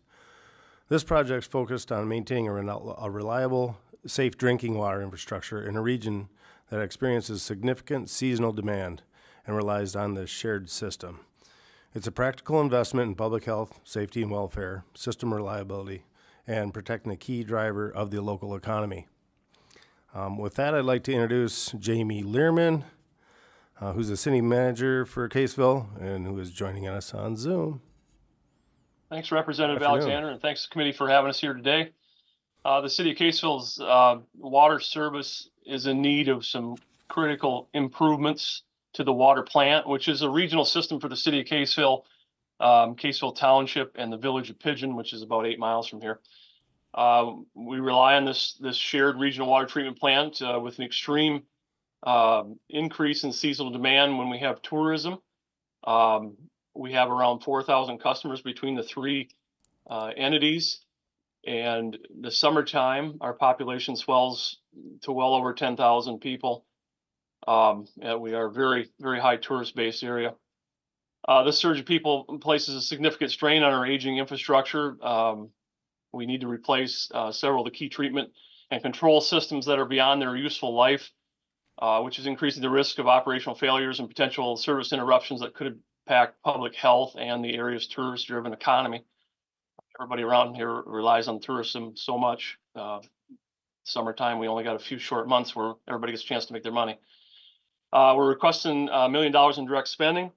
And the issue that we deal with here is we have these large, expensive costs and repairs that need to be done, but only a smaller number of people that we can spread that cost over for our customers that pay for it. So it makes it difficult for us when we have these large costing projects to be able to pay for them. The legislative direct spending fund our improvements to our water treatment plant, ensure compliance with the state Safe Drinking Water Act, and make our system more reliable.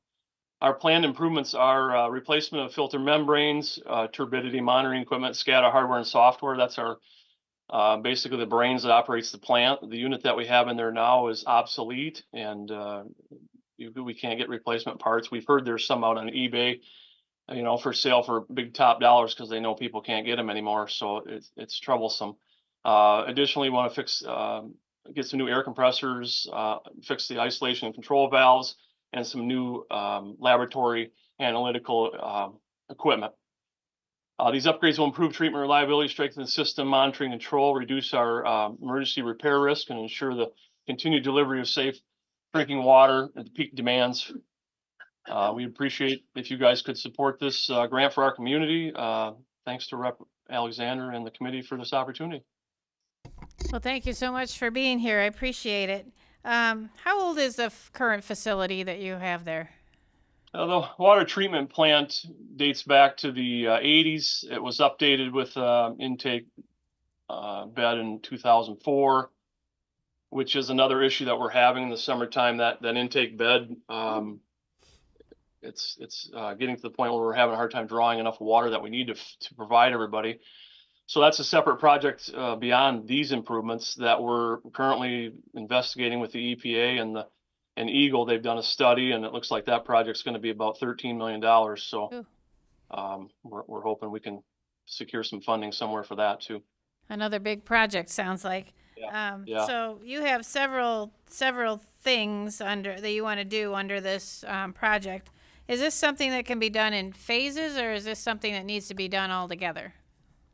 It could be done in phases, but the concern is failure if we don't take them all on. Each part is very important to the system, and if one fails and we go down, we're going to be in trouble. Okay. So we need to do them. All right. And then are there other sources of funds for this type of project, or is this something that basically you kind of have to come up with the money on your own somehow? Right. Short of billing the customers that use this service, we're exploring other options, but with the previous thing I mentioned about the bed intake, we're currently doing a plan to the drinking water fund, which we've heard there's no more ARPA funds. So best case scenario, we get a 30-year low interest loan. So still the customers have to pay for that. So we're trying to secure any funding we can for this project. Okay, very good. All right. Well, I appreciate your time today. Thank you for the time. being here. Appreciate it. Okay, Rep. Alexander, you're up again with the Village of Carsonville. Yes, once again, I'm a water guy, right? After Flint water crisis, I've learned a lot. I'm here in support of a $1 million request for the Village of Carsonville to address the critical drinking water infrastructure it needs. This project focuses on resolving serious water quality concerns and ensuring safe, reliable drinking water supply for small rural community that does not have the financial capacity to address this issue on its own. It's a direct investment in public health and safety and regulatory compliance. With that, I'd like to introduce Larry Hummel from Fleece and Vanderbrink and Joe Gersick from the Village of Carsonville to provide additional details. And hopefully they're online. There you go. There they go. Oh, we can't. Can you hear me now? you. Have you got your mute on? There we go. There you go. Go ahead whenever you're ready. Joe, did you want to start off or do you want me to take off here? I don't see him. All right. Thank you, Madam Chair and Representative Alexander. The opportunity to represent Village of Carsonville. And as the representative mentioned, Carsonville is looking for assistance here with $1 million request to the legislative elective spending and the population. You know, we're looking at a small village in Sanilac County, 465 population, significantly overburdened community. They got extremely limited financial capacities and an aging infrastructure, not unlike a lot of other small rural towns, but looking at their median household income being below 80% of the state average and a very low taxable value per capita of just under $17,000, makes it pretty infeasible to fund a major water improvement without placing a significant burden on the residents in terms of water rates and bills. It's basically, this one is an urgent public health crisis. They've got arsenic contamination in the aging municipal wells located in the downtown area. So they're essentially, those old wells are located next to two abandoned former gas stations. So there's additional concerns about other historical contamination risks or long-term groundwater availability in that location. The project, as presented, would hope to replace 3 failing wells with 2 new wells and complete some critical system upgrades. So a new raw water main that would come from those new wells, tie into the system, abandonment of those outdated wells that have high arsenic levels, treatment facility improvements with some upgraded chemical feed systems, SCADA controls, as you heard in the previous presentation, kind of the brains of that operation, right? How to track that, how to monitor the system, and then some electrical work just to upgrade those existing facilities, not replace them, but upgrade them to today's standards. And that would immediately address those contamination risks, ensure that they're within regulatory compliance, and then able to provide safe and reliable water supply to the community. That's really it in a nutshell. They've got issues that due to their size and their low income of the community, really don't have any other opportunities here as far as other than putting it back on the rates to the customers. Okay, well, thank you so much. I appreciate you being here and telling us about your project. So, you need to replace the 3 wells that you have, and then you want to construct 2 new wells? That's correct. Okay, so, do you have to purchase land, or do you have to get an easement to drill the new wells? Nope, that, all they would need to do here is that place those on locations they've already got, in hand, so there wouldn't be any acquisition of right of way required. Obviously just permitting with the wells, which is standard for any of that process, but acquisition is already, taking place, so. Okay, very good. How many homes are serviced by the wells that you have? How many, I guess, what's your population there in Carsonville? Population, most recent count's 465, so Okay, trying to remember the exact number of homes. I think it's like 238, 240. so it's a small community. That would be a difficult thing for them to cover the cost of this, this request, it sounds like, so. Okay, well, I appreciate you being here today. Appreciate you telling us about your project and your I request. appreciate the opportunity, and as noted that they are working, looking for additional funding sources. They have applied through a SRF program. So not just searching here, but any opportunities to try and put together a project that would allow them to alleviate that burden on the residents, so. Well, thank you for that. We appreciate that. So, all right, well, thank you. Appreciate the opportunity once again. Thank you. You're welcome. All right, well, thank you so much. Thank you very much. Appreciate it. All right. All right, Rep. Thompson is up next with the City of Rockwood.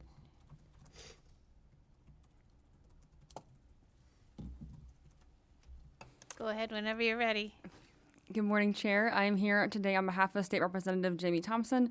She requests $80,000 for a patrol vehicle for the City of Rockwood Police Department. A new police patrol vehicle is a sound and cost-effective investment in safety downriver and an excellent opportunity for the state of Michigan to support a local police department known for its dedication and fiscal responsibility. Here with me today is City of Rockwood Mayor Tori Cox, who will further discuss the details of the needed patrol vehicle. Thank you. Thank you, Director Paddock. Good afternoon, and thank you, Chair and members of the committee, for allowing me to present testimony today. And I'd like to also thank Representative Jamie Thompson for advocating on our behalf. Rockwood is a smaller community with a limited tax-based revenue stream to support our services. We have a very limited budget. Reliable transportation is essential to maintain public safety and ensuring rapid response times and supporting the daily operations of our police department. We do have a major freeway, which is I-75, that runs through our city, where we back up the state police for mutual aid and also the county sheriff. We also do provide surrounding backup to surrounding jurisdictions for mutual aid also.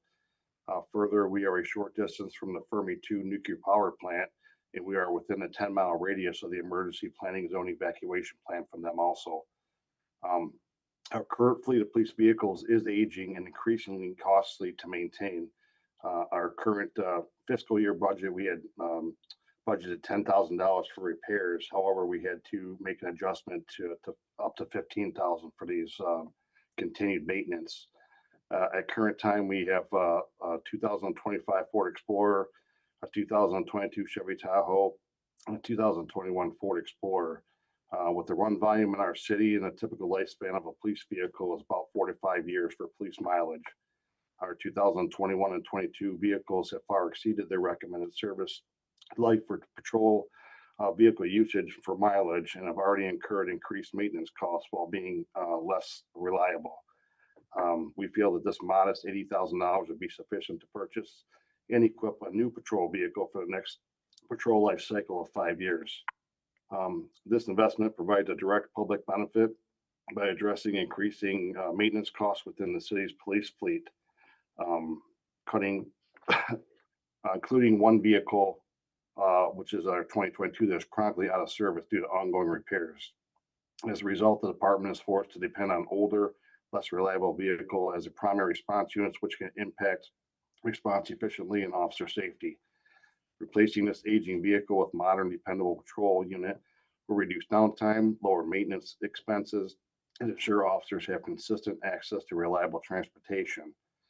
Funding this request supports effective law enforcement operations and helps maintain timely emergency response, provide consistent patrol coverage, contributing to the overall safety and well-being of the community while representing a responsible use of taxpayer funds. As you can see, we only have 3 patrol vehicles with limited budget. I believe these funds would greatly impact the overall safety of our local community and officers. I appreciate your consideration and time for this request and your continued support, not only for the city of Rockwood, but for public safety initiatives. Thank you. Thank you so much. Thank you for being here today. Do you have a vehicle in mind already that you are looking at to purchase? Yeah, I think we would go with another Explorer. That way we could use some of the interior parts from our other Explorer to help cut costs. We could use maybe some of the radio and maybe some cage parts interchangeable, hopefully. Okay, and would that vehicle come like equipped with all the, like all the things that police cars need? I don't know what that is exactly, but yeah, we included with the 80,000, we included that with the equipment package. So the car would come and then it would have to go to outfitting, which is usually about another 10 to 15,000. So the car runs about usually between 65,000. And then you would have to have a cage put in there and then lights put on it and radios. Okay. I'm sure that's extremely necessary. You have to have a police car, not just a car. So, Yes, ma'am. As far as the city of Rockwood, is this outside the capacity of that city, their budget, to budget that into, like, say, just a regular budget cycle? We've made some efforts within the last couple of years. This is only my 3rd year as mayor. I just started my 2nd term. We combined our dispatch a year and a half ago with another local city here and cut costs. That was how we were able to buy a police vehicle last year.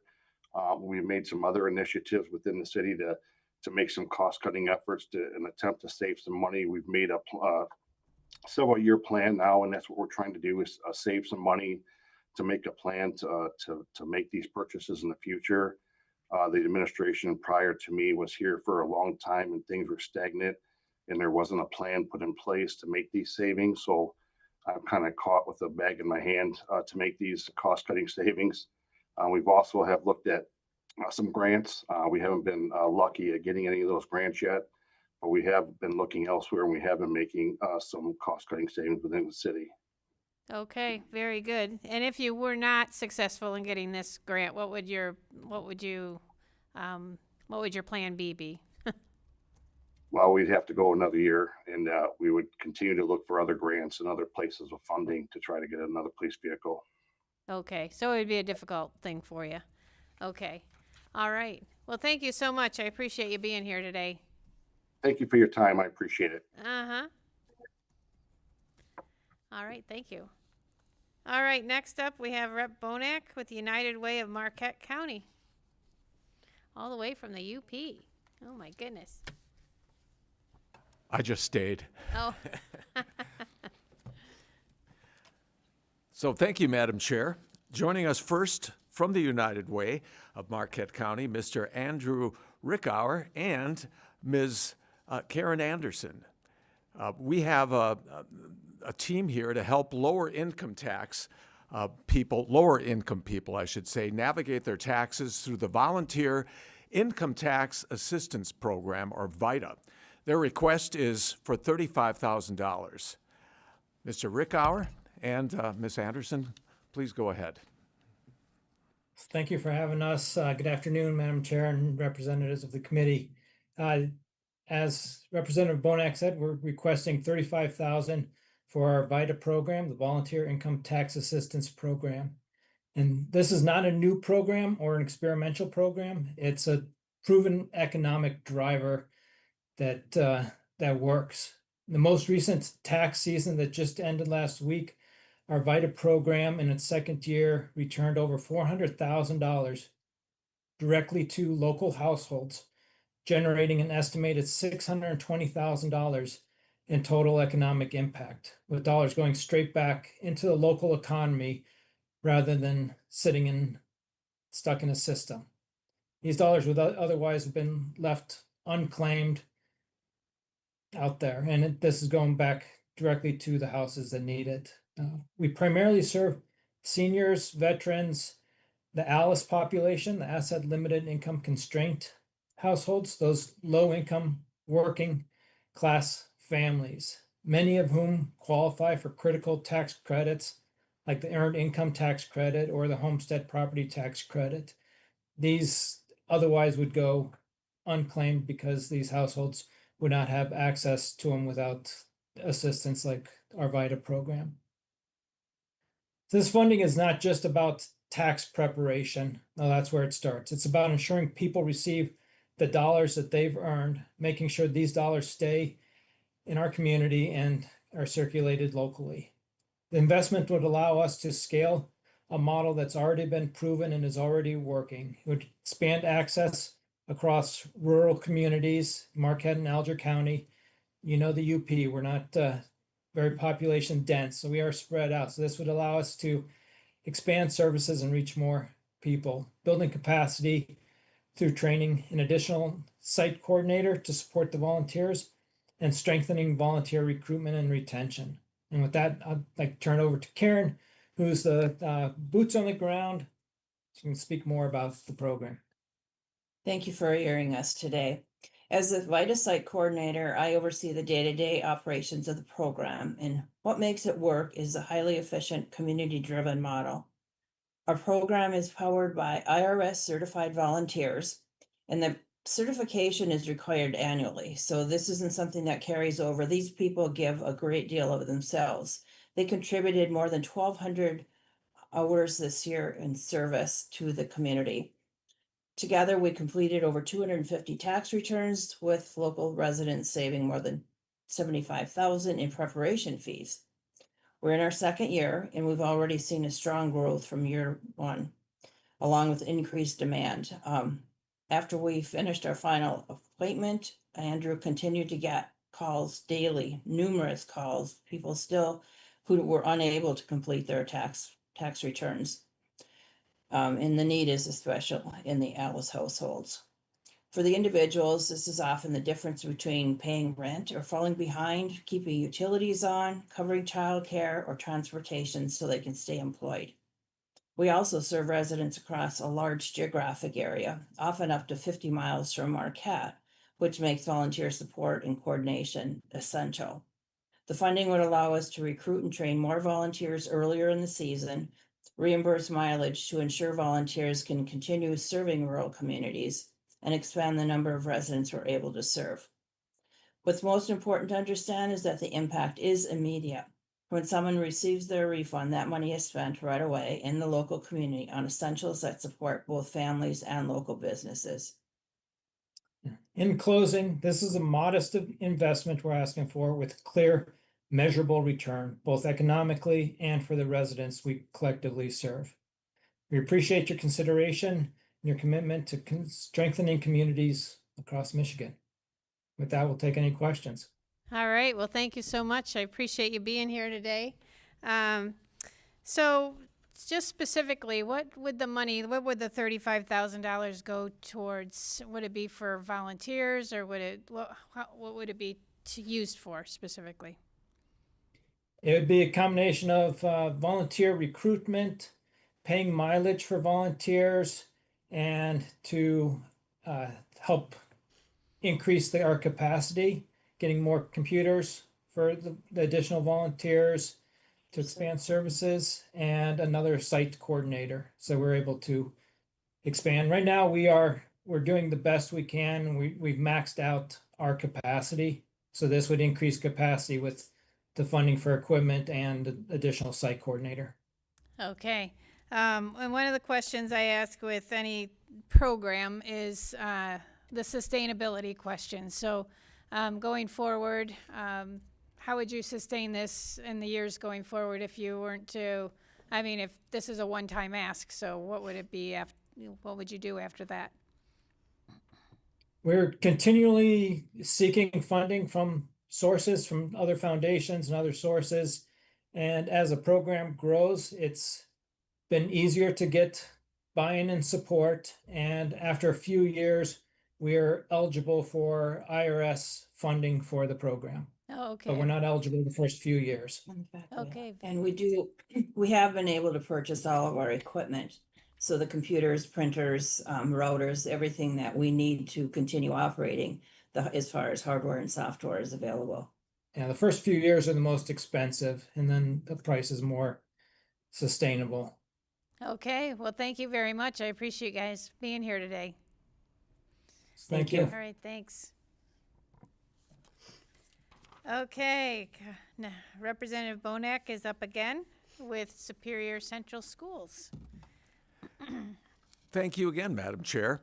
Next to testify, I would like to welcome Superior Central Schools Superintendent Bill Valema to provide testimony regarding the need to build safe parking and safe drop-off sites at Superior Central Schools.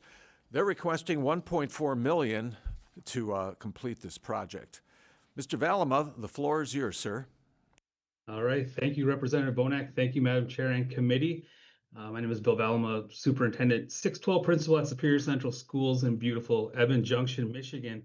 The purpose of our request is to create safe parking and safe drop-off sites at Superior Central. We are a pre-K through 12th grade school. One building, we manage our middle school bus drop-off and elementary bus drop-off, and then a parent drop-off and pickup. Our school is situated on the corner of M94 and Highway 01, which is commonly referred to as the ET Road.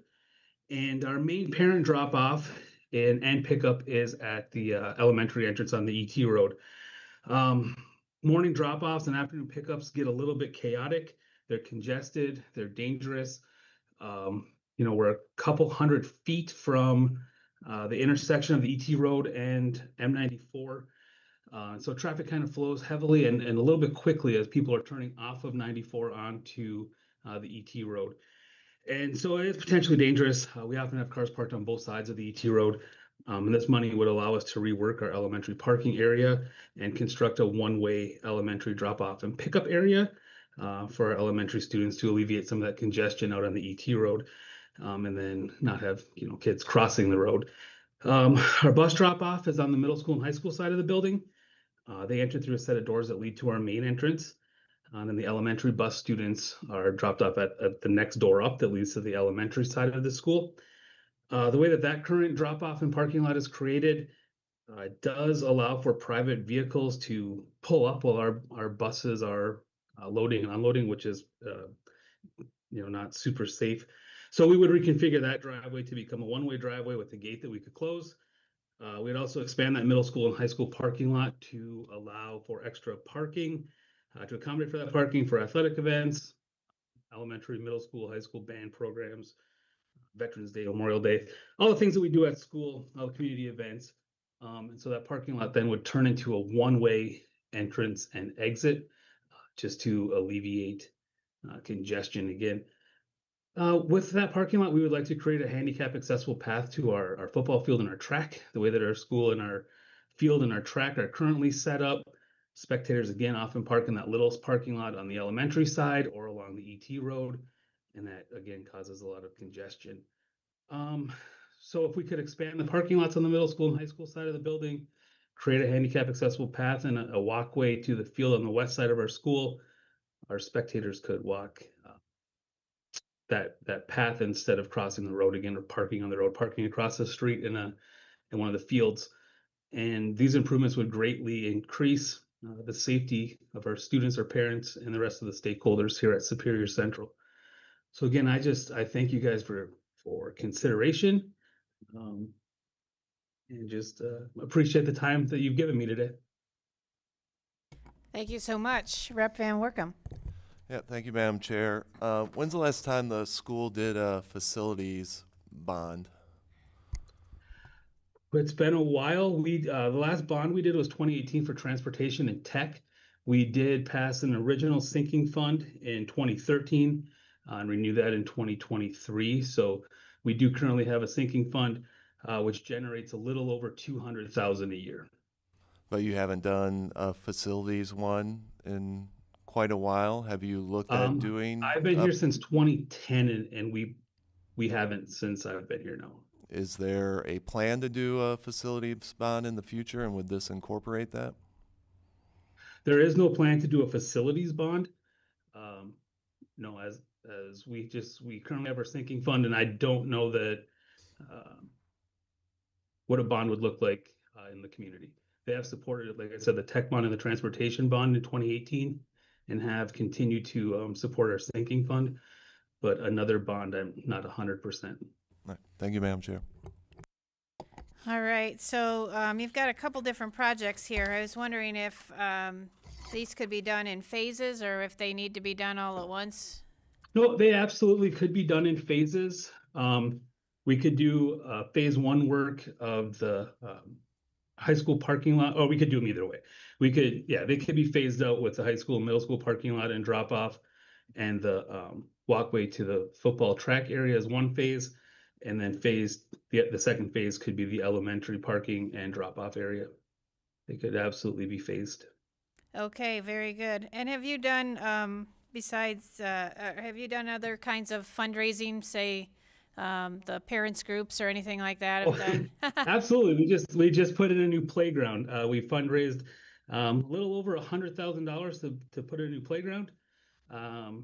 So that was installed last summer, which we're pretty proud of. That was paid almost through 100% fundraising.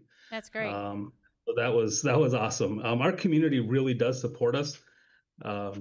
And so the playground was a big deal. Absolutely. Does sound like you've got a good community there, so. We do. That's we do. great. It's a great place. We cover 225 square miles. We don't have any kids that walk to school, so again, everybody's getting dropped off by a bus or by a parent. So. Wow, isn't that something? Okay. Well, thank you so much for being here today. Appreciate it. Yeah, no, appreciate it. Thank you so much. Uh-huh. Thank you, Mr. Velma. It's a beautiful school, too. I was just out there last Friday. Very nice. That's great. Thank you. All right. All right, Rep. Bonak, you're up again with Baraga, is that how you say it? County Road Commission. Thank you, Madam Chair. And last to testify, I would like to welcome Mr. Doug Mills, engineer and manager of the Baraga County Road Commission. And there's a little background on this. It was last May, the middle of May, there were training thunderstorms that occurred on one evening. In several hours, there was up to 5 inches of rain in just a small area right around Lance toward Baraga. And there was severe damage. I had a chance to tour that area last June to see the devastation, and I'll tell you, there was a lot of road washouts in that small area of Baraga County. And to fix the severe damage from flooding, they're requesting $682,000. Mr. Mill, the floor is yours, sir. Thank you, Representative Bonak, and good afternoon, Madam Chairman and representatives. Appreciate the opportunity. I appreciate the opportunity to be able to testify here today via Zoom. As Representative Bonak indicated, we were hit with a flash flood. So I'm here for flood recovery and repair requests. Hot topic in the state right now, totally unrelated to what's going on. Baraga County on May 15th, overnight, we were hit with a flash flood. 2 isolated areas that impacted our infrastructure dramatically, like I've never seen in my 30 years. Just those 2 small areas, it wasn't county-wide. Widespread damage, culverts, road sections out, water up to almost the edge of US 41 we had never seen before. So a lot of damage, over 55 road segments, totaling almost $10 million in permanent repairs that would be needed to put all that back together in accordance with all the permit requirements that we have to follow now. We spent most of last summer recovering from a 23 flood during the spring melt of 23. Several projects were underway when this flash flood hit. We had to react to that and spent over $1.9 million to date on reactive repairs to that 25 flood. All of that coming out of our general fund at this time, which is making it really difficult. So being that we're just a one county event, and again, the governor declared it a state of disaster, and we went through all the process with different programs. It's not a FEMA qualifying event. It's not big enough for a FEMA qualifying event. So that avenue of funding is not available. We have applied to the state through Section 19.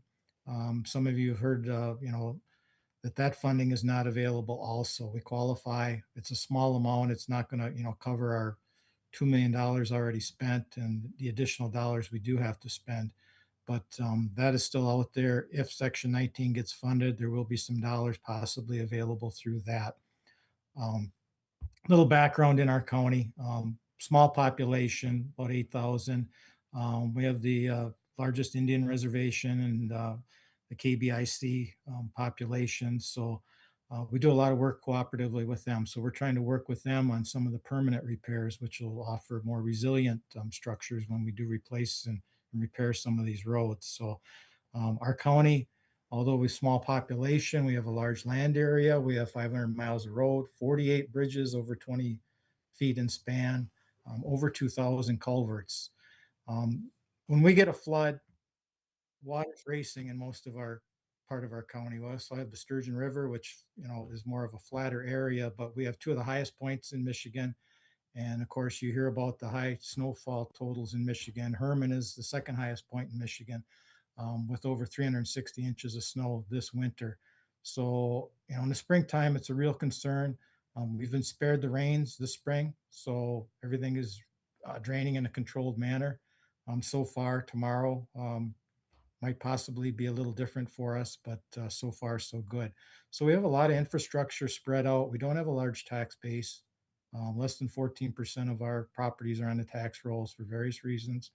We do have a 2 mil countywide millage that generates probably about $600,000 or $700,000 for the County Road Commission, and that goes to leverage other funding opportunities we can get. We qualify for about $500 million in federal aid on our federal aid system. Our MTF revenues are only 4.8 million. So to stop and have to spend almost $2 million in a reactive manner for an isolated storm put a lot of pressure on our budget, and a lot of maintenance was deferred. A lot of projects had to be shuffled around, and it'll affect us for a long time. The amount we're asking for is not to cover everything. It's an amount to get us going at least on one of the permanent repairs on the 55 sites that we do have. It'll be on a main primary, our highest volume road, a culvert that was in place, built in 1926. It was a state trunk line turned back to the road commission. It was in good shape, fine shape.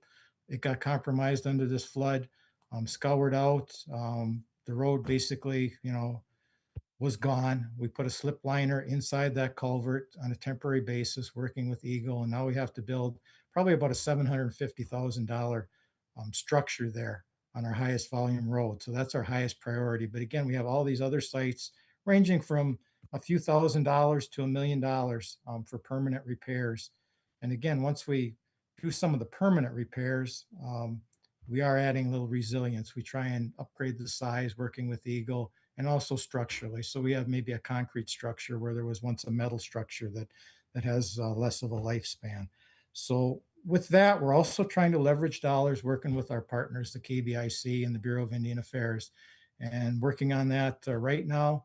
Have been during the past year. Other events, we've been successful in obtaining assistance from them through a special program for roads on or serving the tribal reservation, which some of this flood, not all of it, did affect roads on the tribal reservation. So for our other permanent repairs, again, we're not asking for $8 to $10 million to fix everything on a permanent basis in Berry County, but we are trying to leverage state dollars to get us going, get some cash flow for the first one, and we're also pursuing the federal dollars with KBIC and the BIA for the other needed repairs for this event. So again, I appreciate your consideration of this. Appreciate Representative Bonak coming out and touring the sites with us. This was an isolated type flood event, but if you're watching the news, last summer, flash floods were like all over the place, from Arizona to anywhere. These storms that were just in smaller areas and just wiping out areas with the fast flow. So that's what happened to us. With this flood, we're good for now. Other counties are not. So I'm sure, this time next year, there's going to be a lot of other concerns as far as our dams and all of our other road and bridge infrastructure. But again, I appreciate your support in roads during the past year. It's a big boost to us. We haven't seen those new funds yet, but we will in the next year or so, and it'll be a big help. So with that, I'll turn it over. If you have any questions, feel free to ask and be glad to answer them. Okay, thank you so much. So just a kind of clarification, the grant request is for 682,000, but you said that that was the original amount sent. So you're requesting, the purpose is to extend the amount of time that your county has to use the funds allocated. Yes. So I'll kind of explain that I'll a take you little. back in time a little. It's 682 has a meaning. At that time, Representative Markkinen was our representative. We had a part of the Father's Day flood in 2018. Farragut County had some damage, and of course, Houghton County had severe damage. Representative Markkinen was able to get us an allocation of $682,000 of state funds towards our repairs, which at that time were probably $2 million for that flood. That was in 2020. We got started with our repairs, did some projects, kept applying to the Bureau of Indian Affairs for additional assistance, and we did get additional assistance. So we didn't have to spend all of that allocation for 2020. That expired last year, and it was specifically written for flood recovery for the 2018 flood. Had it been written just for flood recovery, those dollars probably would still be in place for us to use both on that 2023 flood and this 2025 flood. So they expired last year. We were just asking for, hey, is there some way where we could at least utilize the unused dollars that we had from the 2018 flood and, pursue some of the repair work that we have to do right now with those dollars. So we would need to do that either with an extension or an additional request for those dollars right now, which is why I'm here today. Okay, well, that helps me understand that a lot better. So I appreciate that. Well, thank you so much for coming in today. You're welcome. Thank you. Bye. All right, thank you. Thank you. Rep. Bonac. So long. Safe travels home. All right, next we have Rep. Begole with the City of Owasso.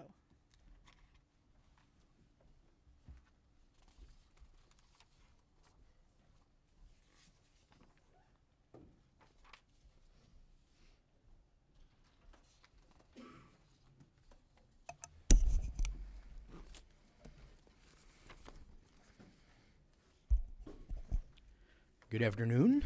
Hello. Thank you, Mr. Chair and members of the subcommittee. I appreciate the opportunity to speak to you today about a matter of critical importance to nearly 30,000 residents of the city of Owasso and surrounding Shiawassee County communities, which happens to be about 1/3 of my district. As we all know, maintaining and modernizing our wastewater infrastructure is not just about pipes and pumps. It's about public health and environmental stewardship and economic development. In Owasso, our aging infrastructure is in dire need of improvement. The system is strained beyond its capacity, and without immediate investment and assistance, the burden of necessary upgrades will fall squarely on the shoulders of local taxpayers, many of which simply cannot afford significant increases to their water bills, which is expected, by the way, to be about 100%. To help provide more clear picture of the urgency and potential impact on the community, I'm honored to welcome 3 individuals with me here today who bring deep experience and firsthand knowledge of the issue. First, Mr. Tom Cook, of the former Owasso City Council member and passionate advocate with the Friends of the Shiawassee, who brings both governmental perspective and environmental insight. Mr. Justin Horvath, President and CEO of the Shiawassee Economic Development Corporation, which understands the vital role of infrastructure plays in business growth in economic sustainability, and Mr. Nathan Henney, who is the Owasso City Manager. So if I could turn it over to starting with Mr. Cook, I'd appreciate it. I think Mr. Henney could probably explain the project better than I can. All right, we'll start with Mr. Henney. Thank you so much for having us here today to talk about this issue. My name is Nathan Henney. I've served as city manager of Owasso, my hometown, for the last 8 years. I'm here to speak about, as Rep. Begole mentioned, a critical infrastructure project planned for this year at the wastewater treatment plant. And this is the replacement of our 3 nitrification towers. Now, we are estimating that this project will cost about $20 million to replace, not refurbish, replace all 3 of these nitrification towers. And their primary function and most important function of the plant is to oxidize ammonia so that it can be safely discharged through an additional tertiary process into the Shiawassee River, thereby protecting not only our little corner of the Shiawassee River watershed, but the city limits all the way to Lake Huron. We have acknowledged that we are a part of a greater watershed than just our own little area in mid-Michigan, and we have demonstrated that we take that seriously the last 6 years. And the reason I say that is because we started this, frankly, a complete rebuild of our existing wastewater treatment plant back in 2020. And that started with the Headworks project. So this was the main conveyance for all the wastewater to get into the plant to start being treated. That was our first and foremost weakest point of the plant back in 2020. And it meant that the plant, which was designed to run at 16 million gallons a day, could only run at 10 or 12. And that's okay when you're talking about our base level treatment flow, which is about 3.5 to 4 million gallons a day. But lately, as you can imagine, the plant has been stressed to its original design, 16 to 18 million gallons a day. We actually pushed through 20 million gallons a day in this last big event. And that is because of the estimated $30 million that the ratepayers have funded in these last 6 years on improvements to the headworks, the solids handling system, the secondary clarifier system, and most recently filtration and UV disinfectant, and the introduction of a brand new SCADA system to control the plant. The nitrification towers are frankly the last piece of the puzzle and the most important. The reason we have waited and rather do this back in 2020 was because the towers still had about 5 years of life left in them. That is no longer the case now. And in previous requests to the state legislature, our estimated refurbishment request was much lower than the 20 million to replace them. And that is just a function of the fact that they were far in exceedance of their useful life even back in 2020. We just were able to get a few years more out of them. So we, as Representative Begole mentioned, we recently went to the ratepayers and city council with a request to increase water and sewer rates 108% over the next 5 years. The first 2 years of that will be the most substantial for that request. And this project accounts for almost one-fifth of those rates. And as you can imagine, city council wrestled with this and ultimately decided to pass it. But they were committed to continuing the request of the state legislature to recognize the fact that our residents, our ratepayers, did put so much into this over the last 6 years, and we're asking for a little bit of assistance now to get us over that finish line. So this system not only serves about 15,000 people in the city of Owasso, but an additional 5,000 to 6,000 in Caledonia Township, the city of Corunna, and Owasso Township. We have contracts with each of them to operate a regional system. And we're very proud of the work we've done. In fact, the Friends of the River a couple years ago gave the city of Owasso an award for its efforts to protect the Shiawassee River watershed through these efforts. We were about halfway through them at the time. But we are here to request, like I said, help in the tune of $20 million to replace this critical component of our wastewater treatment plant. Thank you very much. Super. My name's Tom Cook, and I was one of the founders of the Friends of the Shiawassee River and also served on the Owasso City Council, so know a lot about this project. But actually my knowledge and experience with the Mid-County Wastewater Treatment Plant goes back to my senior year in high school in 1978 when I wrote my senior paper for my writing class on the wastewater treatment plant and got engaged with that issue early on. It's the same plant that we're now, that the city of Owasso has been working on and taking care of. And of course,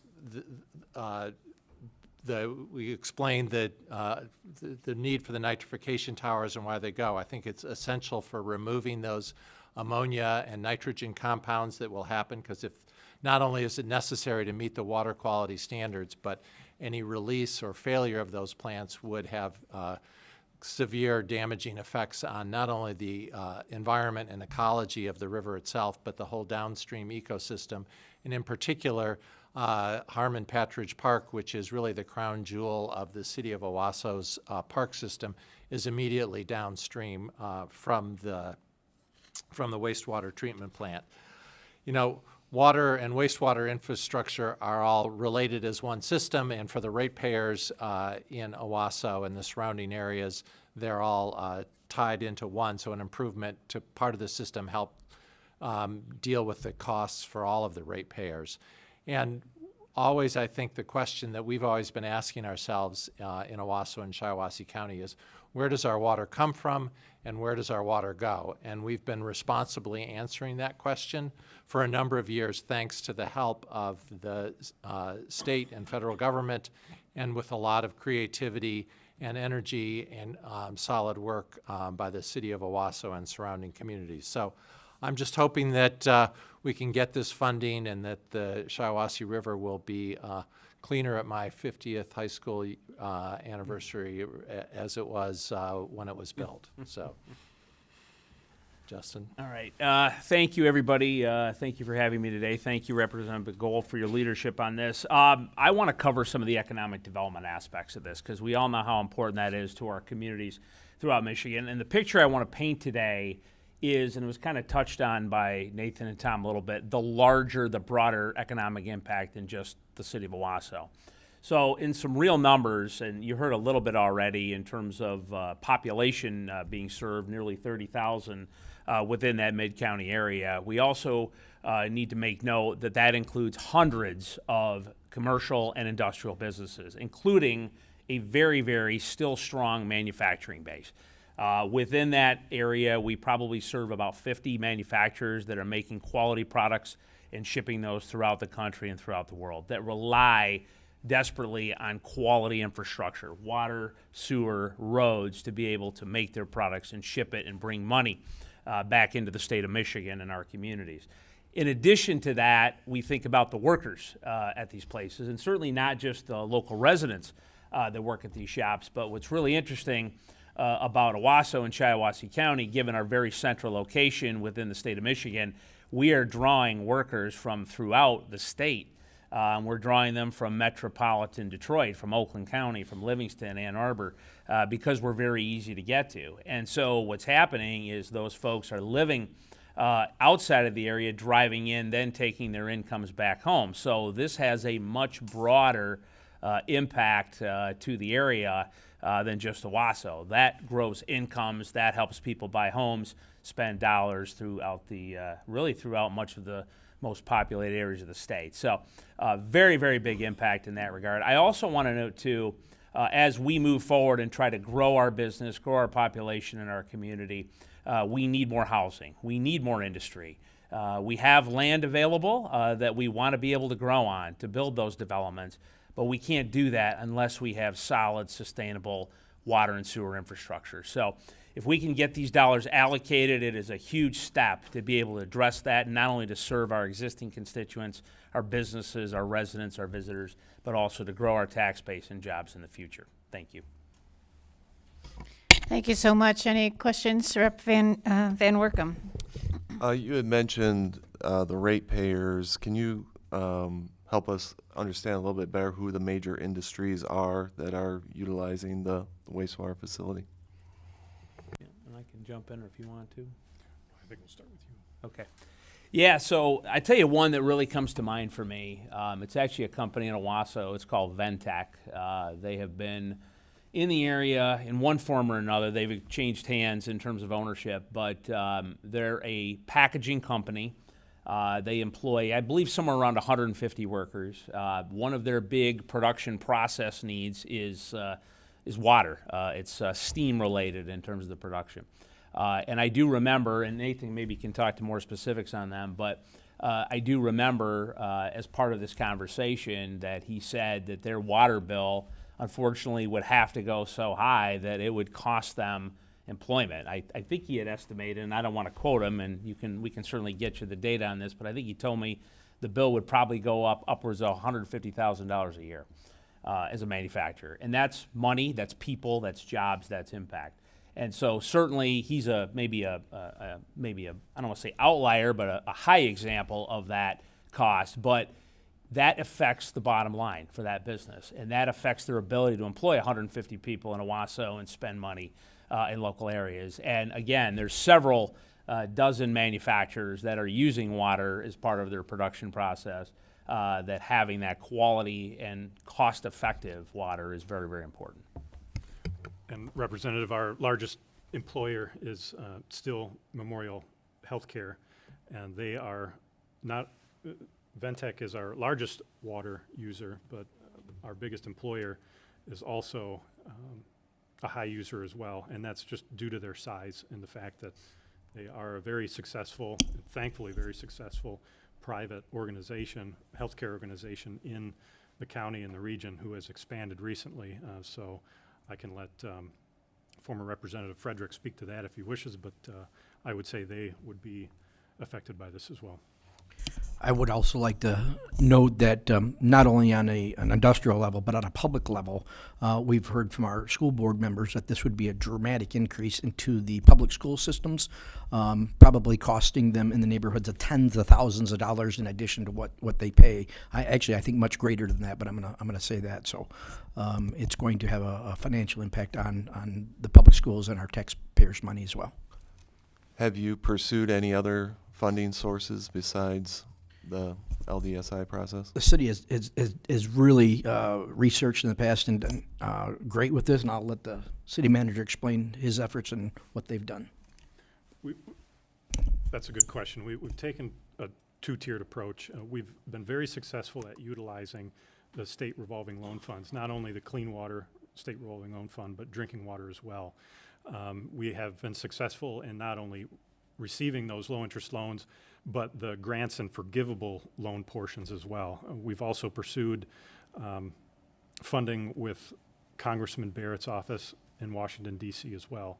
Unfortunately, while we are qualified for some community facilities grant funding through the USDA, because our population is over 10,000, we are not able to take advantage of the low-interest loans that the USDA traditionally has for smaller communities. We're just too large of a population. Okay. What's the life expectancy of the towers if you put them in, the new towers? If they receive the general maintenance that they should get, 30, maybe 40 years. Okay. Currently, we're close to 50, but this is really a fascinating technology, and I'm so glad that we have trickling nitrification towers in Owasso rather than activated sludge, because not only is our energy cost down to run the thing, but it's a very passive system. So it can last twice as long as an activated sludge component of a different plant. Okay.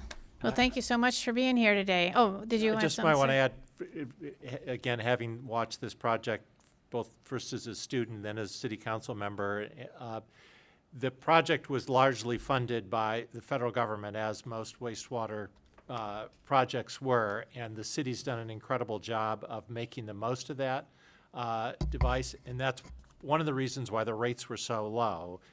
But as the equipment aged and aged, and the lack of having federal dollars to come in and replace this equipment and making the most of it, it's now sort of coming due. And it'd be great. Oh, well, the federal government helped pay for it in the first place, but that's not an option now, or is not as much of an option. And I know that the city's pursued all that they can. So. Okay. Well, thank you so much for being here today. Appreciate it. Thank you very much.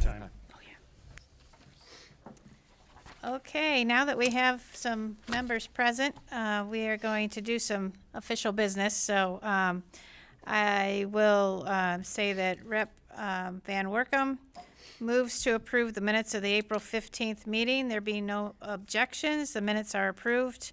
And Rep. Robinson moves to excuse absent members. There being no objections, the motion prevails by unanimous consent. All right, we're good to go then. All right. Okay, just a reminder, we do have time limits on our presentations, 4 minutes for presentations and 2 minutes for questions. So if you hear the little alarm go off, just kind of try to wind things up a little bit if you can get that to that point. So I appreciate it. All right, Rep. Goal, you're up again with the Steam Railroading Institute. Okay, thanks. If I could request Ms. Deming to come up here with me. Thank you. I've got some packets for. Okay. She'd like to pass out a little packet here for you.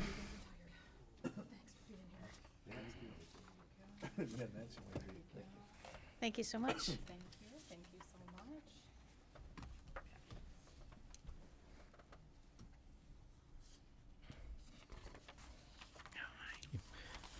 Mr. Chair, members of the committee, thank you for the opportunity to speak today in support of our appropriation request for the Steam Railroading Institute located in my district in Owasso. The Institute is truly a gem in our community. It's the home to the 400-ton Pierre Marquette 1225 steam locomotive. This massive machine is one of only 2 Berkshire 284 locomotives operating in the world. Many people recognize it. It was the real inspiration behind the movie The Polar Express, with the actual train sounds recorded right in our district. Each year, thousands of families come to Owasso to see and ride this incredible piece of history, especially during the Christmas season. Unfortunately, through no fault of their own, the Institute is now facing a serious infrastructure issue. A Michigan Department of Transportation roadway project on M71 altered the elevation in front of their facility, creating significant water runoff problems. This has led to repeated flooding in their basement and of the visitor center and has created access challenges for volunteers, visitors, including those requiring American Disabilities Act accommodations. The Steam Railroading Institute is requesting $250,000 in a grant to correct these issues and preserve the important attraction. To provide further detail, I'd like to ask you to join me in welcoming the Institute's Executive Director, Ashley Deming. Hi, thank you very much. Appreciate your time today. I know it's been a long day, so thanks for hanging in there with us. With me today is our Operations and Facilities Manager, Aaron Farmer. If we've got any questions at the end, he'd be happy to answer those regarding the property. So again, thank you to Rep. Begol for this opportunity and for all of you to be here today with us. So we do have probably a little more than 20,000 visitors that visit our campus per year. When the Washington Street was completed, it's a wonderful project. We worked really well with MDOT. However, because of the grading of that, our water issue has nowhere to really go anymore. It used to drain towards the street a little bit more, so now we're struggling with that. But that is a compounded issue. We do have, as you can see in your packet, we've got about a quarter mile of kind of property there, so not all of that was caused by the road. We are in a floodplain for the Shiawassee River, so with the drainage situation that we have and the high water that we've been experiencing in recent years, it's compounded an already existing problem, which makes it difficult for us to utilize the property, to make it safely accessible to our passengers, and also to protect the historic assets that we have. It's starting to undercut some of our track. It's also, again, coming into our building and structures, which does make it even more difficult to be able to do the work that we're doing with historic preservation as well as experiences for people on the property. What we're looking for with that is to make sure that we're accessible to the public, that we're protecting our historic assets. We would like to focus on the engineering design for that. We are aware with some environmental issues of being right next to the river. We want to make sure that we're draining that responsibly that way. So we're looking for the professional engineering, hydrology, and site design services. So that's going to be stormwater flow analysis and modeling, drainage and interceptions design, system design, accessibility planning across the campus, which is really important so we can utilize a lot more of our campus than we are now or have been able to use. The environmental and historic compliance framework, and then, of course, accurate bid-ready construction documents and cost estimates. So while in our proposal we have really focused on phase 1, we are asking you to consider funding the entirety of that at $250,000.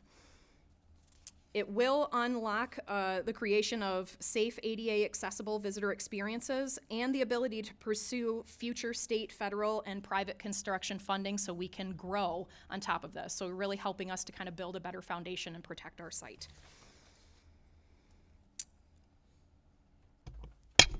Okay, any questions? Rep Van Workum. Did the Pierre Marquette get any royalties of the Polar Express movie? Sadly, no. No. We don't own the rights to use the Polar Express name at all. No. Have you sent a letter to Tom Hanks? Actually, yes. Thank you. All right. Have you sought other sources of funds for this? Have you tried other grants and that sort of thing? So historically, SRI has had other grants for a variety of other things. A lot of that because locomotives and the age of the things we're doing they're just so expensive. A lot of those funding has been really diverted to being able to make sure that we can have successful operations. So I think over time, our site in some ways has gotten neglected, and we've really focused on those operations rather than on the water mitigation problem. What really came to our attention was this crossing, which truly was just finished this spring. So this is really the first opportunity that we've had to kind of look into this as much as possible. Okay, very good.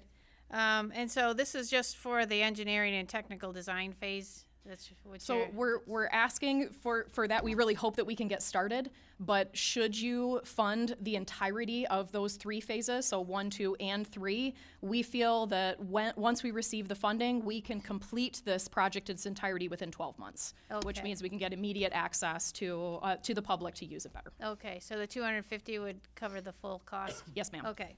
All right. Well, very good. Any other questions? Okay. Well, thank you very much. Thank Appreciate you. you guys coming in. Thank you very much. Thank you.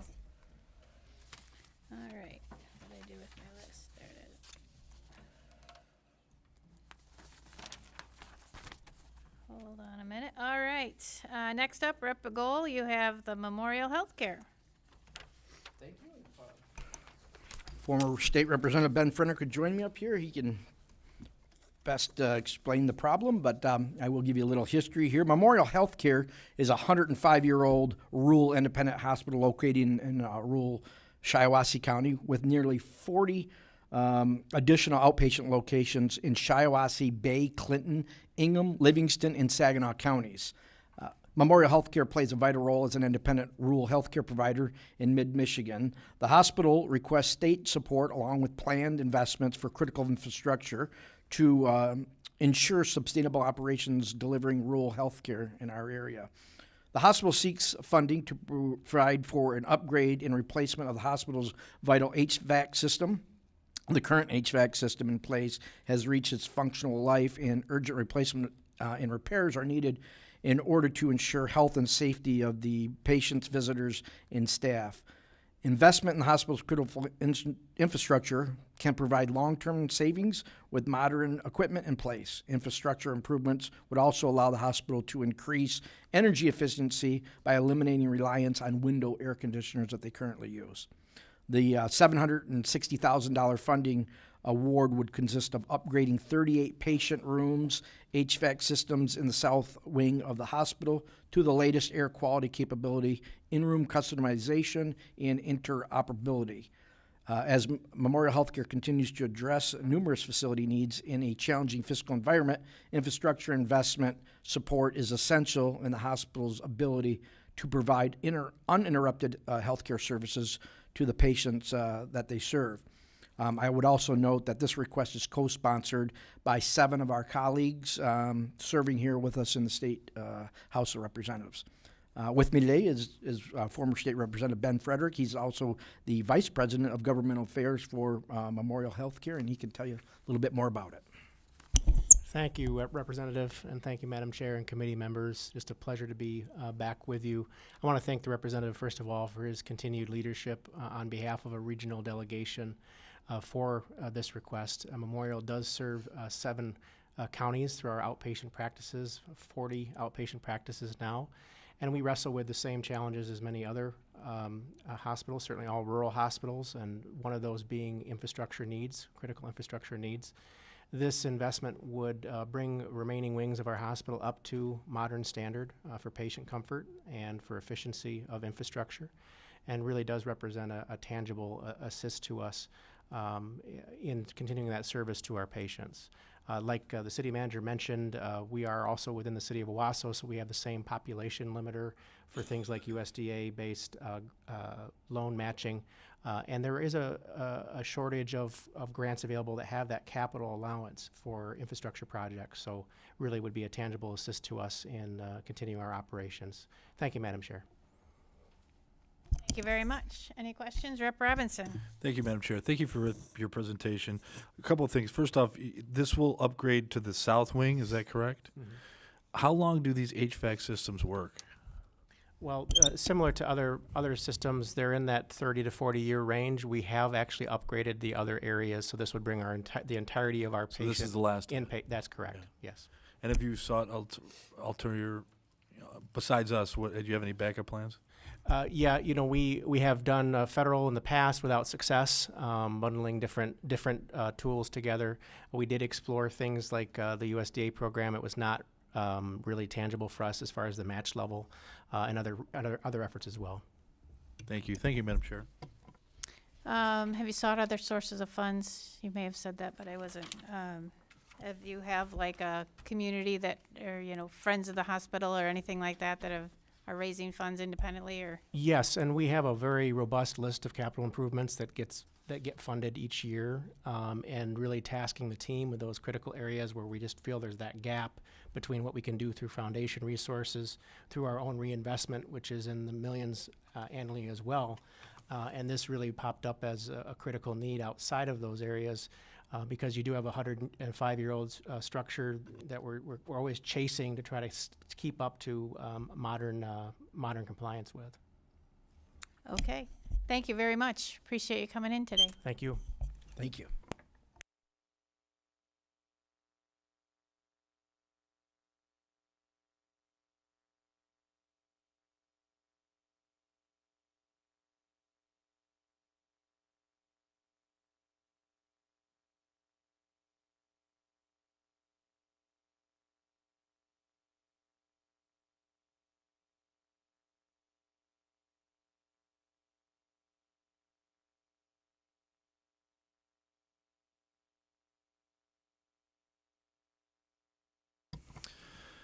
Next up, Representative Nancy Jenkins Arnault. You have an LDSI. We'll go ahead and get started when you're ready. Okay.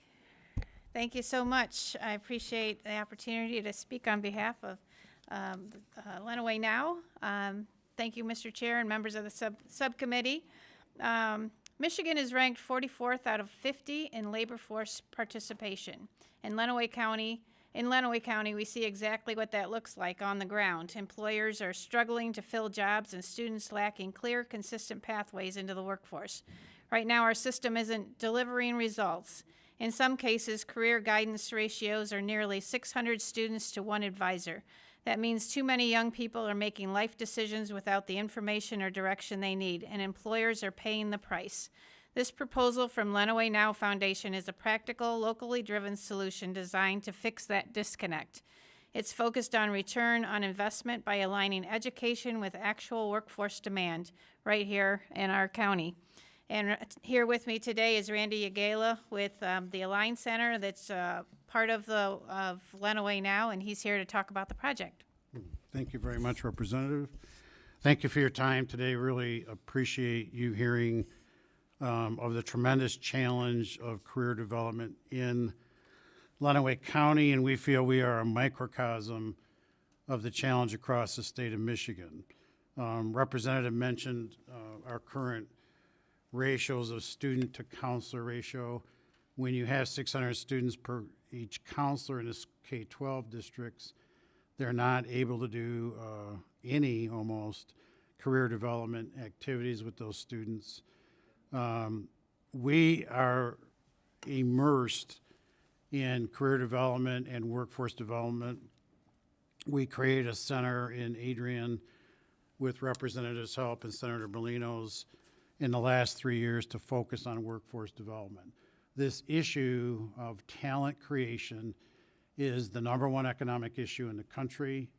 We're very focused on it in Lenawee County, and the proposal today in front of you is to help us by funding a pilot that we believe within 18 months we can take out to other communities in the state on how to narrow the gap of students, parents, and employers in terms of their understanding of how to develop careers, how to communicate and connect in developing careers. The biggest issue right now is a real disconnection.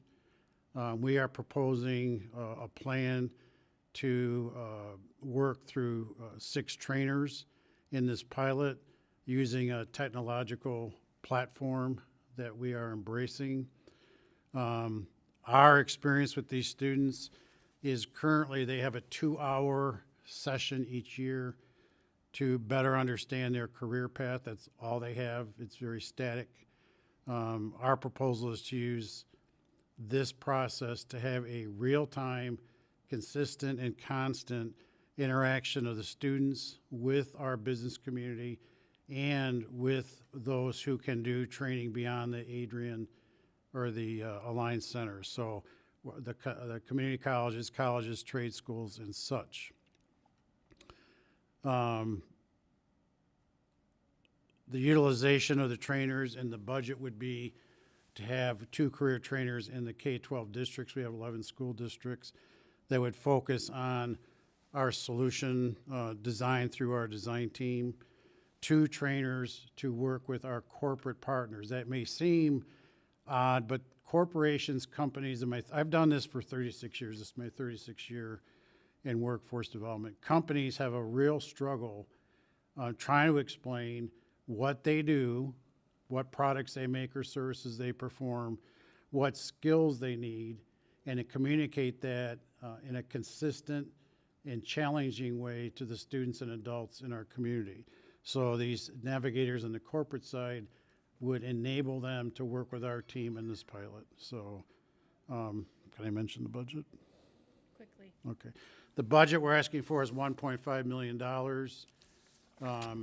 It is for contracting folks to do this work, to train the parents, students, and companies, to create the pilot, take it out in the 18th month, with some funding for a third-party evaluation of the system before we take it out to the state. Thank you for your presentation. I have a couple of questions. First off, so the $1.5 million, will that be just for salaries, or what No. will that money be spent on specifically? The salary proportion, that is, there are no salaries. So what would the money be The spent on people specifically? that we're using are contractors. There'd be $740,000 for 7 folks. The marketing of this to employers and the K-12 districts and then out to the state, $200,000, $260,000 to evolve the technological base that we're using as we get feedback from the participants. And the administrative fee we're asking for is 3%. I know 10% is allowed, but we want the funding to go into this process, into this pilot. And my other question is, in your description, you say that the student to council ratio in Lenawee County is 598 to 1. Yes. How would that increase? Because that's very disparaging. How would Yes. this help that, and what would the numbers be if you could get this pilot program So this going? training solution puts more people into the schools, our trainers, to work with the students, work with the educators and counselors, work with the parents who have a abysmal understanding of careers on a daily basis to get them to understand the changing economy and the skills that are needed to obtain that next step for themselves. So we can't do anything with that ratio, but we can supplant the issue, which is a discommunication. There's no communication about these careers right now. Thank you. Any other questions? No? Well, thank you for coming in. Thank you very Thank you much. for your patience. And we're going to stick with Chair Arnaud. You have another ask from Lenawee Now. Okay, thank you very much. Appreciate again you filling in up there. I'm here today to advocate for a targeted high return investment, the completion of the Adrian Riverfront project in Lenawee County. The request is straightforward, $2.5 million to bring the final phase of this project across the finish line. And joining me today is Pat Farver and Tim Robinson with the Lenawee Now Foundation to talk more about the project. Oh, just Pat Farver, it looks like. Go ahead whenever you're ready, sir. Thank you, Representative. Thank you all. Appreciate being here today. Yeah, the Riverfront redevelopment program has been an ongoing effort for a number of years. We have a master plan we've been working on. We're probably 3 to 4 years into it. And to date, we've purchased 5 buildings, demolished those buildings, and are in the process right now of getting some testing done for environmental. But there's a number of different things that we want to continue to do, because I'll just talk about the river for a minute. The riverfront in Adrian, it's the Raisin River. It's an incredible asset that we have running through downtown, but you wouldn't really know it's there because it's been covered up by buildings and growth and things like that. With the buildings gone now, we still have 1 building to take out, but it's been basically out of sight, out of mind. And the plan is to recenter and focus on that river, celebrating its role in the city and creating a vibrant community with assets on both sides of it. There will be new housing and commercial ventures that will be available on that block. It's a full block in downtown Adrian. New residential district will be created on the east bank of the river, adjacent to the Winter Street and nearby many of the downtown amenities. The development responds to a need that has been identified for bringing new residential and living opportunities to downtown, while incorporating best practices in sustainable design, walkability, and green infrastructure. Along the East Bank, the vision includes a habitat enhancement and continuous trails connecting the visitors to both sides of the river, and also to the Kiwanis Trail, which is about a 14-mile trail that we have already existing. Linking both sides of the river, we'll also use an industrial bridge that's there. We'll refurbish that. And also it will be a pedestrian and bike connector on the west side of the river. Also, there are areas of public land below that will eventually be put into parks, and another thing for people's enjoyment and that type of thing as far as that goes. Some of the expenditures that we see as we're getting to the end of the demolition, we're seeing now we have to do the environmental. So we have soil stability assessments and remediation, structural removal, and site preparation of some elements that are still on the property. Bank stabilization, because there's a little bit of a drop from where we're at down to the bottom where the river is. So we will have to redo the banks and enhance those. Also, it will improve our stormwater treatment improvements. We'll be doing preparation of property surveys and obtaining whatever utility easements that we might need. And there's the selective property acquisition is for the 1 property that is still on the site. So, like I said, the project's moving along nicely, but we just need to finish it up, and we would appreciate very much to have this additional funding to do that. Thank you for coming in. Thank you for your presentations. A couple questions. As far as you mentioned in your LDSI description that you talk about this project, if you're funded, will reduce the cost of future repairs. There's nothing worse for a small community than unexpected needs for repair. How much or how often have you had to make those repairs over the last couple of years? Could you talk on that? Repairs for what? I'm sorry, the repair costs of the surrounding areas of where this project is taking place? Oh, well, basically what we've done is there were a number of buildings, the old Adrian Telegram building. They were all basically blighted properties. So what we've done is we've taken this entire city block. We've purchased the blighted properties. They're all gone other than one.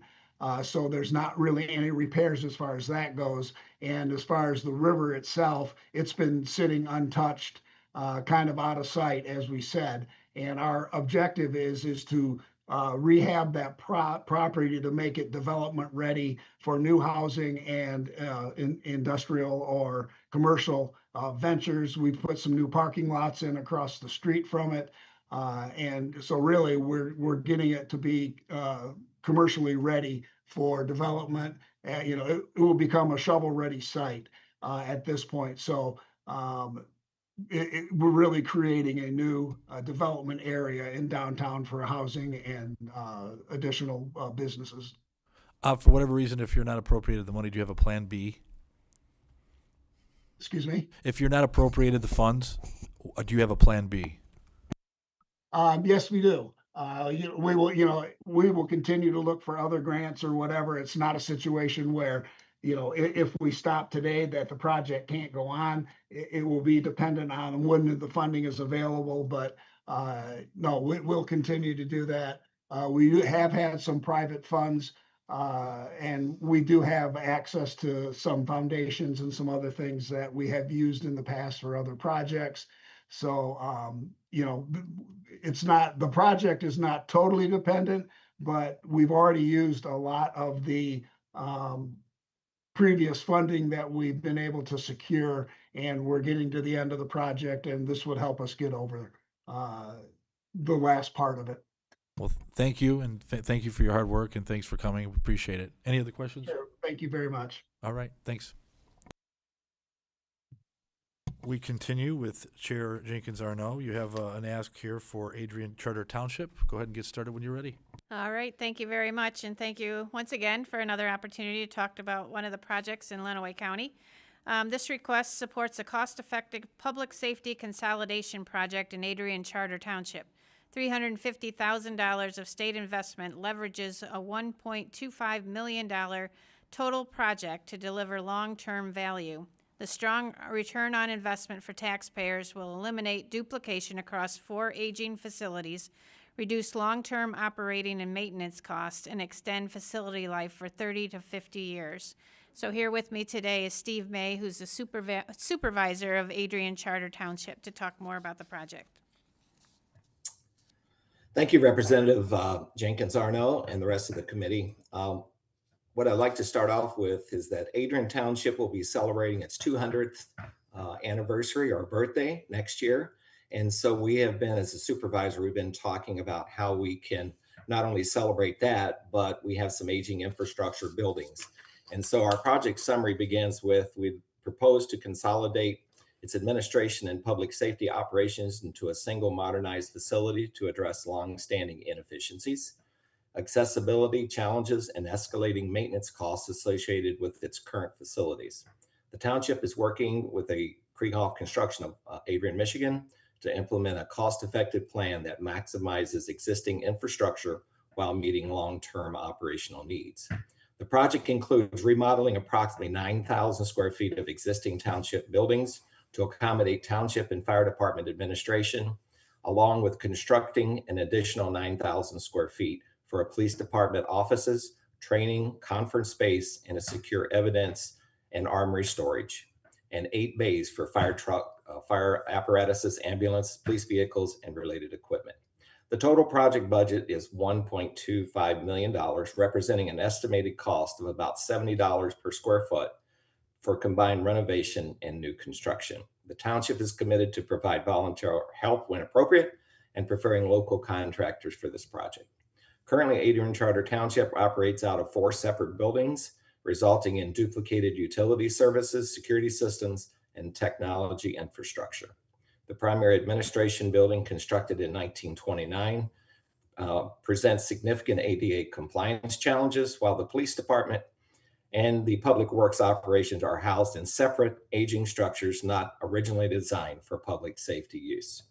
Maintaining these facilities has become increasingly inefficient and financially burdensome. By consolidating the services as a township existing site, the projects will reduce long-term operating costs, improve accessibility, enhance coordination among public safety departments, and provide a durable facility designed to meet community needs for the next 30 to 50 years.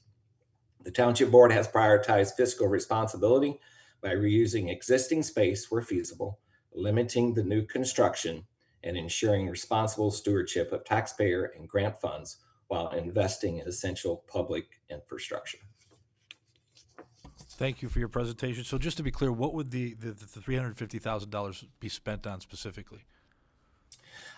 Most of that will be, we have a very large area that we would like to remodel.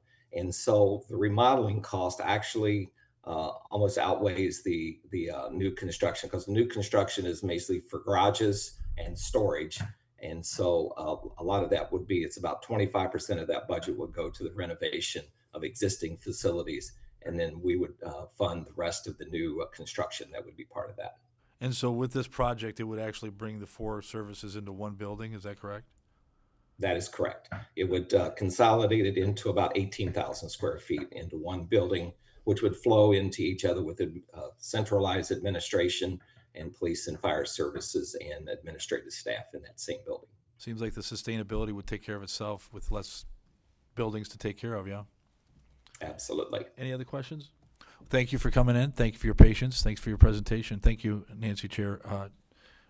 Chair. Chair Thank Nancy. you. And we're going to go at ease.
All right, we're gonna get back, oh, oops. We'll call the committee back to order, and we'll get back on schedule here.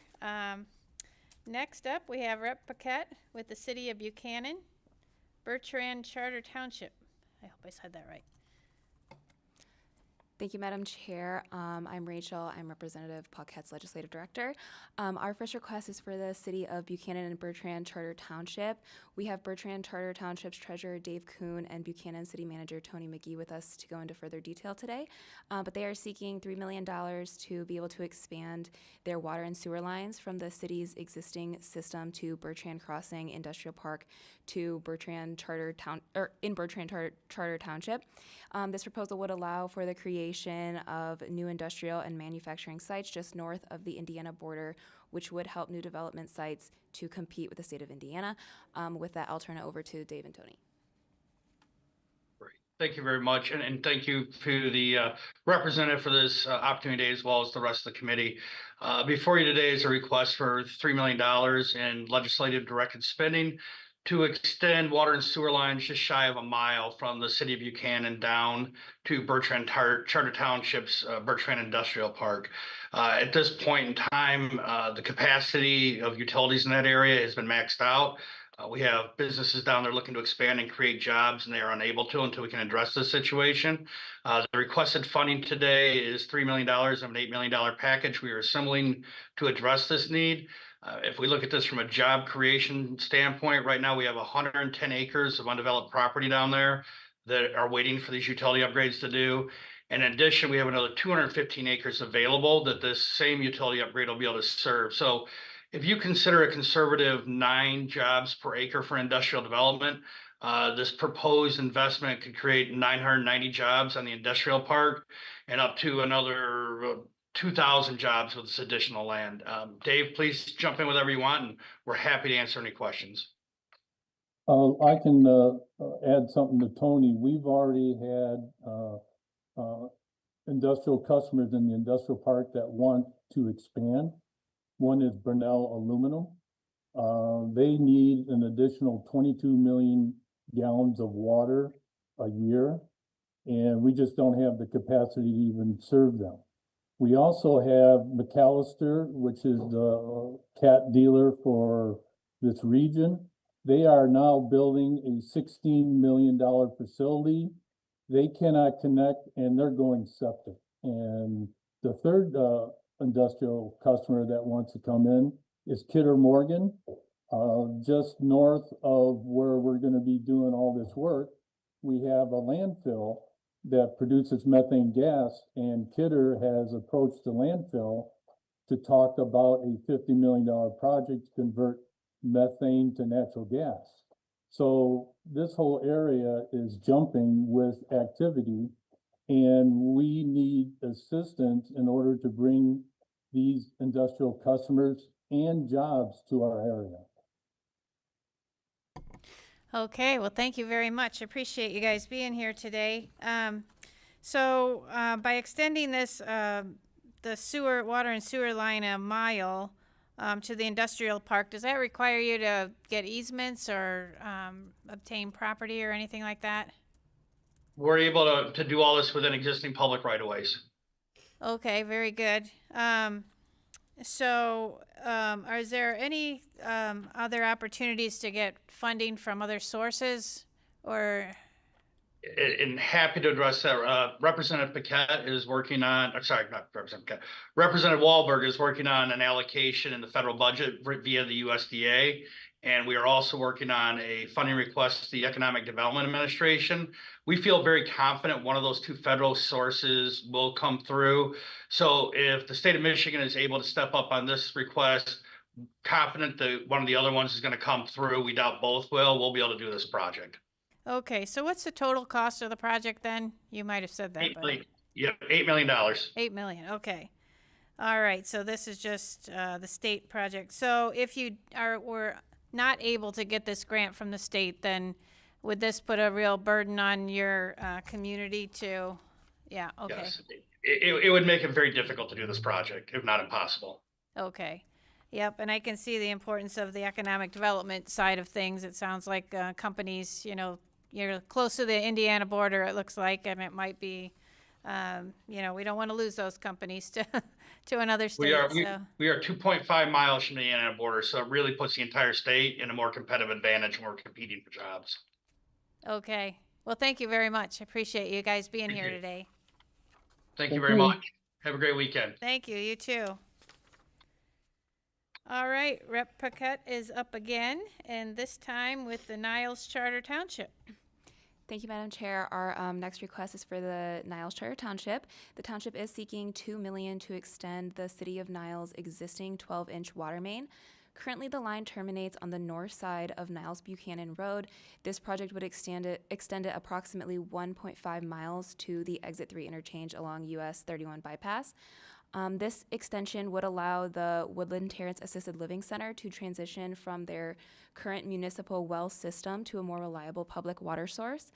It would also support the development of a new supercenter at the northeast corner of the US 31 bypass and Niles Buchanan Road. Overall, this investment would help strengthen infrastructure in the region, support new and existing facilities, and create more opportunities and long-term economic growth for the area. And I'd be happy to try to answer any questions you might have for it. Okay. Okay. There wasn't somebody coming in. Oh, okay. I'm sorry. All right. So I guess similar questions to the last one.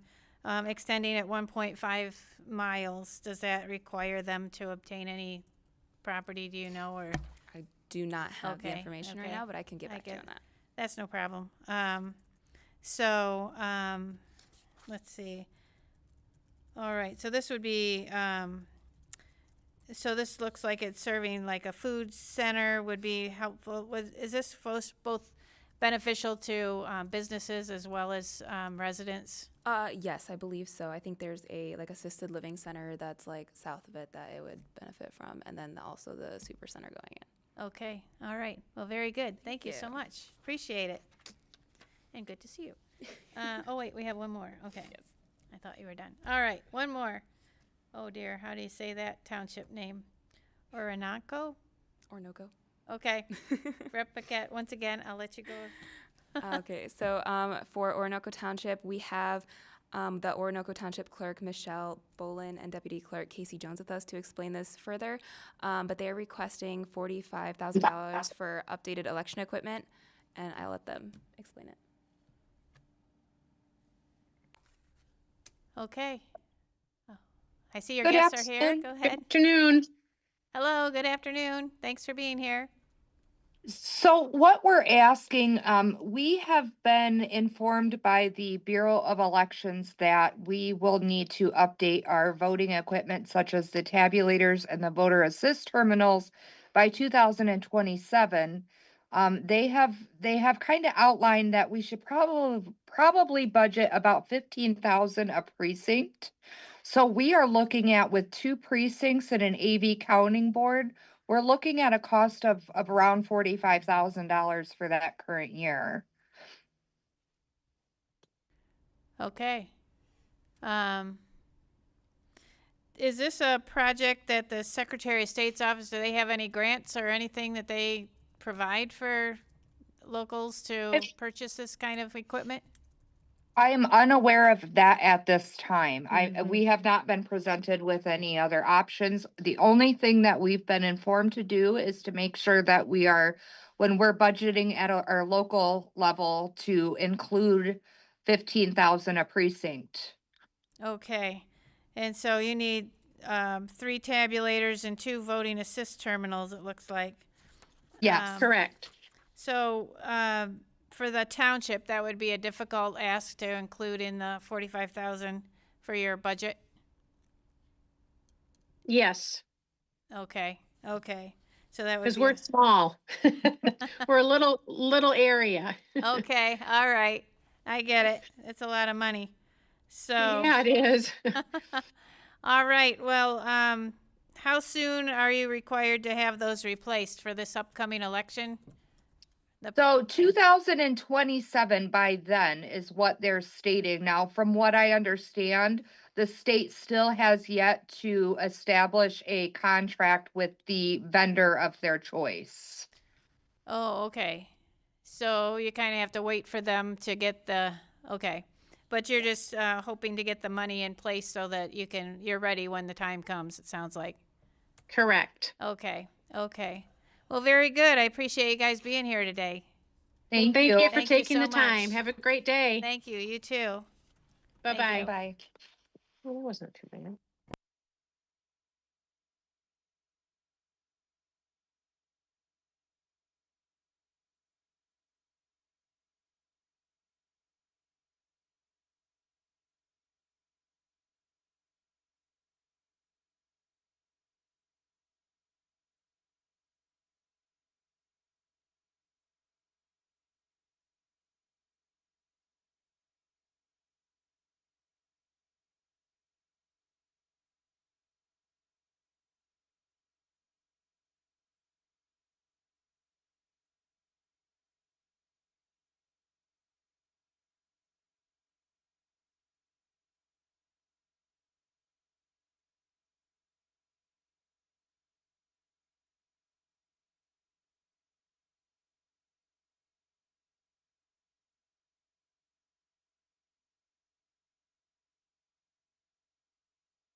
Rep. Nyer's on his way, so we're going to wait just a few minutes till he gets here.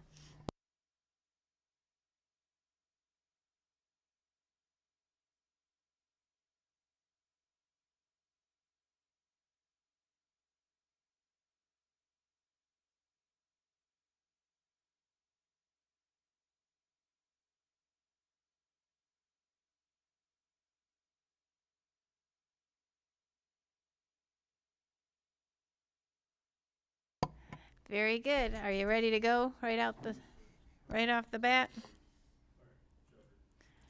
Okay, we have Rep. Nyer with the Village of Shepherd here.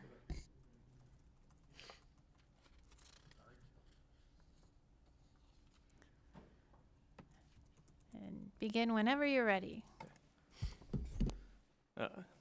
Thank you, Chair. Today I am come before you to voice my support for $1 million project from the LDSI program for the Village of Shepherd and their Department of Works to help complete a village-wide sanitary sewer lining and manhole restoration project. The village washwater infrastructure is showing advanced deterioration and widespread structural deficiencies. Receiving this money would help allow the village to restore the structure's integrity to the system and increase the reliability and improvement for the efficiency of the system county or village-wide. I will now turn it over to Steve Davison, Department of Public Works and Superintendent with the Village of Shepherd. Steve, go ahead if you're ready.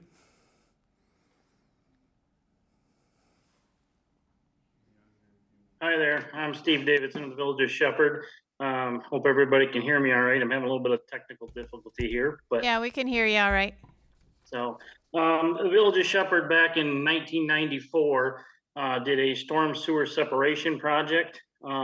Basically, we removed stormwater out of our sanitary sewer system, putting in a storm system and trying to alleviate some of the pressure off our sanitary system. It was put in basically in the mid-50s. By us doing that, it helped our system a lot with some of the backups and stuff that we're having. But now with our system aging as much of it is, we've started to have some more backups. We've had a lot of infiltration in some of our pipes and manholes and things like that. With the system aging so much, it started to cost us a lot more money as far as repairs and things like that. But to try to get some funding to help with lining and restructuring and to help save some of the existing pipes would be beneficial to extend the life of these mains, but also to stop us from having to tear up some of our roads and things like that, costing us a little bit more. We're just a small little village. Back when we bit the bullet and did the storm sewer separation projects, we were kind of one of the ones that kind of got it done early because it was being mandated by the state and things like that. Shortly after that, about 2 years, there was a lot of funding that actually came out for some of the communities to help with that storm sewer separation project, but we were unable to take advantage of that because we had already kind of bit the bullet and did it. When we did it, we did a special assessment on all of our properties and everything to capture the funds to make that project happen. So obviously over the last few years, we've had to pay it, and we have it paid off now, but that took a lot of our funds that we possibly would have used to upgrade, the sewer system and things like that. So it's been a pretty good burden on us with all that, upgrading the new utilities and things like that. But then we've also been doing some major upgrades with water. Both the state and federal have helped with those improvements. As of this last summer, our water system is actually 100% lead free. So we're sitting really good with our water, but we're still having some issues with our sewer that we need some help with. So. Okay, well, thank you very much. Sounds like you've been doing a lot of work on your systems already, so appreciate that. Yeah. Yeah, so is $1 million the total cost of what you need to do with the sewer lining and the manhole rehabilitation? Yes. Okay, so that would complete the project. It wouldn't require more to finish that off. No, not for the sanitary sewer lining. Okay, very good. And so you said that by saving or working on these existing pipes, you'll extend the life. How long do you think that would extend the life of this sewer system? With the technology and the science between the sewer linings of pipes and stuff that nowadays technologies came a long ways. It's probably 15 to 20 years. Okay. It'll extend the life of this pipe. So. Okay, that sounds good. That's a really good thing. Yeah, that's right. And how many? What is your population of the Village of Shepherd? we're like 1570 Okay. residents, so about just over 560 homes and businesses. Okay, so it's a small amount if you were to, if, it's a burden on them if you were to assess them or for that, I would imagine. Right, and that's one of the things that we felt when we did the storm sewer, because a lot of people like, oh, it's a lot of money, but we really needed to do something because with having a combined system, it was really starting to annihilate a lot of the homes where we're having a lot of backups into the basements and, you know, stuff like that. But yeah, the residents did feel a burden with just the storm sewer that we did. Okay, all right. Well, thank you very much. I appreciate you being here today. Yep, thanks for having me. Thank you, Thank you. Steve. Yep, take care. You too. All right, Rep. Nyer, you're up again with Central Michigan University on behalf of the Herbert H. and Grace A. Dow College of Health Professions. Yes. Thank you. Over the past several years, we've seen a growing demand for clinical healthcare professionals across Michigan, especially in the rural and underserved communities. Central Michigan University has stepped up through its nursing and clinical programs to help meet this need. We are requesting a one-time state support of $775,000 to expand the working to expand this work by providing tuition assistance to the students in high-need healthcare fields, strengthening the preparation for pre-health students, and supporting hands-on clinical placement. Today I have Greg Zimmerman, Associate Dean of the Nursing College, and he'll give further details to the project and how it will serve our rural communities. Good afternoon, Madam Chair and representative members of the Labor and Economic Opportunity Subcommittee. I'm grateful for the opportunity to speak with you this morning, or this afternoon rather. Special thanks to Representative Jerry Nyer for sponsorship and support of this request. As Jerry said, my name is Greg Zimmerman, and I serve as the Associate Dean in the Herbert H. Grace A. Dow College of Health Professions at Central Michigan University. I am here to respectfully urge your support for increased investment in Michigan's healthcare workforce, specifically targeted funding to assist students who are committed to serving rural communities across our state. As you know, the need for healthcare professionals in rural Michigan is not just significant, it's urgent. Health systems in these areas are facing critical staffing shortages, and that threatens the access to timely, high-quality care for thousands of residents. Without strong, sustained intervention, this situation will only worsen as our population ages and professionals retire. At Central Michigan University, we are deeply committed to addressing this challenge. The support for high-fidelity clinical simulation equipment permits a vast array of experiences expected in the rural health system environment. We are preparing highly capable, community-focused professionals who are ready to serve where they're needed most. Along with CMU's traditional Bachelor of Science in Nursing program that was created in response to this need, we are training physician's assistants, physical therapists, audiologists, dietitians, speech pathologists, athletic trainers, and more to serve in rural communities. But many of our students face financial and logistical barriers that make rural clinical placements and ultimately rural practice difficult to pursue. With your support, we can provide these students with the tools they need: cost and fee assistance, accommodations and transportation support for rural placements, and encouragement to remain in Michigan, particularly rural Michigan, after graduation. These investments will not only fill workforce gaps, but they will strengthen entire communities by improving health outcomes, boosting local economies, and advancing access to health care. No dollars will be spent on administrative costs. It will directly support technologies and student costs they will undertake while in pursuit of their degree. No additional funding has been applied for, nor received for this specific project. However, we are the recipient of limited funds from generous alumni and emeriti donors to provide support for student scholarships. This is a vital opportunity to act, and I urge you to invest in the future of Michigan's healthcare by investing in the students who are ready to serve. And thank you for your time and your service, and your consideration, and particularly a very long day, I'm sure. It has, but it's all right. So how many students are you hoping to bring through this program?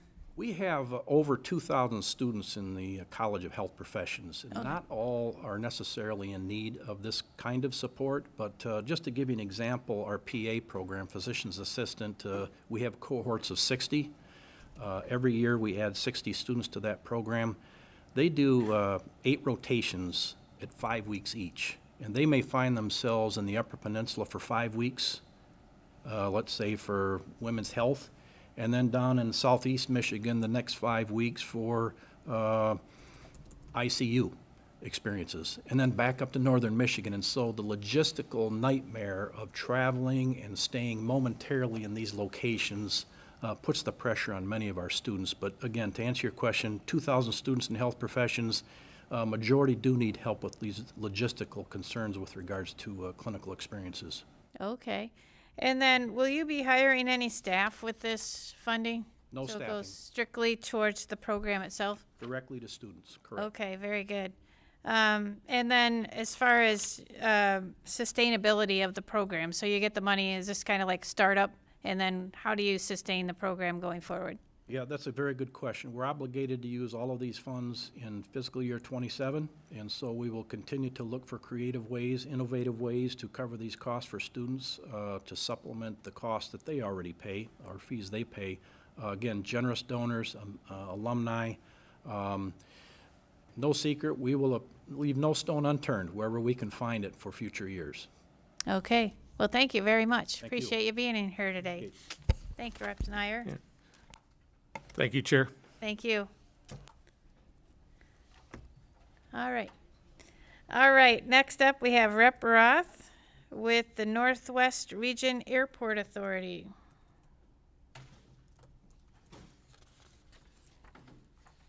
Thank you for being here today. Thank you, Madam Chairwoman and committee, and thank you for inviting us here to talk about some great projects that are going on in northern Michigan.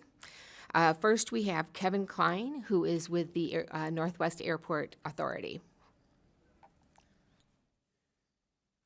Good afternoon, and thank you. I greatly appreciate the opportunity to present our project. On behalf of the Northwest Regional Airport Authority, I respectfully request support for our legislative directive spending in the total amount of $15 million. Cherry Capital Airport is the third largest air carrier airport in the state of Michigan and crucial to the transportation network here through northern Michigan for residents, business, and visitors alike. In 2004, we built our terminal, and it was designed to serve approximately 350,000 passengers. In 2025, Cherry Capital Airport set a record of 935,000 total passengers, nearly tripling its design volume. This sustained growth, combined with significant peak season demand, has created operational constraints that directly affect our passengers, processing of airline operations, and the region's economic activity. The proposed terminal concourse addition will nearly double the terminal's functional space, adding new passengers' gates and boarding bridges, expanding security screening, modernizing baggage handling systems, improving circulation and accessibility throughout the facility. These improvements are essential to maintaining safe and reliable, efficient air service for the region, and features ensuring that the airport remains welcoming and functioning for all travelers. TVC generates over $1 billion in economic impact and serves as the gateway as for tourism regional mobility. This request of state support will supplement federal funding of nearly $40 million, local bonding, and we've received the full faith and credit from Grand Traverse County of about $71 million, and the remainder would be supported through $15 million. By having this additional $15 million from the state would reduce the need to bond for a second series with the full faith and credit of Grand Traverse County. Construction is set to begin here on groundbreaking next week for completion in May 2028.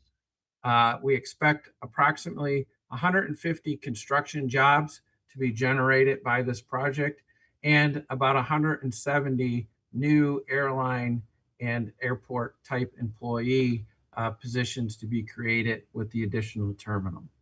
I thank you for your time. If you have any questions, I'd love to answer them. Thank you so much. I appreciate it. One of the things I have, just clarifying, our request form says you're asking for $20 million, but you said you needed 15. So can you kind of? I think that was on the request form that carried over from last year's request, and it's 15 million with 5 million in the next 3 years. Okay. Well, the lower cost is always a nice thing to see. So let me see. Okay, so you said you're groundbreaking next week on this That is addition? correct. We're going to begin putting shovels in the ground based on receiving the federal grants. What we're looking for is this final 15 million to be able to complete the terminal project and install the systems that support its final operation. Okay. If you were not able to get this 15 million this year, what would that do for your plan to move forward? We would then have to bond that 15 million to continue the project forward. Okay. Okay. Now, I think, yeah, it says here that the state funding is needed to match. So is that a match for the federal dollars then? It is a match. So some of that money is matched to each of the federal grants through the Airport Improvement Program. And so if the state were unable to provide that, again, we'd have to bond for that. And so those grants come in the form of entitlement dollars, which represents about 2.7 million per year, and then discretionary funds, which we're looking at those as the majority of the funds of about 36 plus million in just those funds alone. Okay. All right. Well, thank you so much. I appreciate you being here today. Thank you for the time, and we greatly appreciate it. And thank you to Representative Roth for their support. Okay. Thank you so much. Thank you, Kevin. And now we have Laura Glenn talking about Munson Healthcare. Okay, very good. Maybe. Oh, there we go. Right. Hello. Sorry about that. Can you hear me? Have 'em. Yes, we can. All right. Well, good afternoon. Good afternoon, Chair Jenkins Arno and members of the committee. My name is Laura Glenn. I'm the Chief Operating Officer for Munson Healthcare. It's an honor to be back with you today and present our request for $3 million to support expanding mental health services within the Northern Michigan region. So as all of you know, access to mental health care is critically important and something that is a struggle in many of the regions across the state. According to the National Alliance on Mental Illness, 1 in 5 U.S. adults experience mental illness each year, and almost 1.5 Michiganders, or adults, in Michigan have a mental health condition. Many individuals within our state, and particularly Northern Michigan, struggle to get the help that they need, often due to just limited access to mental health services or the cost barrier of accessing the services that do exist within the region. So that is why Munson Healthcare partnered with Northern Lakes Community Mental Health, and we opened the Grand Traverse Mental Health Crisis and Access Center in January of 2025. The center is open 24/7, 365, and provides a variety of mental health services, including behavioral health assessments, face-to-face crisis intervention, pre-admission screenings. We also operate a psychiatric urgent care, provide numerous crisis services, peer support services, and we do a lot to refer individuals seeking care to community services as well as outpatient therapy. So very robust services within the crisis center. We're very proud that our psychiatric urgent care is the only such urgent care north of Grand Rapids, and truly one of only a handful in the state of Michigan. And we serve both adults and youth, so we're very unique in the services that we offer. Since opening our doors in 2025, we actually exceeded the 1,000 patients served mark just recently. And we serve patients from across the Northern Michigan region and actually throughout the state.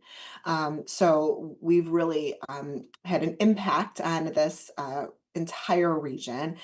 We've alleviated strain on law enforcement as well as our hospital emergency departments in the region. And we've really expanded access to the entire region, patients of all ages, and regardless of individuals' ability to pay for those services.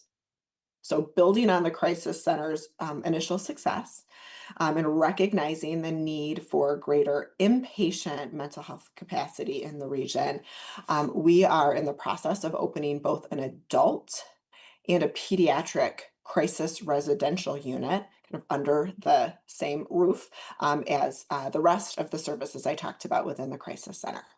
This is guided and supported by what we call our crisis center leadership team, and that is made up of all of our community partners, which includes Northern Lakes Community Mental Health, Grand Traverse County, the Northern Michigan Regional Entity, and Northwest Michigan Community Health Innovation Region, our Shire.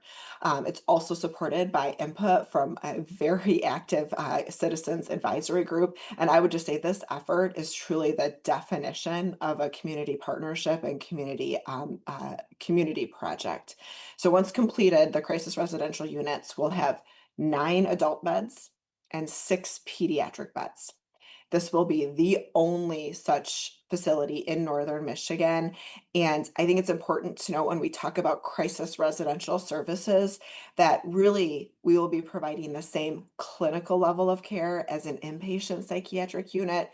The only difference is that a crisis residential unit is not a locked facility and an inpatient unit is a locked facility. So that really is the only difference from a level of care perspective.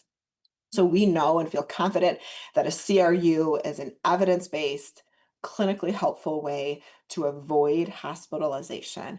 We also know that we are in need of additional inpatient beds in the region, and so this truly helps us to address that gap upstream from those inpatient services. And I think importantly, providing care in a crisis residential unit will reduce the demands for our limited inpatient beds and be less costly for patients. This is a lower cost setting of care, and they're able to stay in the community and recover in a more natural environment. So the $3 million LDSI that we're requesting will leverage funds committed by Munson Healthcare, some already secured locally funds, including we've received $1 million donation to the center and county and federal government funding support. By co-locating these units with the other services in the crisis center, along with the strong partnership we have with Northern Lakes Community Mental Health, that's going to allow us to be very efficient and have a very efficient operating model to ensure that we can be financially sustainable long into the future. So the LDSI is really critically important to supporting and complementing the other resources already secured for the center. And I want to just thank Representative Roth for supporting this request, as well as Representative Kofia for supporting this as well. And just again, thank you for your time today and for your consideration of this request for $3 million for mental health crisis services in Northern Michigan. And I would be happy to take any questions that you may have. All right. Well, thank you so much for being here. I appreciate that. So this is initial startup and operational costs. So I was just curious, though, because you're adding beds and that sort of thing, do you require renovations to the current building, or, is that going to be included in the $3 million? So I mentioned that we have multiple sources of funding for this project. So we actually had funding through ARPA to renovate the building. And so we're really looking for support through the LDSI for the operational ramp up and startup for these crisis residential services. Okay. So we've already renovated the space. Okay, very good.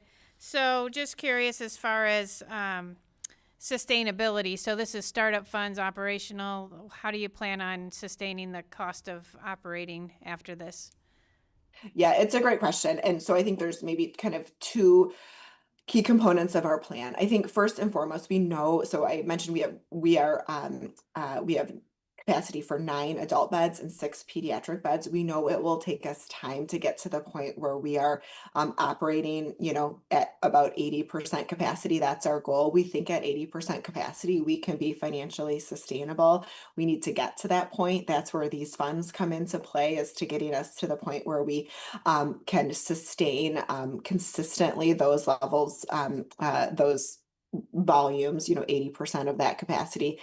The other piece is that partnership we have with Northern Lakes. We are trying to be really thoughtful about how we share resources between different services that we provide in the building so that we can be incredibly efficient, still providing great care, but just be very conscious of the cost of delivering care to ensure sustainability. So it's both allowing us the time to kind of ramp up volumes to where we think we'll have the revenue to come in to support the costs, but also make sure that we're being very responsible in managing those costs efficiently with our community mental health partner. Okay, well, thank you very much. I appreciate you being here today. Thank you for the opportunity. All right. Okay, Rep Roth is up again, this time with Fife Lake Township. Great, thank you so much. We'll be hearing from Lisa Radke, who is the Township Supervisor for Fife Lake. Oh, you're muted. Try again. We can't hear you.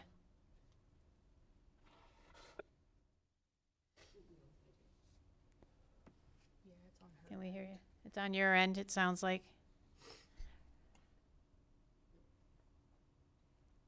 Okay, how's that? Oh, there we go. We can hear you. All right, perfect. Sorry about that. I have multiple screens, multiple devices. Again, I'm Lisa Radke. I'm the supervisor of Fife Lake Township in Grand Traverse County. We are the first county you enter off of 131, so we're at the southeast corner. I want to thank Rep Roth's team for sponsoring this request and their help with it. We are requesting $2 million for acquisition and or redevelopment of the former state prison in our community that we would like to turn into a multi-tenant industrial park with adjacent housing. Our township would like to acquire this parcel to be able to create a multi-tenant environment. We would be willing to relocate as an anchor tenant, creating a public-private partnership. The campus consists of approximately 8 buildings, anywhere from about 1,000 square feet up to 23,000 square feet, a type 1 water system, a septic system, and some vacant land for housing.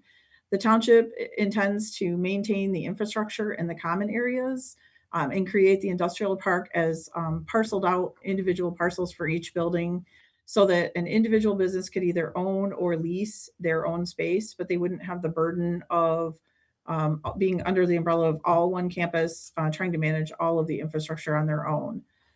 We would carve out a space within the 20-acre east side of the parcel for workforce housing, and create an RFP to find a partner to execute the, whoever has the best idea for some workforce housing on that side.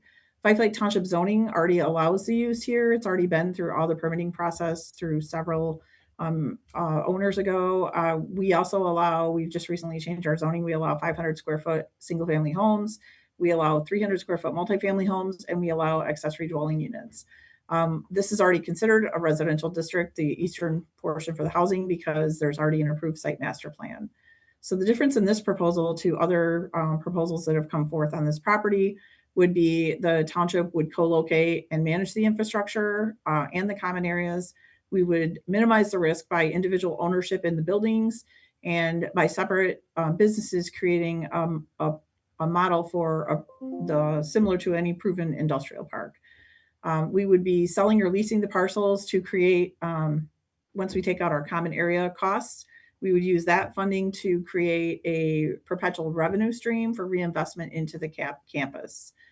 If we, the economic benefit to this project would be job creation, business development, population growth, centralized management of the infrastructure to maximize efficiency.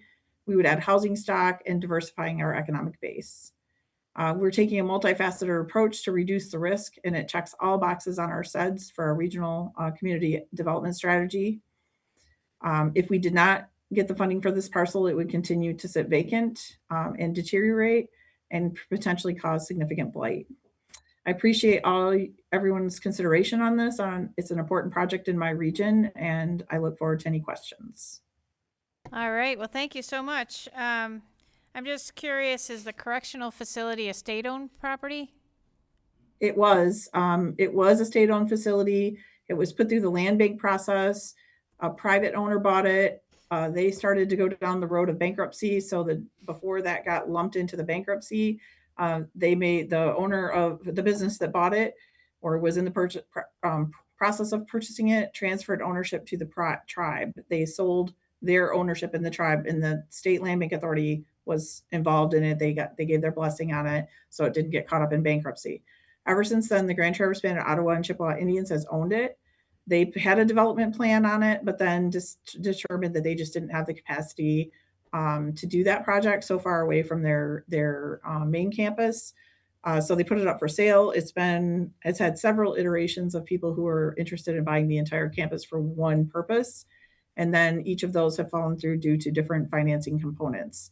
So the township decided that the best approach here would be to parcel it out and create individual parcels in this model that we're working on. Okay. So would this $2 million be strictly to purchase the property, or would it also be to help develop it into what your plan is? We would use it for both, if possible. We are making several applications to other entities as well. So depending on the timing of when we got the funding, either we would use it to purchase and then start the parceling, doing the survey work so we could create the individual parcels, and then do some of the roof repairs and things because there's a couple roofs that need to be repaired. Or depending on if we got other funding first, we would then use it for doing the work on the infrastructure that needs repair and some of the buildings that need repair. Okay, so you're planning on keeping the buildings. You're not planning on demolition or demoing them. We have one building that is in question because it has asbestos floors. I believe it can be sealed depending on the use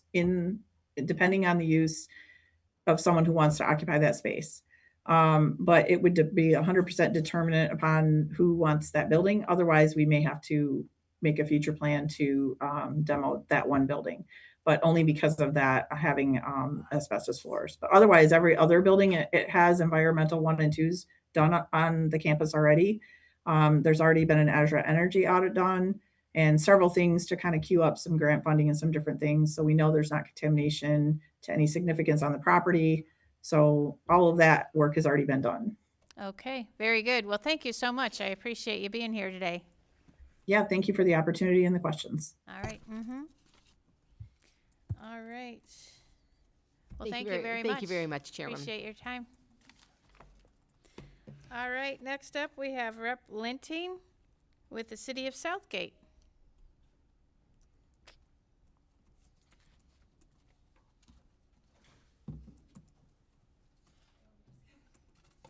Good afternoon. Thank Hello. you, Chair Jenkins Arno. I see you're holding down the fort here. We appreciate your hard work, so thank you very much.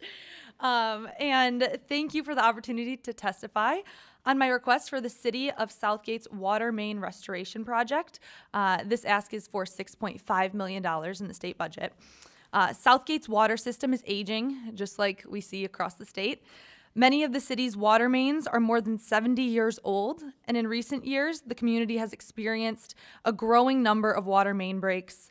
These failures disrupt service to homes, schools, and businesses, and they create costly emergency situations that strain local resources. With that being said, I will turn this over pretty quickly to the experts and those within the community that are dealing with these issues firsthand. So I'll pass it to Dan Marsh, Mayor Cuspa, Phil Farrow from the City of Southgate to speak more in depth to the importance of this project. Great. Thank you so much, Representative Linting, and thank you so much for this opportunity to speak today. This project is an incredibly meaningful one for the City of Southgate. Water main breaks have become a huge problem in our city, as Representative Linting has said about the aging infrastructure. We did some research, and in the last 10 years, we've seen a 40% increase in the number of water main breaks that are occurring. Most of our city was built out in the 1950s and 1960s, which means the infrastructure that came along with that is now at or past its useful life. And so we have a kind of a monumental problem that we've been working on. The $6.5 million ask is not for the entirety of the project. We want to make sure that the legislature knows that this is a project that we're looking for support with, and not a complete bailout on. The total project we've identified for this roughly 20,000 feet of water mains, we're requesting funding for about half of that, and the remainder that will come from funds generated from the water department and from user fees. The system that we're using is called cured in place pipelining. The benefit of using this system is that it doesn't require tremendous amounts of excavation and restoration. It's really minimal. The cured in place pipelining technique is you use the existing pipe, and that pipe really serves almost as a form for the new pipe that you put in, and you get you essentially completely renew the pipe's lifespan. And everywhere that we've done this so far in the city, we have not experienced a pipe break. So we know this is a technology that works. It's one that the city and our engineers are familiar with, and that we've implemented throughout the city. And the support that we're looking for would target the 20,000 feet. I'm sorry. I don't know if you can hear that there. The 20,000 feet that we're looking at is really the 20,000 worst feet in our city. So getting a jump on those lines would dramatically help the city address the other lines that we'll have in the future. And I'm happy to take any questions as well. Okay, thank you very much. Did any others want to speak to the project at all, or are you just ready for questions? I would just questions. Mayor Joseph Cuspa here. You know, I've been at this for about 16 years, and as Mr. Marsh had indicated, the uptick in our water main breaks has been dramatic, and it's something we've been trying to address along the way. As we indicated, we've used this technology in the past, and we now want to implement it into our neighborhoods, because those are the ones that really suffer when there's a break in the community. Both, you know, you want to make sure that they have safe water supply, but also we want to, as a city, be very responsible of our stewardship of the water source. This water main breaks create a lot of water loss, and we certainly want to reduce that whenever we can. So we are implementing this program, but this additional funding would certainly give us the required jump start to really get to those areas. And this is important too, as Dan had mentioned. These are the areas that are causing us the most problem and the most repetitive breaks. And it's unfortunate that we're all inheriting older infrastructure throughout the state of Michigan, not just Southgate, but it's many times you'll have a break, and then the next house over will have a break, or even in the same line, because it's almost like Swiss cheese, some of these lines, as you start to get into them. So we've identified the problem. We understand, that this lining program is the most cost effective. We've used it in other parts of the city for larger water mains, larger transmission lines. And as Dan had indicated, we've had no failures at all in those lines. So it's a proven technology. And now we want to get into the neighborhoods, especially those that have suffered primarily. They'll be targeted first, but we'll eventually get through the whole city. But these resources that we're asking for the state, and I think Dan has mentioned too, we're not looking for you to cover the cost on entirely, but we'd like to have, we would definitely, share the cost in that, but allow us to get through this first phase more effectively and efficiently in a time frame that will really make an impact to our community. Okay, thank you so much. So how many residents are there in Southgate? 30,000. 30,000, okay. And so these neighborhoods haven't had these upgrades to their water pipes or the water lines? Correct. These are original. The pipes that we're looking are original. In actually, in many cases, not to the city of Southgate, but to Ecorse Township, is what Southgate was formed out of before we incorporated in 1958. Okay, so if you were to make these repairs, how long do you think the pipes, how long would that extend the life of the pipes or, It should be a complete, it should be a complete renewal of the pipe. So you're looking at 50+ years. Okay. Generally, when you're talking about infrastructure, you give it about a 50-year useful lifespan. Of course, as many of the pipes that we have in Southgate have proven, you can go beyond that in some cases. But we would be expecting 50 years out of the pipes that have been treated with the cured in place pipelining. Okay, that's good. That's a good return on investment. So as far as the rest, you said it'd cover the $6.5 million would cover about half of the cost. So the city is able to cover the rest of that cost. That should be able to come out of the city's budget, all right? Yes, correct. And really, this is going to have to happen no matter what. And so by the way that the city is funding this is through water rates, and with the support of the state, it really limits how much of those costs the ratepayers have to, the burden that they have to shoulder. So yes, the $6.5 million from the state covers half the cost, and the rest would be paid through water rates. Okay, got it. Thank you so much. All right, I think that covers my questions. So thank you so much for being here today. Thank you so much. We're happy to be here. Thank you. Bye now. All right. Well, Rep. Linting, you are up again with the City of Riverview Fire Department.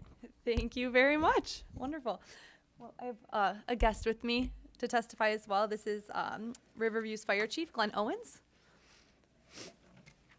Thanks for being here. Thanks for having me. Well, thanks once again. And this request, like you stated, is roughly $1 million for a new fire engine for the City of Riverview. The current fire truck in service was placed into operation in 2008. After more than 15 years of continuous use, it has exceeded the recommended service life. So the need for a new fire truck is a serious public safety concern because it will serve not only Riverview, but neighboring downriver communities through mutual aid. And once again, I'm not going to waste time talking about it. I will let our expert talk about it, and so I'll pass it off to Riverview's Fire Chief, Glenn Owens. And then we may have Mayor Swift on Zoom. I'm uncertain. Okay, yes, and Mayor Swift from Riverview as well. Good afternoon. Thank you for the opportunity to speak. My name is Glenn Owens, and I am the Fire Chief for the City of Riverview. I bring over 30 years of fire service and command experience, along with 38 years in the emergency medical services field. I'm here to respectfully request your support for state assistance in the purchase of a new frontline fire engine, an investment that is critical to maintaining safe and effective emergency response for our community. I was brought on board about 2 years ago, and as part of my responsibility as fire chief, I conducted a comprehensive needs assessment of our department to identify operational deficiencies. That assessment clearly identified our most critical need, the replacement of our frontline fire engine. The City of Riverview has made significant progress in advancing the level of service provided to our residents and visitors. We have transitioned from a part-time basic life support department to a full-time advanced life support agency capable of all hazards responses. We actively participate in mutual and automatic aid with 17 neighboring communities, strengthening regional response capabilities. Most recently, we assisted in the tragic October 24th fire at Southgate American House facility, demonstrating that the importance of reliable regional resources.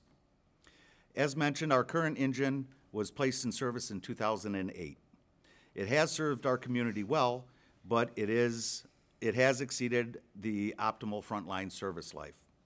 National standards and industry best practices recommend replacement at approximately 15 years due to increasing maintenance costs, declining reliability, and outdated safety features. We are now experiencing each of these challenges. Our maintenance costs have risen significantly in the last several years, approximately over $50,000 for this one apparatus alone. This places additional strain on our municipal budget. More critically, mechanical failures and downtime directly impact our ability to respond. Over the past year alone, this apparatus has been out of service for approximately 200 days. During those times, we have relied heavily on our mutual aid departments. While those partnerships are strong and essential, every minute matters in an emergency, and having a dependable in-service engine within our own community is vital. Modern fire apparatus also incorporate substantial advancements in safety and performance, which include rollover protection, enhanced braking systems, cancer reduction design features, and more efficient fire suppression capabilities. These are not just optional upgrades, but they are essential to protecting both our firefighters and the public we serve. State assistance would enable us to move forward with this critical replacement while maintaining fiscal responsibility at the local level. This investment will ensure reliable and consistent emergency response, enhanced firefighter safety, reduced long-term maintenance and repair costs, continued compliance with national safety and operational standards, and improved insurance ratings and reduced risks for our residents and our businesses. Public safety is a shared responsibility, and when the state partners with local agencies to invest in essential emergency infrastructure, it strengthens not only individual communities, but the entire regional response system. This investment will benefit not just Riverview, but our mutual aid partners and the broader downriver communities. In closing, this request is not simply about replacing a vehicle. It is about ensuring that when someone in our community calls 911, we can respond quickly, safely, and effectively every single time. Thank you. Mr. Mayor? Thank you. I appreciate the time to talk with you today. As the chief said, that this fire truck is near the end of its useful life, so we certainly need help in replacing in that truck. Ordinarily, our city really takes pride in planning responsibly for funding our infrastructure. But however, in the last few years, we've been facing some financial pressures driven by some unfunded mandates that are beyond our control. We own our own municipal landfill, and one of the first mandates is the construction of a leachate treatment plant to remove PFAS. Now we had a new plant probably 5 years ago at about $2 million, but now it's not designed to remove the PFAS that's required to so we can take to our downriver waste utility. At the same time, we are looking at a nearly $60 million recalculation for the closure of our landfill. We have a fund set up for that. That fund has roughly $20 million in that, but with the recalculation, the amount of the things required to close a landfill has increased that significantly. So these aren't optional projects for us. They're required, and they would place a tremendous burden on our community when that happens. But we're a hardworking community, and we try to take care of our citizens, but it would put a significant pressure on our mostly senior citizen community. We're roughly about 12,500 residents, a small community, and I think about 30-40% are over the age of 50. So we're getting up there, and that's just a burden that we can't pass along to our residents. So we're really looking to partner with the state for the purchase of this new fire truck. Like I said, we normally do that on our own, but if there's ever a time for a partnership with the state, this is the time to do it. We look at it, the fire truck, it's not a luxury, it's a necessity. And it ensures that when our residents call for help, we can respond quickly, safely, and effectively. And like Chief Owen says, we're part of mutual aid, but we also need to carry our weight. So I'd just like to say on behalf of our residents, we respectfully ask for your support. And if there's some questions that I can answer, I'd be more than welcome to entertain them. Thank you. All right, thank you very much. I appreciate you guys being here. So do you have a vehicle in mind already that you are looking to purchase? Yes, ma'am. Okay. Yeah, we've already spec'd out several different vehicles, and we've determined the best one that would meet our needs. Okay. We have that quote. Okay, very good. And then how many fire engines do you have currently? We have one fire engine, the one in question. Okay. And we have one ladder truck. Okay. And it's a 70-foot ladder truck. Okay, very good. So then I know that there's a lag time between the time you order and the time you get the vehicle. How long is that, do you think, for your apparatus? Excuse me. Depending on the manufacturer, what we've done is I've contacted several of the manufacturers, and the one that I received the quote for, we can get what they're referring to as a demo unit. These companies have started pre-building fire apparatus based on general specifications. They're not highly customizable. It's like buying a vehicle, you get the X plan or whatever it is. And with several of these vehicles, it is time sensitive. When they come on the market, usually 60 to 90 days that we could get one. But it is first come, first serve. Okay. So there's been a couple that we've had our eye on that unfortunately have been purchased. But they do come up on a fairly regular basis. I get updates quite often from these manufacturers. Okay. All right. Well, thank you very much. I appreciate you being here today. Thank you, folks. Thank you. Thank you very much. Thank you. All right. Rep Linting, you are up once more with the City of Wyandotte. All right, here we go. So for the City of Wyandotte, it is a similar ask to what we just went over here with Riverview. It is a $1.9 million ask for the purchase of a new aerial ladder truck for Wyandotte's fire department. So Wyandotte currently protects a complex and high-risk environment. In addition to residential growth, the city is home to a major hospital, a large chemical plant, and multiple rail lines carrying hazardous materials. The fire department responds to over 3,100 calls annually and plays a critical role in mutual aid across 18 downriver communities, serving a regional population of nearly 450,000 people. Despite this growing demand, the department's frontline ladder truck is 24 years old, well beyond the 20-year recommended service life. And so once again, I will pass it off to the people who are dealing with this in the field and the experts here. And so with me, I have Fire Chief Jeremy Moline and Joe Gruber to speak to the importance of this request. Thank you, Rep Lenting. I appreciate you bringing this forward. Thank you, Madam Chair and members of the subcommittee. Know it's been a long day for you guys. You're nearing the end here. So the City of Wyandotte is requesting funding for a new ladder truck, which is critical to our infrastructure. At this point, Wyandotte is has a unique footprint blending residential and industrial,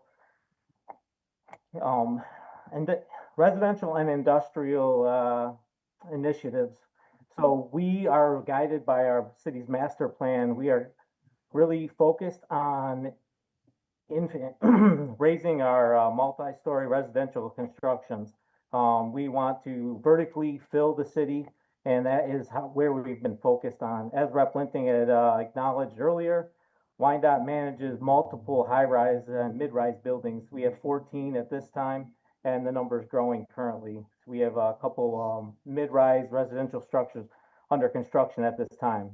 Wyandotte has also a unique number of high-risk challenges, including a 360-bed Henry Ford Wyandotte Hospital. We have a BASF, which is a chemical plant that takes up 230 acres.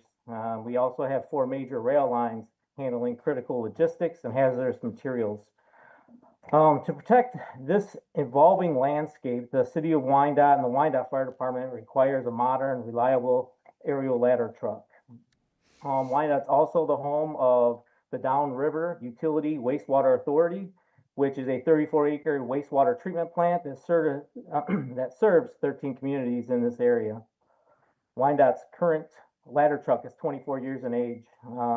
With a 3 to 4 year timeline to build a ladder truck, where it would be nearing 28 years of age for our current frontline ladder. As Rep Linting mentioned, the recommendation is a maximum of 20 years. And maintenance for these aging units are escalating, diverting essential funds from training and safety equipment. As Wyandotte increases its vertical footprint, the Wyandotte Fire Department faces heightened technical challenges. High-rise and mid-rise residential structures require specialized aerial reach for both ventilation and primary rescue.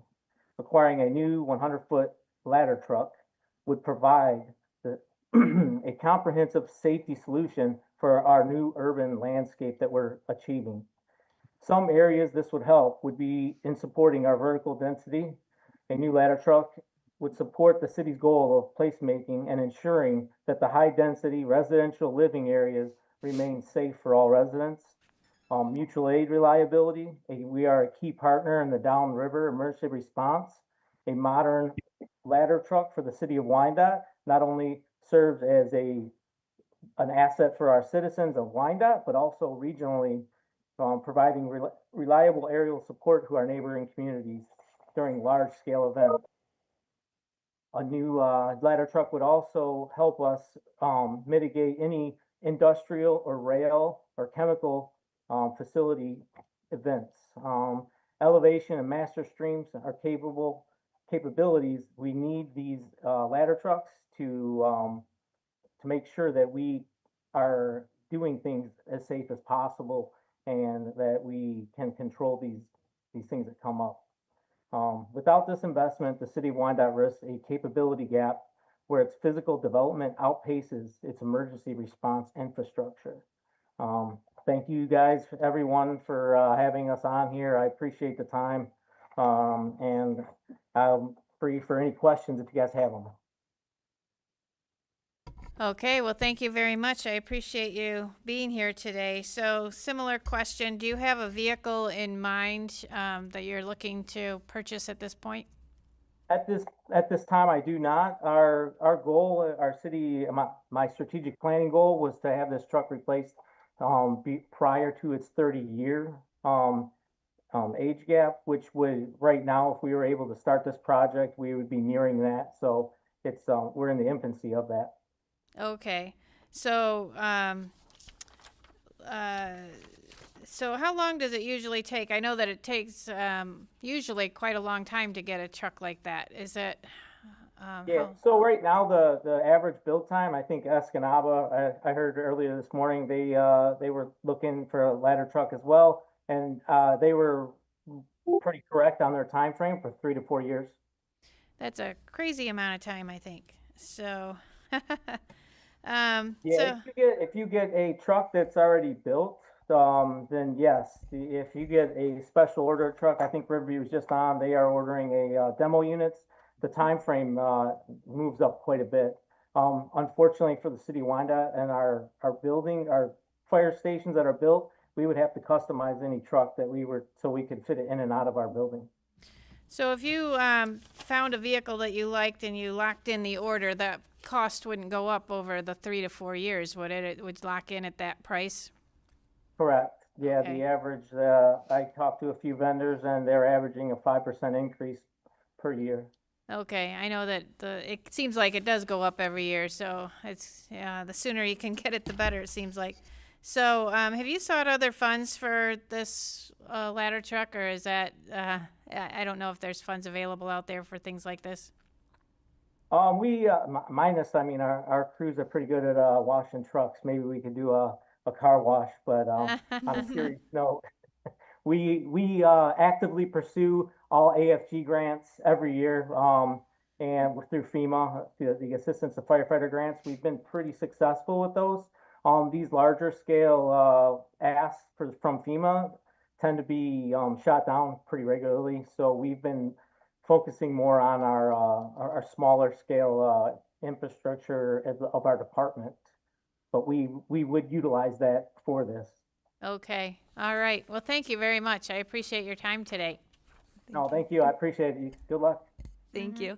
And Chair Jenkins-Arnold, if I might add, it's unfortunate, but in recent years we've seen fires in Southgate and unfortunately at senior living facilities. And both, I believe, Wyandotte's fire department as well as Riverview's have been able to be at the scene and be helpful in those.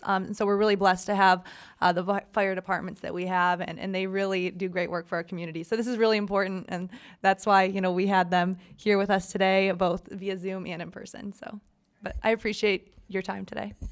No, thank you so much. I appreciate the kind words, and yeah, it was a team effort, just like everywhere in the state. We're all utilizing regional resources, so thank you.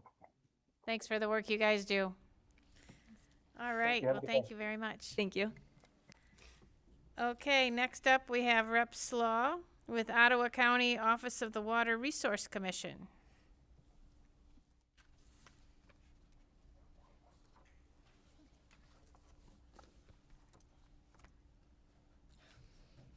Go ahead whenever you're ready.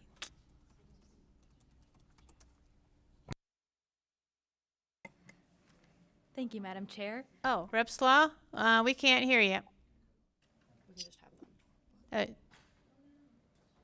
Okay, try it again. Can he hear? Okay. Rep Slaw, do you want to say something? He just muted. I don't think he can hear us either, it looks like. Okay, can you hear me now? Oh, yeah, we can hear you. So Lotus from my team is going to be doing the introductions for all three presentations. I'm just on to pay attention. Oh, okay, very good. Well, stay safe on the road there. Thank you. All right, so go ahead whenever you're ready. Thank you, Madam Chair. I'd like to introduce Joe Bush, Ottawa County Water Resources Director, who will be sharing details on the proposed LDSI project related to groundwater recharges in our county. Mr. Bush, please go ahead. Well, thank you. Thank you for the introduction. And Madam Chair, thank you for your time. We're here to ask for, again, I'm Joe Bush, the Water Resources Commissioner or Drain Commissioner in Ottawa County.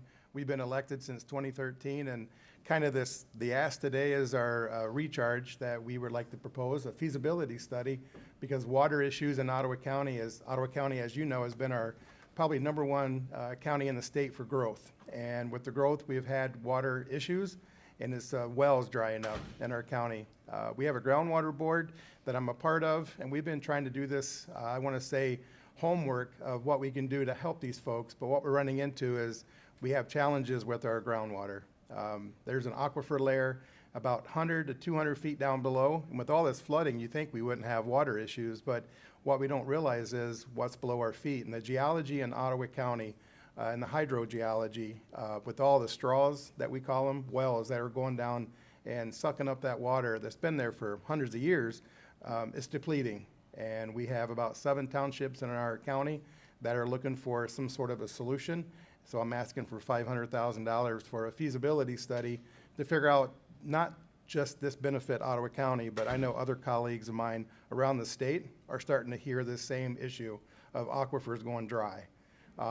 This recharge that I've been looking into across the nation, I know out west they've done it. I visited Arizona. One of the most precious resources, non-renewable resources we have is water. You can't drink it. Once it's gone, it's gone. And one of those things I like to do is do a feasibility study that's before you to see where we can do it in Ottawa County. What's our challenges by this feasibility study? A lot of people think that you can just run water and pipes to it, but the cost of infrastructure is simply enormous, right? It's almost prohibited cost-wise, and recharge is one of our opportunities that if we do a feasibility study, that we can do that. So that's why I'm here today. One of the other challenges that we're looking at is where do we do it, right? The geology just in Ottawa County it's unique, and it's not surprising that you might have water in one township and you go to another township and you can't find water for people's wells. There's a lot of subdivisions that are absolutely have municipal water, but there's a lot of areas that are not covered with municipality. So the best way to do it is find where we can recharge and take our water. There's a lot of infrastructure like wastewater treatment plants that clean the water, then it goes in our drains, into our streams. We would like to take that and take that opportunity to recharge it. So that's why we're here today. And we're happy to take any questions that you have, because I know it's kind of a unique situation. And I know it's like, well, what is recharge? There's a lot of states that do it. I feel like we're behind the times, but not only will Ottawa County benefit and the taxpayers of Ottawa County, but I think the state of Michigan, because I want to lead the state in doing this procedure. All right, well, very good. So, so this is just, the money would cover just the cost of the study then? Study, that's absolutely Okay, correct. and that wouldn't do the recharging? Correct. Okay, so Yep. that would be another cost That after? would be another cost after Okay, this, but okay. it's like we don't want to put the carriage before the horse. We got to figure out where we can do it and how we Right. do it. And we want to make sure we do it right. Mm-hmm. Because, in the state of Michigan, I think we can lead the state. A lot of people don't realize that we definitely have issues with our aquifers.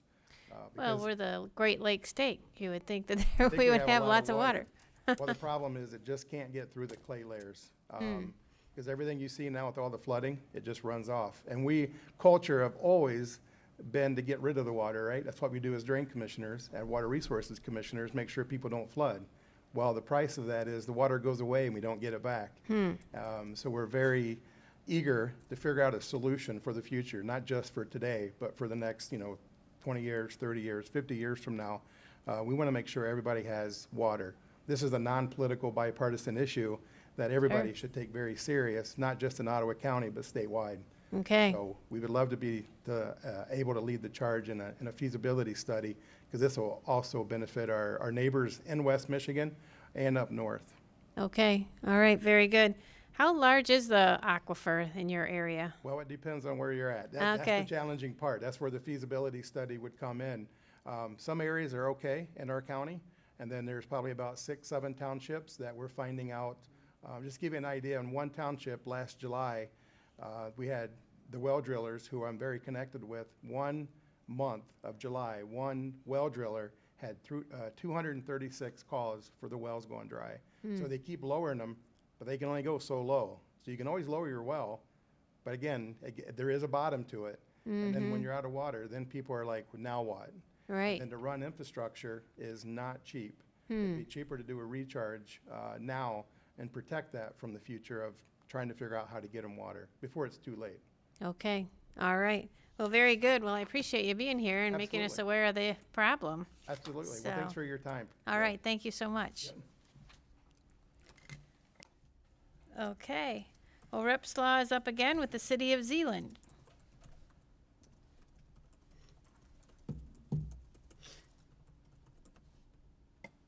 Thank you, Madam Chair. And I just want to make sure that everything's set on Zoom, because our next person will be on Zoom. Who? Do you have a name? Yes, it will be Kevin Plockmeyer, the Assistant Manager. There he is, looks Perfect. like. Okay, great. I'd like to introduce Kevin Plockmeyer, the Assistant City Manager and Finance Director for the City of Zeeland, who will be sharing details on the proposed LDSI project related to the pedestrian overpass in the City of Zeeland. Mr. Plockmeyer, please go ahead. Excellent. Thank you for the opportunity to present this project to you today. What we're looking at is a non-motorized crossing over the business loop I-196 in the City of Zeeland, and this actually spans between Zeeland and Zeeland Charter Township. This has been a kind of a goal of the city for at least a decade or two, and then even regionally for the past couple decades to create a link between a divided community because of this, the BL-196. BL-196 is a 4-lane limited access facility that carries between 25 and 33,000 vehicles a day. Speed limits on this road are 55, and travelers regularly exceed that speed limit. Presence of heavy commercial vehicles creates unsafe conditions for pedestrians and bicyclists to attempt to cross. With the help of our MPO, the Macataw Area Coordinating Council, we did perform a regional study of how to best cross this business loop, and it was determined that this location at 92nd and the business loop was the best location within the city limits. Currently, there is no crossing either on grade or above grade at this location. Because of the lack of sidewalks and safe crossing infrastructure, there have been multiple pedestrian and bicycle crashes throughout the corridor, and particularly in this at this crossing location, there is an underserved community on the south side of the business loop and does not provide safe access for kids to school on the north side of the business loop. So what we'd be looking for is to construct a 150-foot long pedestrian bridge and associated about pedestrian trails to connect to the adjacent streets. We feel that this project would improve public safety, reconnect a divided community. It enhances workforce access, especially to that underserved community.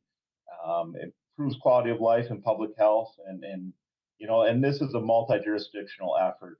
We've been looking at this with not only the City of Zeeland, but Zeeland Charter Township, MDOT, the Outdoor Discovery Center, Ottawa County Parks, and this would really fulfill just a regional dream to have a crossing of this sort over what is a historically dividing piece of infrastructure within the community. Okay, thank you very much. I appreciate that. So, I think you might have mentioned this, but I was wondering about MDOT, their role in this. Are they contributing money, offering grants? Not money, but right of way. Okay. We've been in conversations with them. Part of the shared youth pass system would be located on their right of way. We have agreements from MDOT to make that happen. So they are a partner in this. Unfortunately, not financial at this point. Okay, so, crossing I-96, I'm sure, or I guess it's I-196, so it's not the huge highway. It's, Well, yeah, correct. It is the business loop. So it's the connection from the highway into Zeeland and Holland. okay, so, but they're okay with the crossing over the, Yep. putting that in, okay. So are these other jurisdictions that are gonna benefit from that, are they contributing at all to the cost of the project? They would be, yes. We've recently affirmed their participation in this project, particularly the city of Zeeland and Zeeland Charter Township. So yes, we recently affirmed that, and it's one of these projects that, because of the price tag, it's not easy to do without grant funding. But both communities have said that we would support this and what matching funds we would need to construct it. Okay, and is 12 million the total cost of the project? That is correct. Okay, all right, very good. Well, thank you very much. I appreciate you being here today. Thank you. I appreciate it as well. Have a great day. Thank you, you too. All right, and Rep. Slaw is up once more with Georgetown Charter Township. Great, thank you again, Madam Chair. I'd like to introduce Justin Statt, the manager for Georgetown Charter Township, who will be sharing details on the proposed LDSI project related to water infrastructure project that will be utilized by citizens in Georgetown and Blendon Townships and the city of Granville. Mr. Statt, please go ahead. Thank you, Madam Chair. My name is Justin Statt. I'm the superintendent for Georgetown Township. In Georgetown Township, we have roughly 54,000 residents. Of the 54,000 residents, 15,000 of those residents or households are on our municipal water system. And what we found in the last couple of years and presently is that growth has costs in Georgetown Township. As we've been exploding in size, we are looking at a four-part solution to the needs of Georgetown residents. One, by doing this water infrastructure project, we're looking at four different components of it. One that protects the public health by having safe sanitary water and having adequate water for our fire department. Two, supports future growth as we add more homes to our system, that the tanks and the pipes that we have in our supply system is not adequate, and we have to increase the size of our pipes and the storage capacity. It also creates an economic development component, and it promotes housing. As Georgetown Township is near our water system and a sewer system for the city of Granville, we are, I guess, prime for future housing in the West Michigan area. The ask is a $10 million cost or fee that we're asking for, of which the project is $20 million. We are about to bid out the third phase of this project. This is a 3 to 4 year, and we are looking to basically meet the needs of our citizens. The Georgetown water supply system not only services Georgetown Township, but also branches off into Blendon Township, which is seeing large amounts of growth. And there's a portion on the city of Granville that we service those residents to. I'm open for questions if there are any. Okay, well, thank you very much. Appreciate you being here today. So the total cost is $20 million for the project, and then you're Correct. providing 10 million? Correct. So where would the other 10 million come from? Water rates. Okay. Last year, we were looking at the fiscal constraints of loss in Georgetown Township and the water line in the whole Wyoming water system. And our rates had to jump dramatically to meet the needs to pay this large bill that's coming that we have to do. We cannot continue to, I guess, kick the can. We have to deal with this need directly. And unfortunately, we had to raise rates, and we'll have to continue to raise rates on our customers to pay this bill. Okay. How many customers will you have on that line or will benefit from this project? Yeah, currently we have 15,000 households. Equates to roughly, I would say, about 35,000 people. Okay. About a quarter or 3/4 of our township will benefit from this. Okay, very good. And you said that it would be a 3 to 4 year project to complete? Yes, we are in year 2. We're on our second phase right now. They started work April 3rd, or excuse me, March 30th. So they're 3 weeks in. This will take us to October for the construction season in Michigan. We're going to bid out phase 3.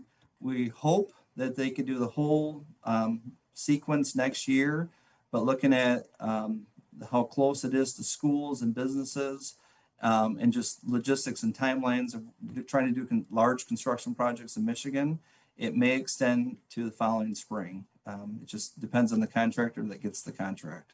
Okay. Well, thank you very much. I appreciate you being here today. Thank you. Mm-hmm. All right. Well, thank you. All right, next up we have Rep. Schmaltz with Aware Shelter.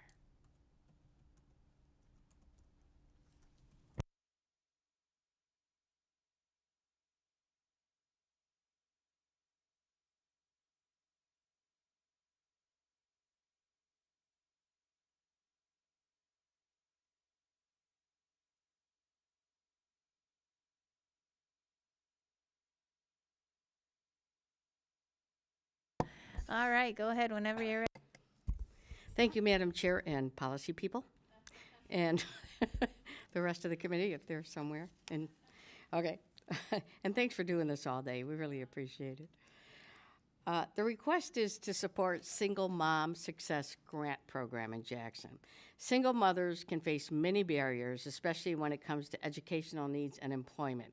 The $200,000 requested would go to the Aware Shelter in Jackson that would provide short-term financial assistance to help single mothers with childcare, transportation, housing, and education-related costs. This helps the women stay on track for success, long-term stability, and self-sufficiency. By investing in early intervention, families are strengthened, it reduces reliance on public assistance, ultimately creating long-term economic benefits for the entire community. The money would be administered through the Aware Shelter, which provides a safe haven and services for survivors of domestic violence and sexual assault. And joining us to tell us more about the program is Cammie Root, founder of the Single Mom Success Grant Program. And Cammie should be on Zoom there.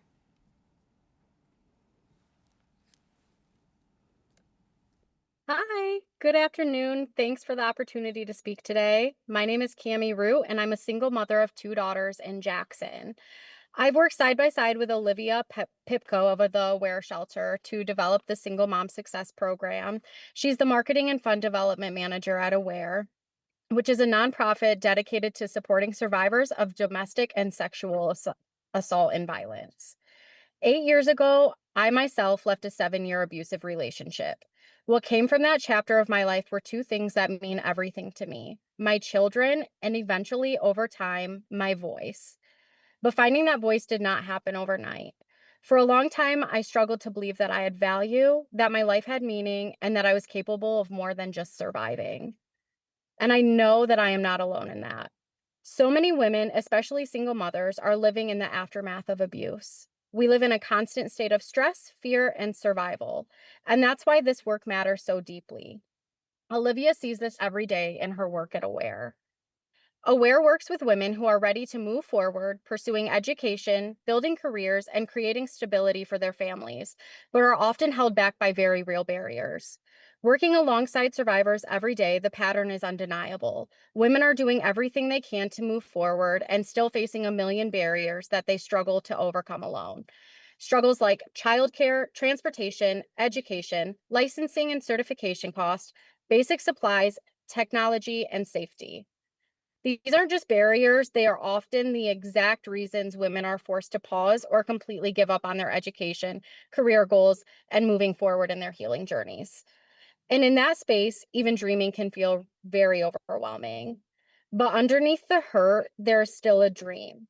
For me, that dream has been to complete my degree. And I've realized that there are countless women across Jackson who share that same goal, but feel stuck getting there, not because they lack motivation or ability, but because they lack support. This is exactly what the Single Mom Success Grant provides.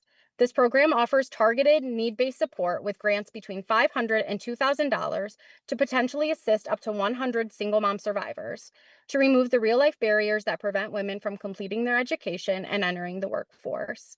Not just tuition, but the additional barriers that stop progress: childcare gaps, gas to get to class, a car repair, required tools, or even safety needs for women rebuilding after abuse. These are not luxuries. These are the difference between continuing and moving forward towards independence. When those barriers are removed, something powerful happens. Investing in single mothers does not just change one life, it changes families, it strengthens communities, and it shapes the next generation. Women move out of survival mode and into stability. And when that support is in place, the outcomes are clear. We see higher completion rates, increased workforce participation, and long-term stability for families. We also see fewer women relying on government assistance because they have the tools and support needed to become self-sufficient. This is not just compassion, it's a smart investment in Michigan's future and a strong investment in our communities. Because when a mother rises, her children will rise with her. This grant is about creating that opportunity for women who are ready to move forward and just need the support to get there. Thank you for your time and consideration. Thank you so much. I appreciate the work that you're doing. So just help me understand specifically what this money will be going for. Will it be going for the grants to the women that need help? Yes, so this money will support the grant as a whole, where women will have the opportunity to apply through the Aware Shelter and receive funding for tuition and all of the gaps in between. Okay. And then how are these grants determined? Who gets them? Is there like a committee or a board or something that looks over the grant requests? And Thank you. That's a great question. We have developed a committee that will go over these. That will include the director of Aware, Olivia, a few of the key members of Aware that have been on board for 10 plus years, and also myself. Okay, very good. Have you sought other funds for these grants from other sources? In the past, Aware has sought other grants, and they have not been approved for this type of program. So in the course of the last 3 years, they approved 83 requests for financial support, but they didn't include schooling and the barriers in between. So this is the first grant we're seeking for something of this nature. Okay. And then once this the grant money, the $200,000 is used up, how do you plan to sustain the grant program? We really hope to, within the community, speak out and receive funding. We have so many nonprofits in Jackson who are directly affected by this and have women who are affected by this. So we would love to help make it become community-based for funding, but also we would love to see it spread statewide. And I don't know quite myself the logistics of that yet, but this is just where we know we want to start. Okay.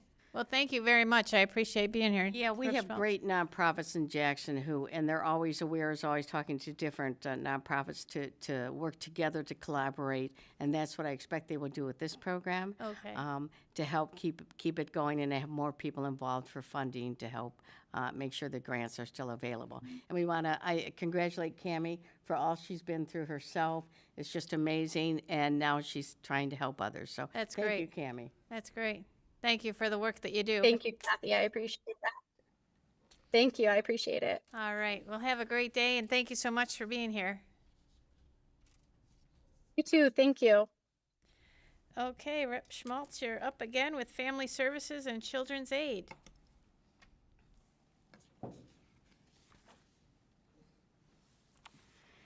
Thank you again, Madam Chair and Committee. We talk a lot about guardianship services these days, wanting to make sure our vulnerable seniors are taken care of safely and ethically, and as our population ages, this is even more crucial. We're requesting $150,000 for Family Services and Children's Aid in Jackson to support guardian services. Right now, they serve 250 vulnerable adults who are unable to manage their own financial or personal affairs. These services ensure these individuals have access to housing, health care, basic necessities, while protecting them from financial exploitation. Without the support, many of these people would have no place to turn, facing critical situations, putting greater strain on hospitals, law enforcement, and emergency systems. The money is needed to continue offering guardian services to those already being served and offering to help those waiting for these services. It's a cost-effective investment in both care and prevention. And joining me right now is my friend and CEO of Family Services and Children's Aid, Dr. Bob Powell. Thank you. Thank you, Madam Chair, and good afternoon. As Representative Schmaltz indicated, I run the Guardian Services for Jackson County. We work with incapacitated adults through the probate court. They have to be legally determined incapacitated and unable to protect themselves from exploitation, abuse, neglect, and other injuries. We do guardianships. We also offer conservatorship as well as payee, all different types of levels of services. Our goal is to ensure that a full guardianship is a last resort, so we have preventative services. We work with any at-risk vulnerable adult that is referred to us. Our primary referral sources are Adult Protective Services, our local shelters, Henry Ford Hospital System, and our local CMH, which is Lifeways.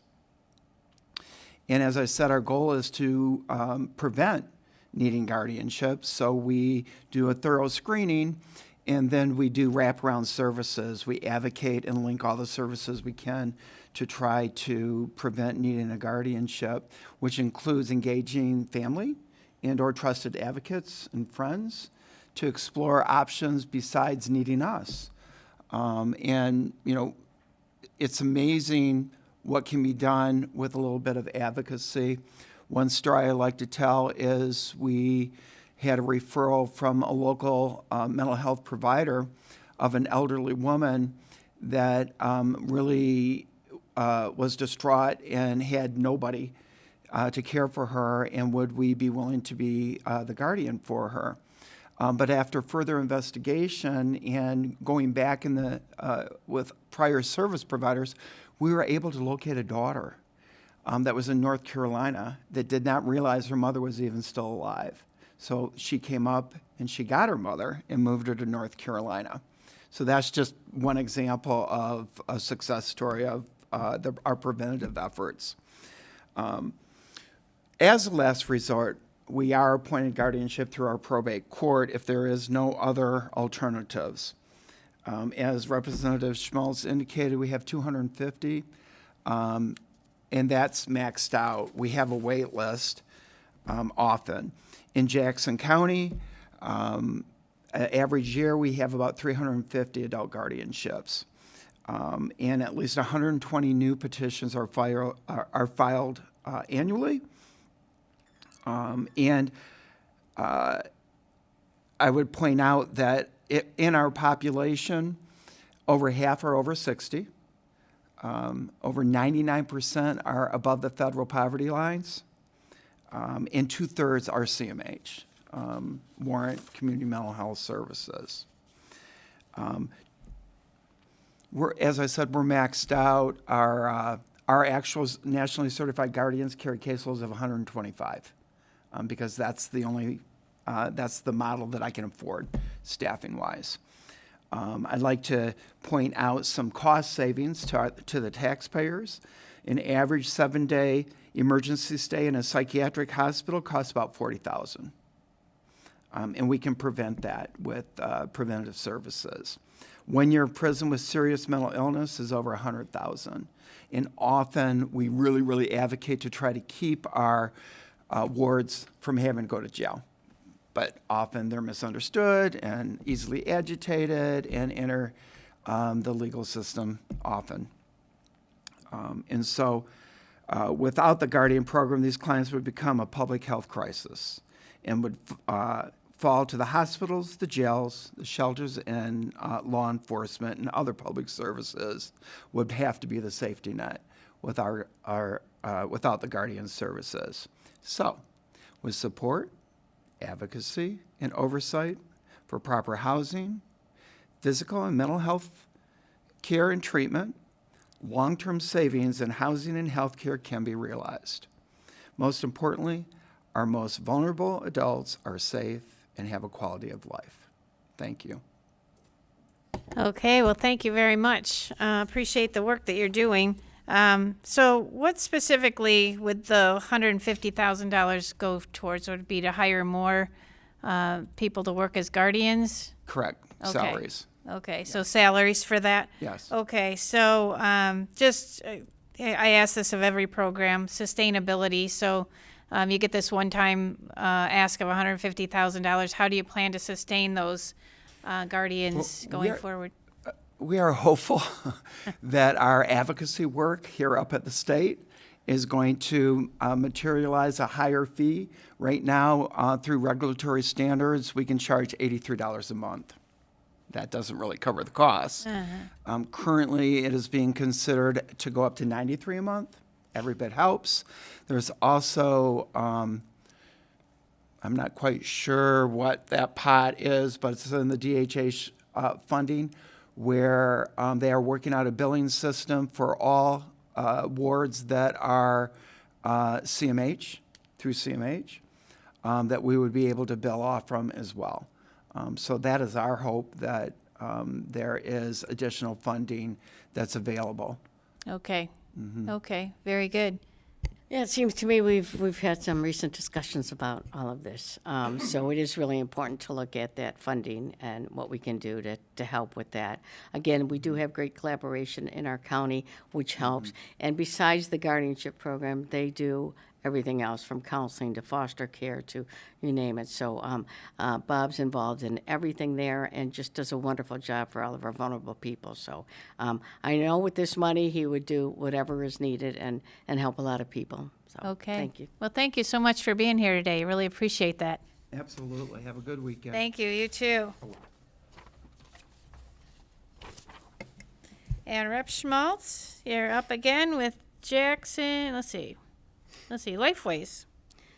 Yeah. Yes. Lifeways. Thank you again, Madam Chair and Committee. Making sure those with mental health issues get the help they need is so important, and we're facing a shortage of workers, beds, facilities, and other services in this area.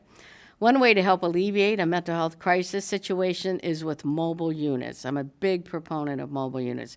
Trained professionals can travel to the individual in crisis, diffusing the situation quickly and ultimately finding help for that person. We're asking for $212,280 for Lifeways in Jackson to purchase a mobile mental health crisis van to provide on-site assessment, crisis response, and therapy. This will allow trained professionals, often alongside law enforcement, to respond directly to the community, connecting individuals to care without unnecessary hospitalizations or incarceration. This reduces strain on emergency services, enhances public safety, and supports more compassionate care. And Cassandra Watson joins me today on Zoom. She's the CEO at Lifeways. Cassandra? Thank you, Madam Chair and members of the committee. Thank you for the opportunity to speak today, and thank you, Representative Schmaltz, for supporting this request. I'm here to urge your approval of a one-time funding in the amount of $212,000 to $212,280 for a mobile mental health crisis unit, which is essentially a mobile crisis van with telehealth capabilities for Jackson County. Lifeway's mobile crisis teams are essential, cost-effective, and compassionate alternatives to traditional police or EMS-led responses. Jackson County, like many other communities, continue to see rising demand for behavioral health crisis services. Law enforcement, EMS, and emergency departments often become the default responders, even though many of these situations stem from a mental health or substance use disorder crisis, rather than criminal behavior.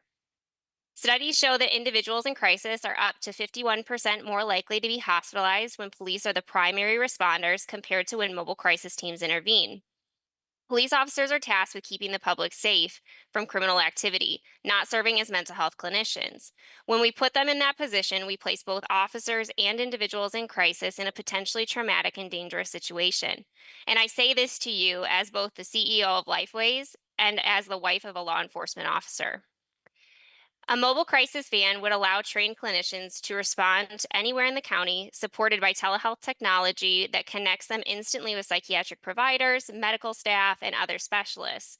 This model stabilizes people where they are, diverts them from emergency rooms and jails, links them to ongoing care, and gets officers back on the road more quickly. Communities using similar models report reduced hospitalizations, fewer repeat crisis calls, and better outcomes for individuals and families. The LDSI funding would cover the purchase and outfitting of the vehicle. It would also cover the telehealth equipment, the secure communication systems, and the staffing needed to operate the unit safely and effectively.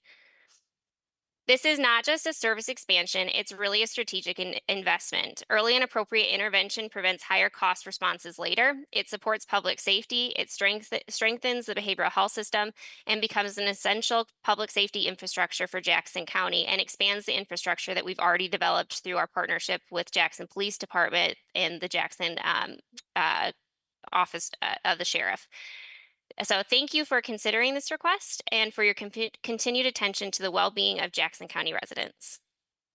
Well, thank you so much, and for the work that you do. I appreciate it. So, do you already have a vehicle in mind that you want to purchase? Yes, we already have a quote from a company that outfits these vans, which is the amount of this refunding request. Okay, all right. And how long does it take usually? I know, like we've been talking about fire trucks, it takes quite a while between the time you order one of those and the time you actually get it. What's the time frame between the order and the time you order it and the time you actually receive the van? I believe it's approximately up to 3 months. Okay, that's not bad compared to the fire trucks. So, so this van will only cover Jackson County. Because you're also Hillsdale County as well. Hillsdale Correct. County. So, do you have a future in mind to go into Hillsdale County as well? Yes, our goal would always be to model exactly what we have in Jackson County in Hillsdale County, because obviously Hillsdale County is much more rural than Jackson County. However, our public safety partnerships are more robust right now in Jackson County. We have a clinician within the Jackson Police Department. We also train all of the officers at the Sheriff's Department as well as Jackson Police Department in crisis intervention responses for mental health. So we would eventually look to expand to Hillsdale County, whether that would be with this vehicle or another. But at this point in time, we're really trying to ensure that we have the model effective in Jackson County before we expand further. But we also obviously don't just stop at the county line if someone is just over it. We obviously would provide support. Okay, and that makes sense. Kind of make sure that you've got your system in place and is working well before you expand. So, Correct. Okay, so I appreciate you being here today. Thank you so much. Thank you so much for having me. Mm-hmm. Thank you, and thank you, committee. Thank you. All right. Next up, Rep Frisbee. Is he here? Oh, yep. There you are. Okay. He's in the back. I couldn't see him. He was Hiding. behind the thing. You're hiding behind the screen back there. All right. Well, I appreciate you being here and waiting all day to be here.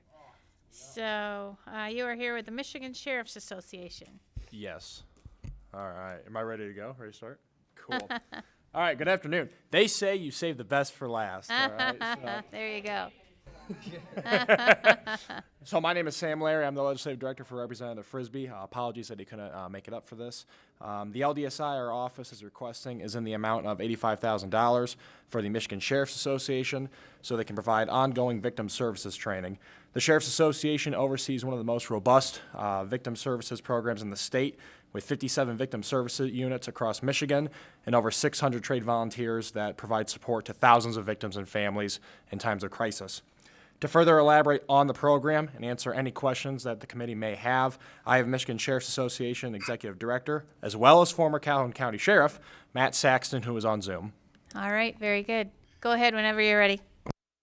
All right, good afternoon, Chair Jenkins, and thank you for giving us the time this afternoon.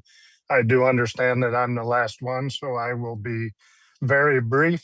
Sam has already gave a overview of what the victim services are, but this grant funding will replace funding that we used to get for about 20 years through a grant through MDHHS VOCA funds. They have decided that because we service more than just victims of crime, that we don't qualify for the training grants through MDHHS any longer that we have historically received over 20 years. To this year, we are funding this important program solely through our budget at the Sheriff's Association, which we are a 501c3 nonprofit, and raise our funds through donations from citizens. This program, as Sam says, reaches thousands of people a year. We have over 600 trained advocates throughout the state of Michigan, with teams from Keweenaw County to Monroe, Berrien County to Chippewa, servicing areas all over the state. We are asking for $85,000 to assist in funding our ongoing training. We run one victim advocate annual conference, statewide conference, and actually that is coming up this next week, Friday and Saturday of next week. We'll have over 350 advocates down in Lansing for the 2-day conference. And then we also put on at least 5 new advocate trainings each year around the state, and the funding assists us with those trainings. The services that each individual units provide to their communities is provided through volunteer members that are selected from their communities to serve their communities. And the motto for our program is "No one should fear or grieve alone." And in this instance, our units are there for individuals who have lost family members or loved ones, or just sustained a house fire and lost their home. We respond to all sorts of incidents to advocate for victims and survivors in those trying times. Well, thank you very much, and thank you for your work. I have heard from people who have benefited from your services, so I appreciate that you're stepping in at a time of need for a lot of people.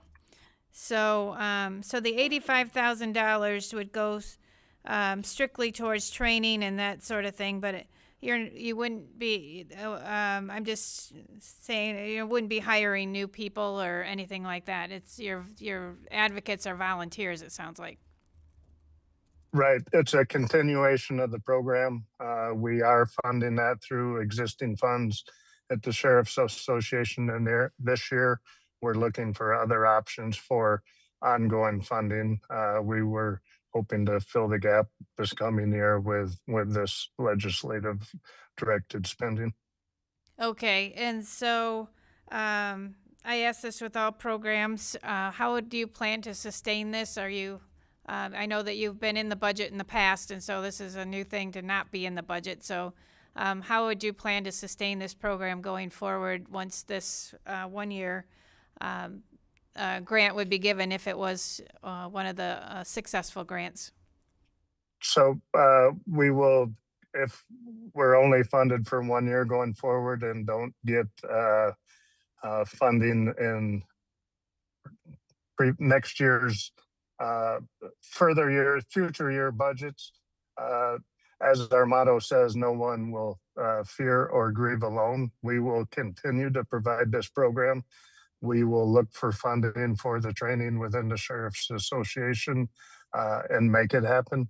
As I said, we're really sustained by donations from our communities, and our local units receive, many of them are 501c3s ourselves and do fundraising locally, but this is for the ongoing professional education for all of them. So we will find ways to fund it and continue the program. We've been in place since 1985, and we'll continue the program to serve our citizens of Michigan at a very, very low cost. Okay. Well, thank you very much. I appreciate the work that you do, and thank you for being here today. Well, and I appreciate you being here all day to hear all these great programs, and thank you for your time this afternoon. All right. Well, have a great evening. Thank you. All right. And last but not least, we have Rep. Farhat coming up with the Detroit Auto Show.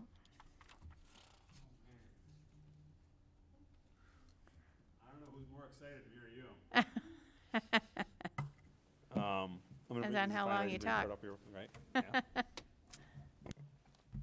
All right. Well, hello. Okay. Good afternoon, almost evening here. And I do want to echo the comments. I do appreciate this process. I think it's important to have the ability to present these ideas and have the discussion needed around LDSIs. It's no secret Michigan is the automotive capital of the world. Detroit put the world on wheels. In my district in Dearborn, we're still proud to build the best-selling pickup truck in America, the F-150, and be home to Ford's headquarters.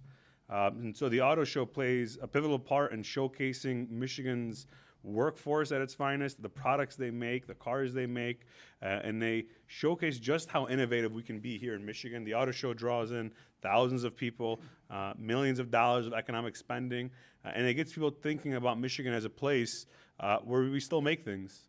And that's a reputation that's very important to me in my district, where, again, we are reliant on that auto industry, and so many other parts of our state are as well. But also making sure that we're able to continue making it a competitive destination for vendors, for people to come visit, and for other manufacturers to participate in. We want them to think, when they think of auto, when they think of the auto industry, they think Michigan. And a big part of that, our lure, if you will, is the auto show and all this. And I want to give a little bit to Kurt Berryman from the Auto Dealers Association. If you'd like to say anything. Thank you. Hi, Madam Chair. I thank you for the day you've put in today. Now, I heard the other legislators testify. I heard if you're the last one on a Friday, your spending item is guaranteed to get in there. Is this not true? Not. And this is not the first time you've heard this spiel from me, Madam Chair. I've actually had the conversation with you in the office, and certainly want to thank Representative Farhat for driving up for the district today on a Friday evening to show how important it is. As Representative said, the first auto show, believe it or not, in Detroit was 1902. The first one put on by this association, by the Detroit Auto Dealers, was 1907. And in that time, we've seen the show change dramatically over the years. In 1989, it became an international auto show, and it was kind of the time of milk and honey. The manufacturers were really bought in, getting a lot of manufacturers from Europe and the Japanese participating, the Asian car makers participating, and the show did really well. time kind of progressed and things get a little stale, and nothing got staler or nothing hit the show as hard as COVID did in 2020. And so for a stretch there, after 2019, for the 2020 show was canceled, the 2021 show was canceled. There was a brief effort at a summer show the next year that was rained out for 5 days. And you have to understand that the show kind of builds on itself to fund the next show. That's how it kind of works. And there was some past state support after COVID. Certainly the association appreciated that. But when I made a presentation to you, we're now looking really at an important turning point, and what is the future going to be for this show in Michigan? You know, there no threats here. Nobody wants to leave Michigan. There's no chance of the show closing down, but we're competing to be the voice of the auto industry in Detroit, in Chicago, New York. Both of those cities have big shows and would love for us to go away. And you know, I'll kind of wrap it up. The recommendation that you're looking at, $3 million, that represents, as I presented before, probably a 4-year request, only 4 years, to get the show back where it needs to be. As for the spending of the funds, a lot of malleability or ability to direct funding, even if the legislature wanted to say, we want to use it for educational purposes. Big educational component to the show, big job training portion to the show, big tourism, big economic development, education, bring thousands of students in. So there's a number of places that money could be spent. Certainly the number one cost for the show is labor and construction, getting the show set up.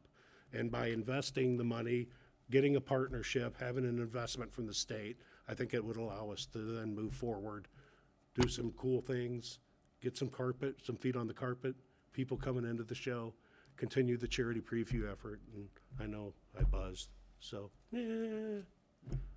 You're fine. That's all right.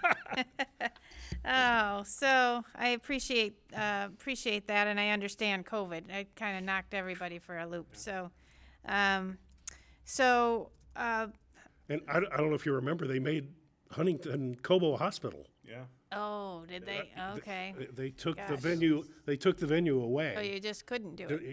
Yeah, that's right. Couldn't do it. That's right. Wouldn't have been able to do it anyway with the regulations, but yeah. Right. Oh my goodness. So, as far as like the Detroit Auto Dealers Association, do they contribute to the auto show? Like the the members contribute to?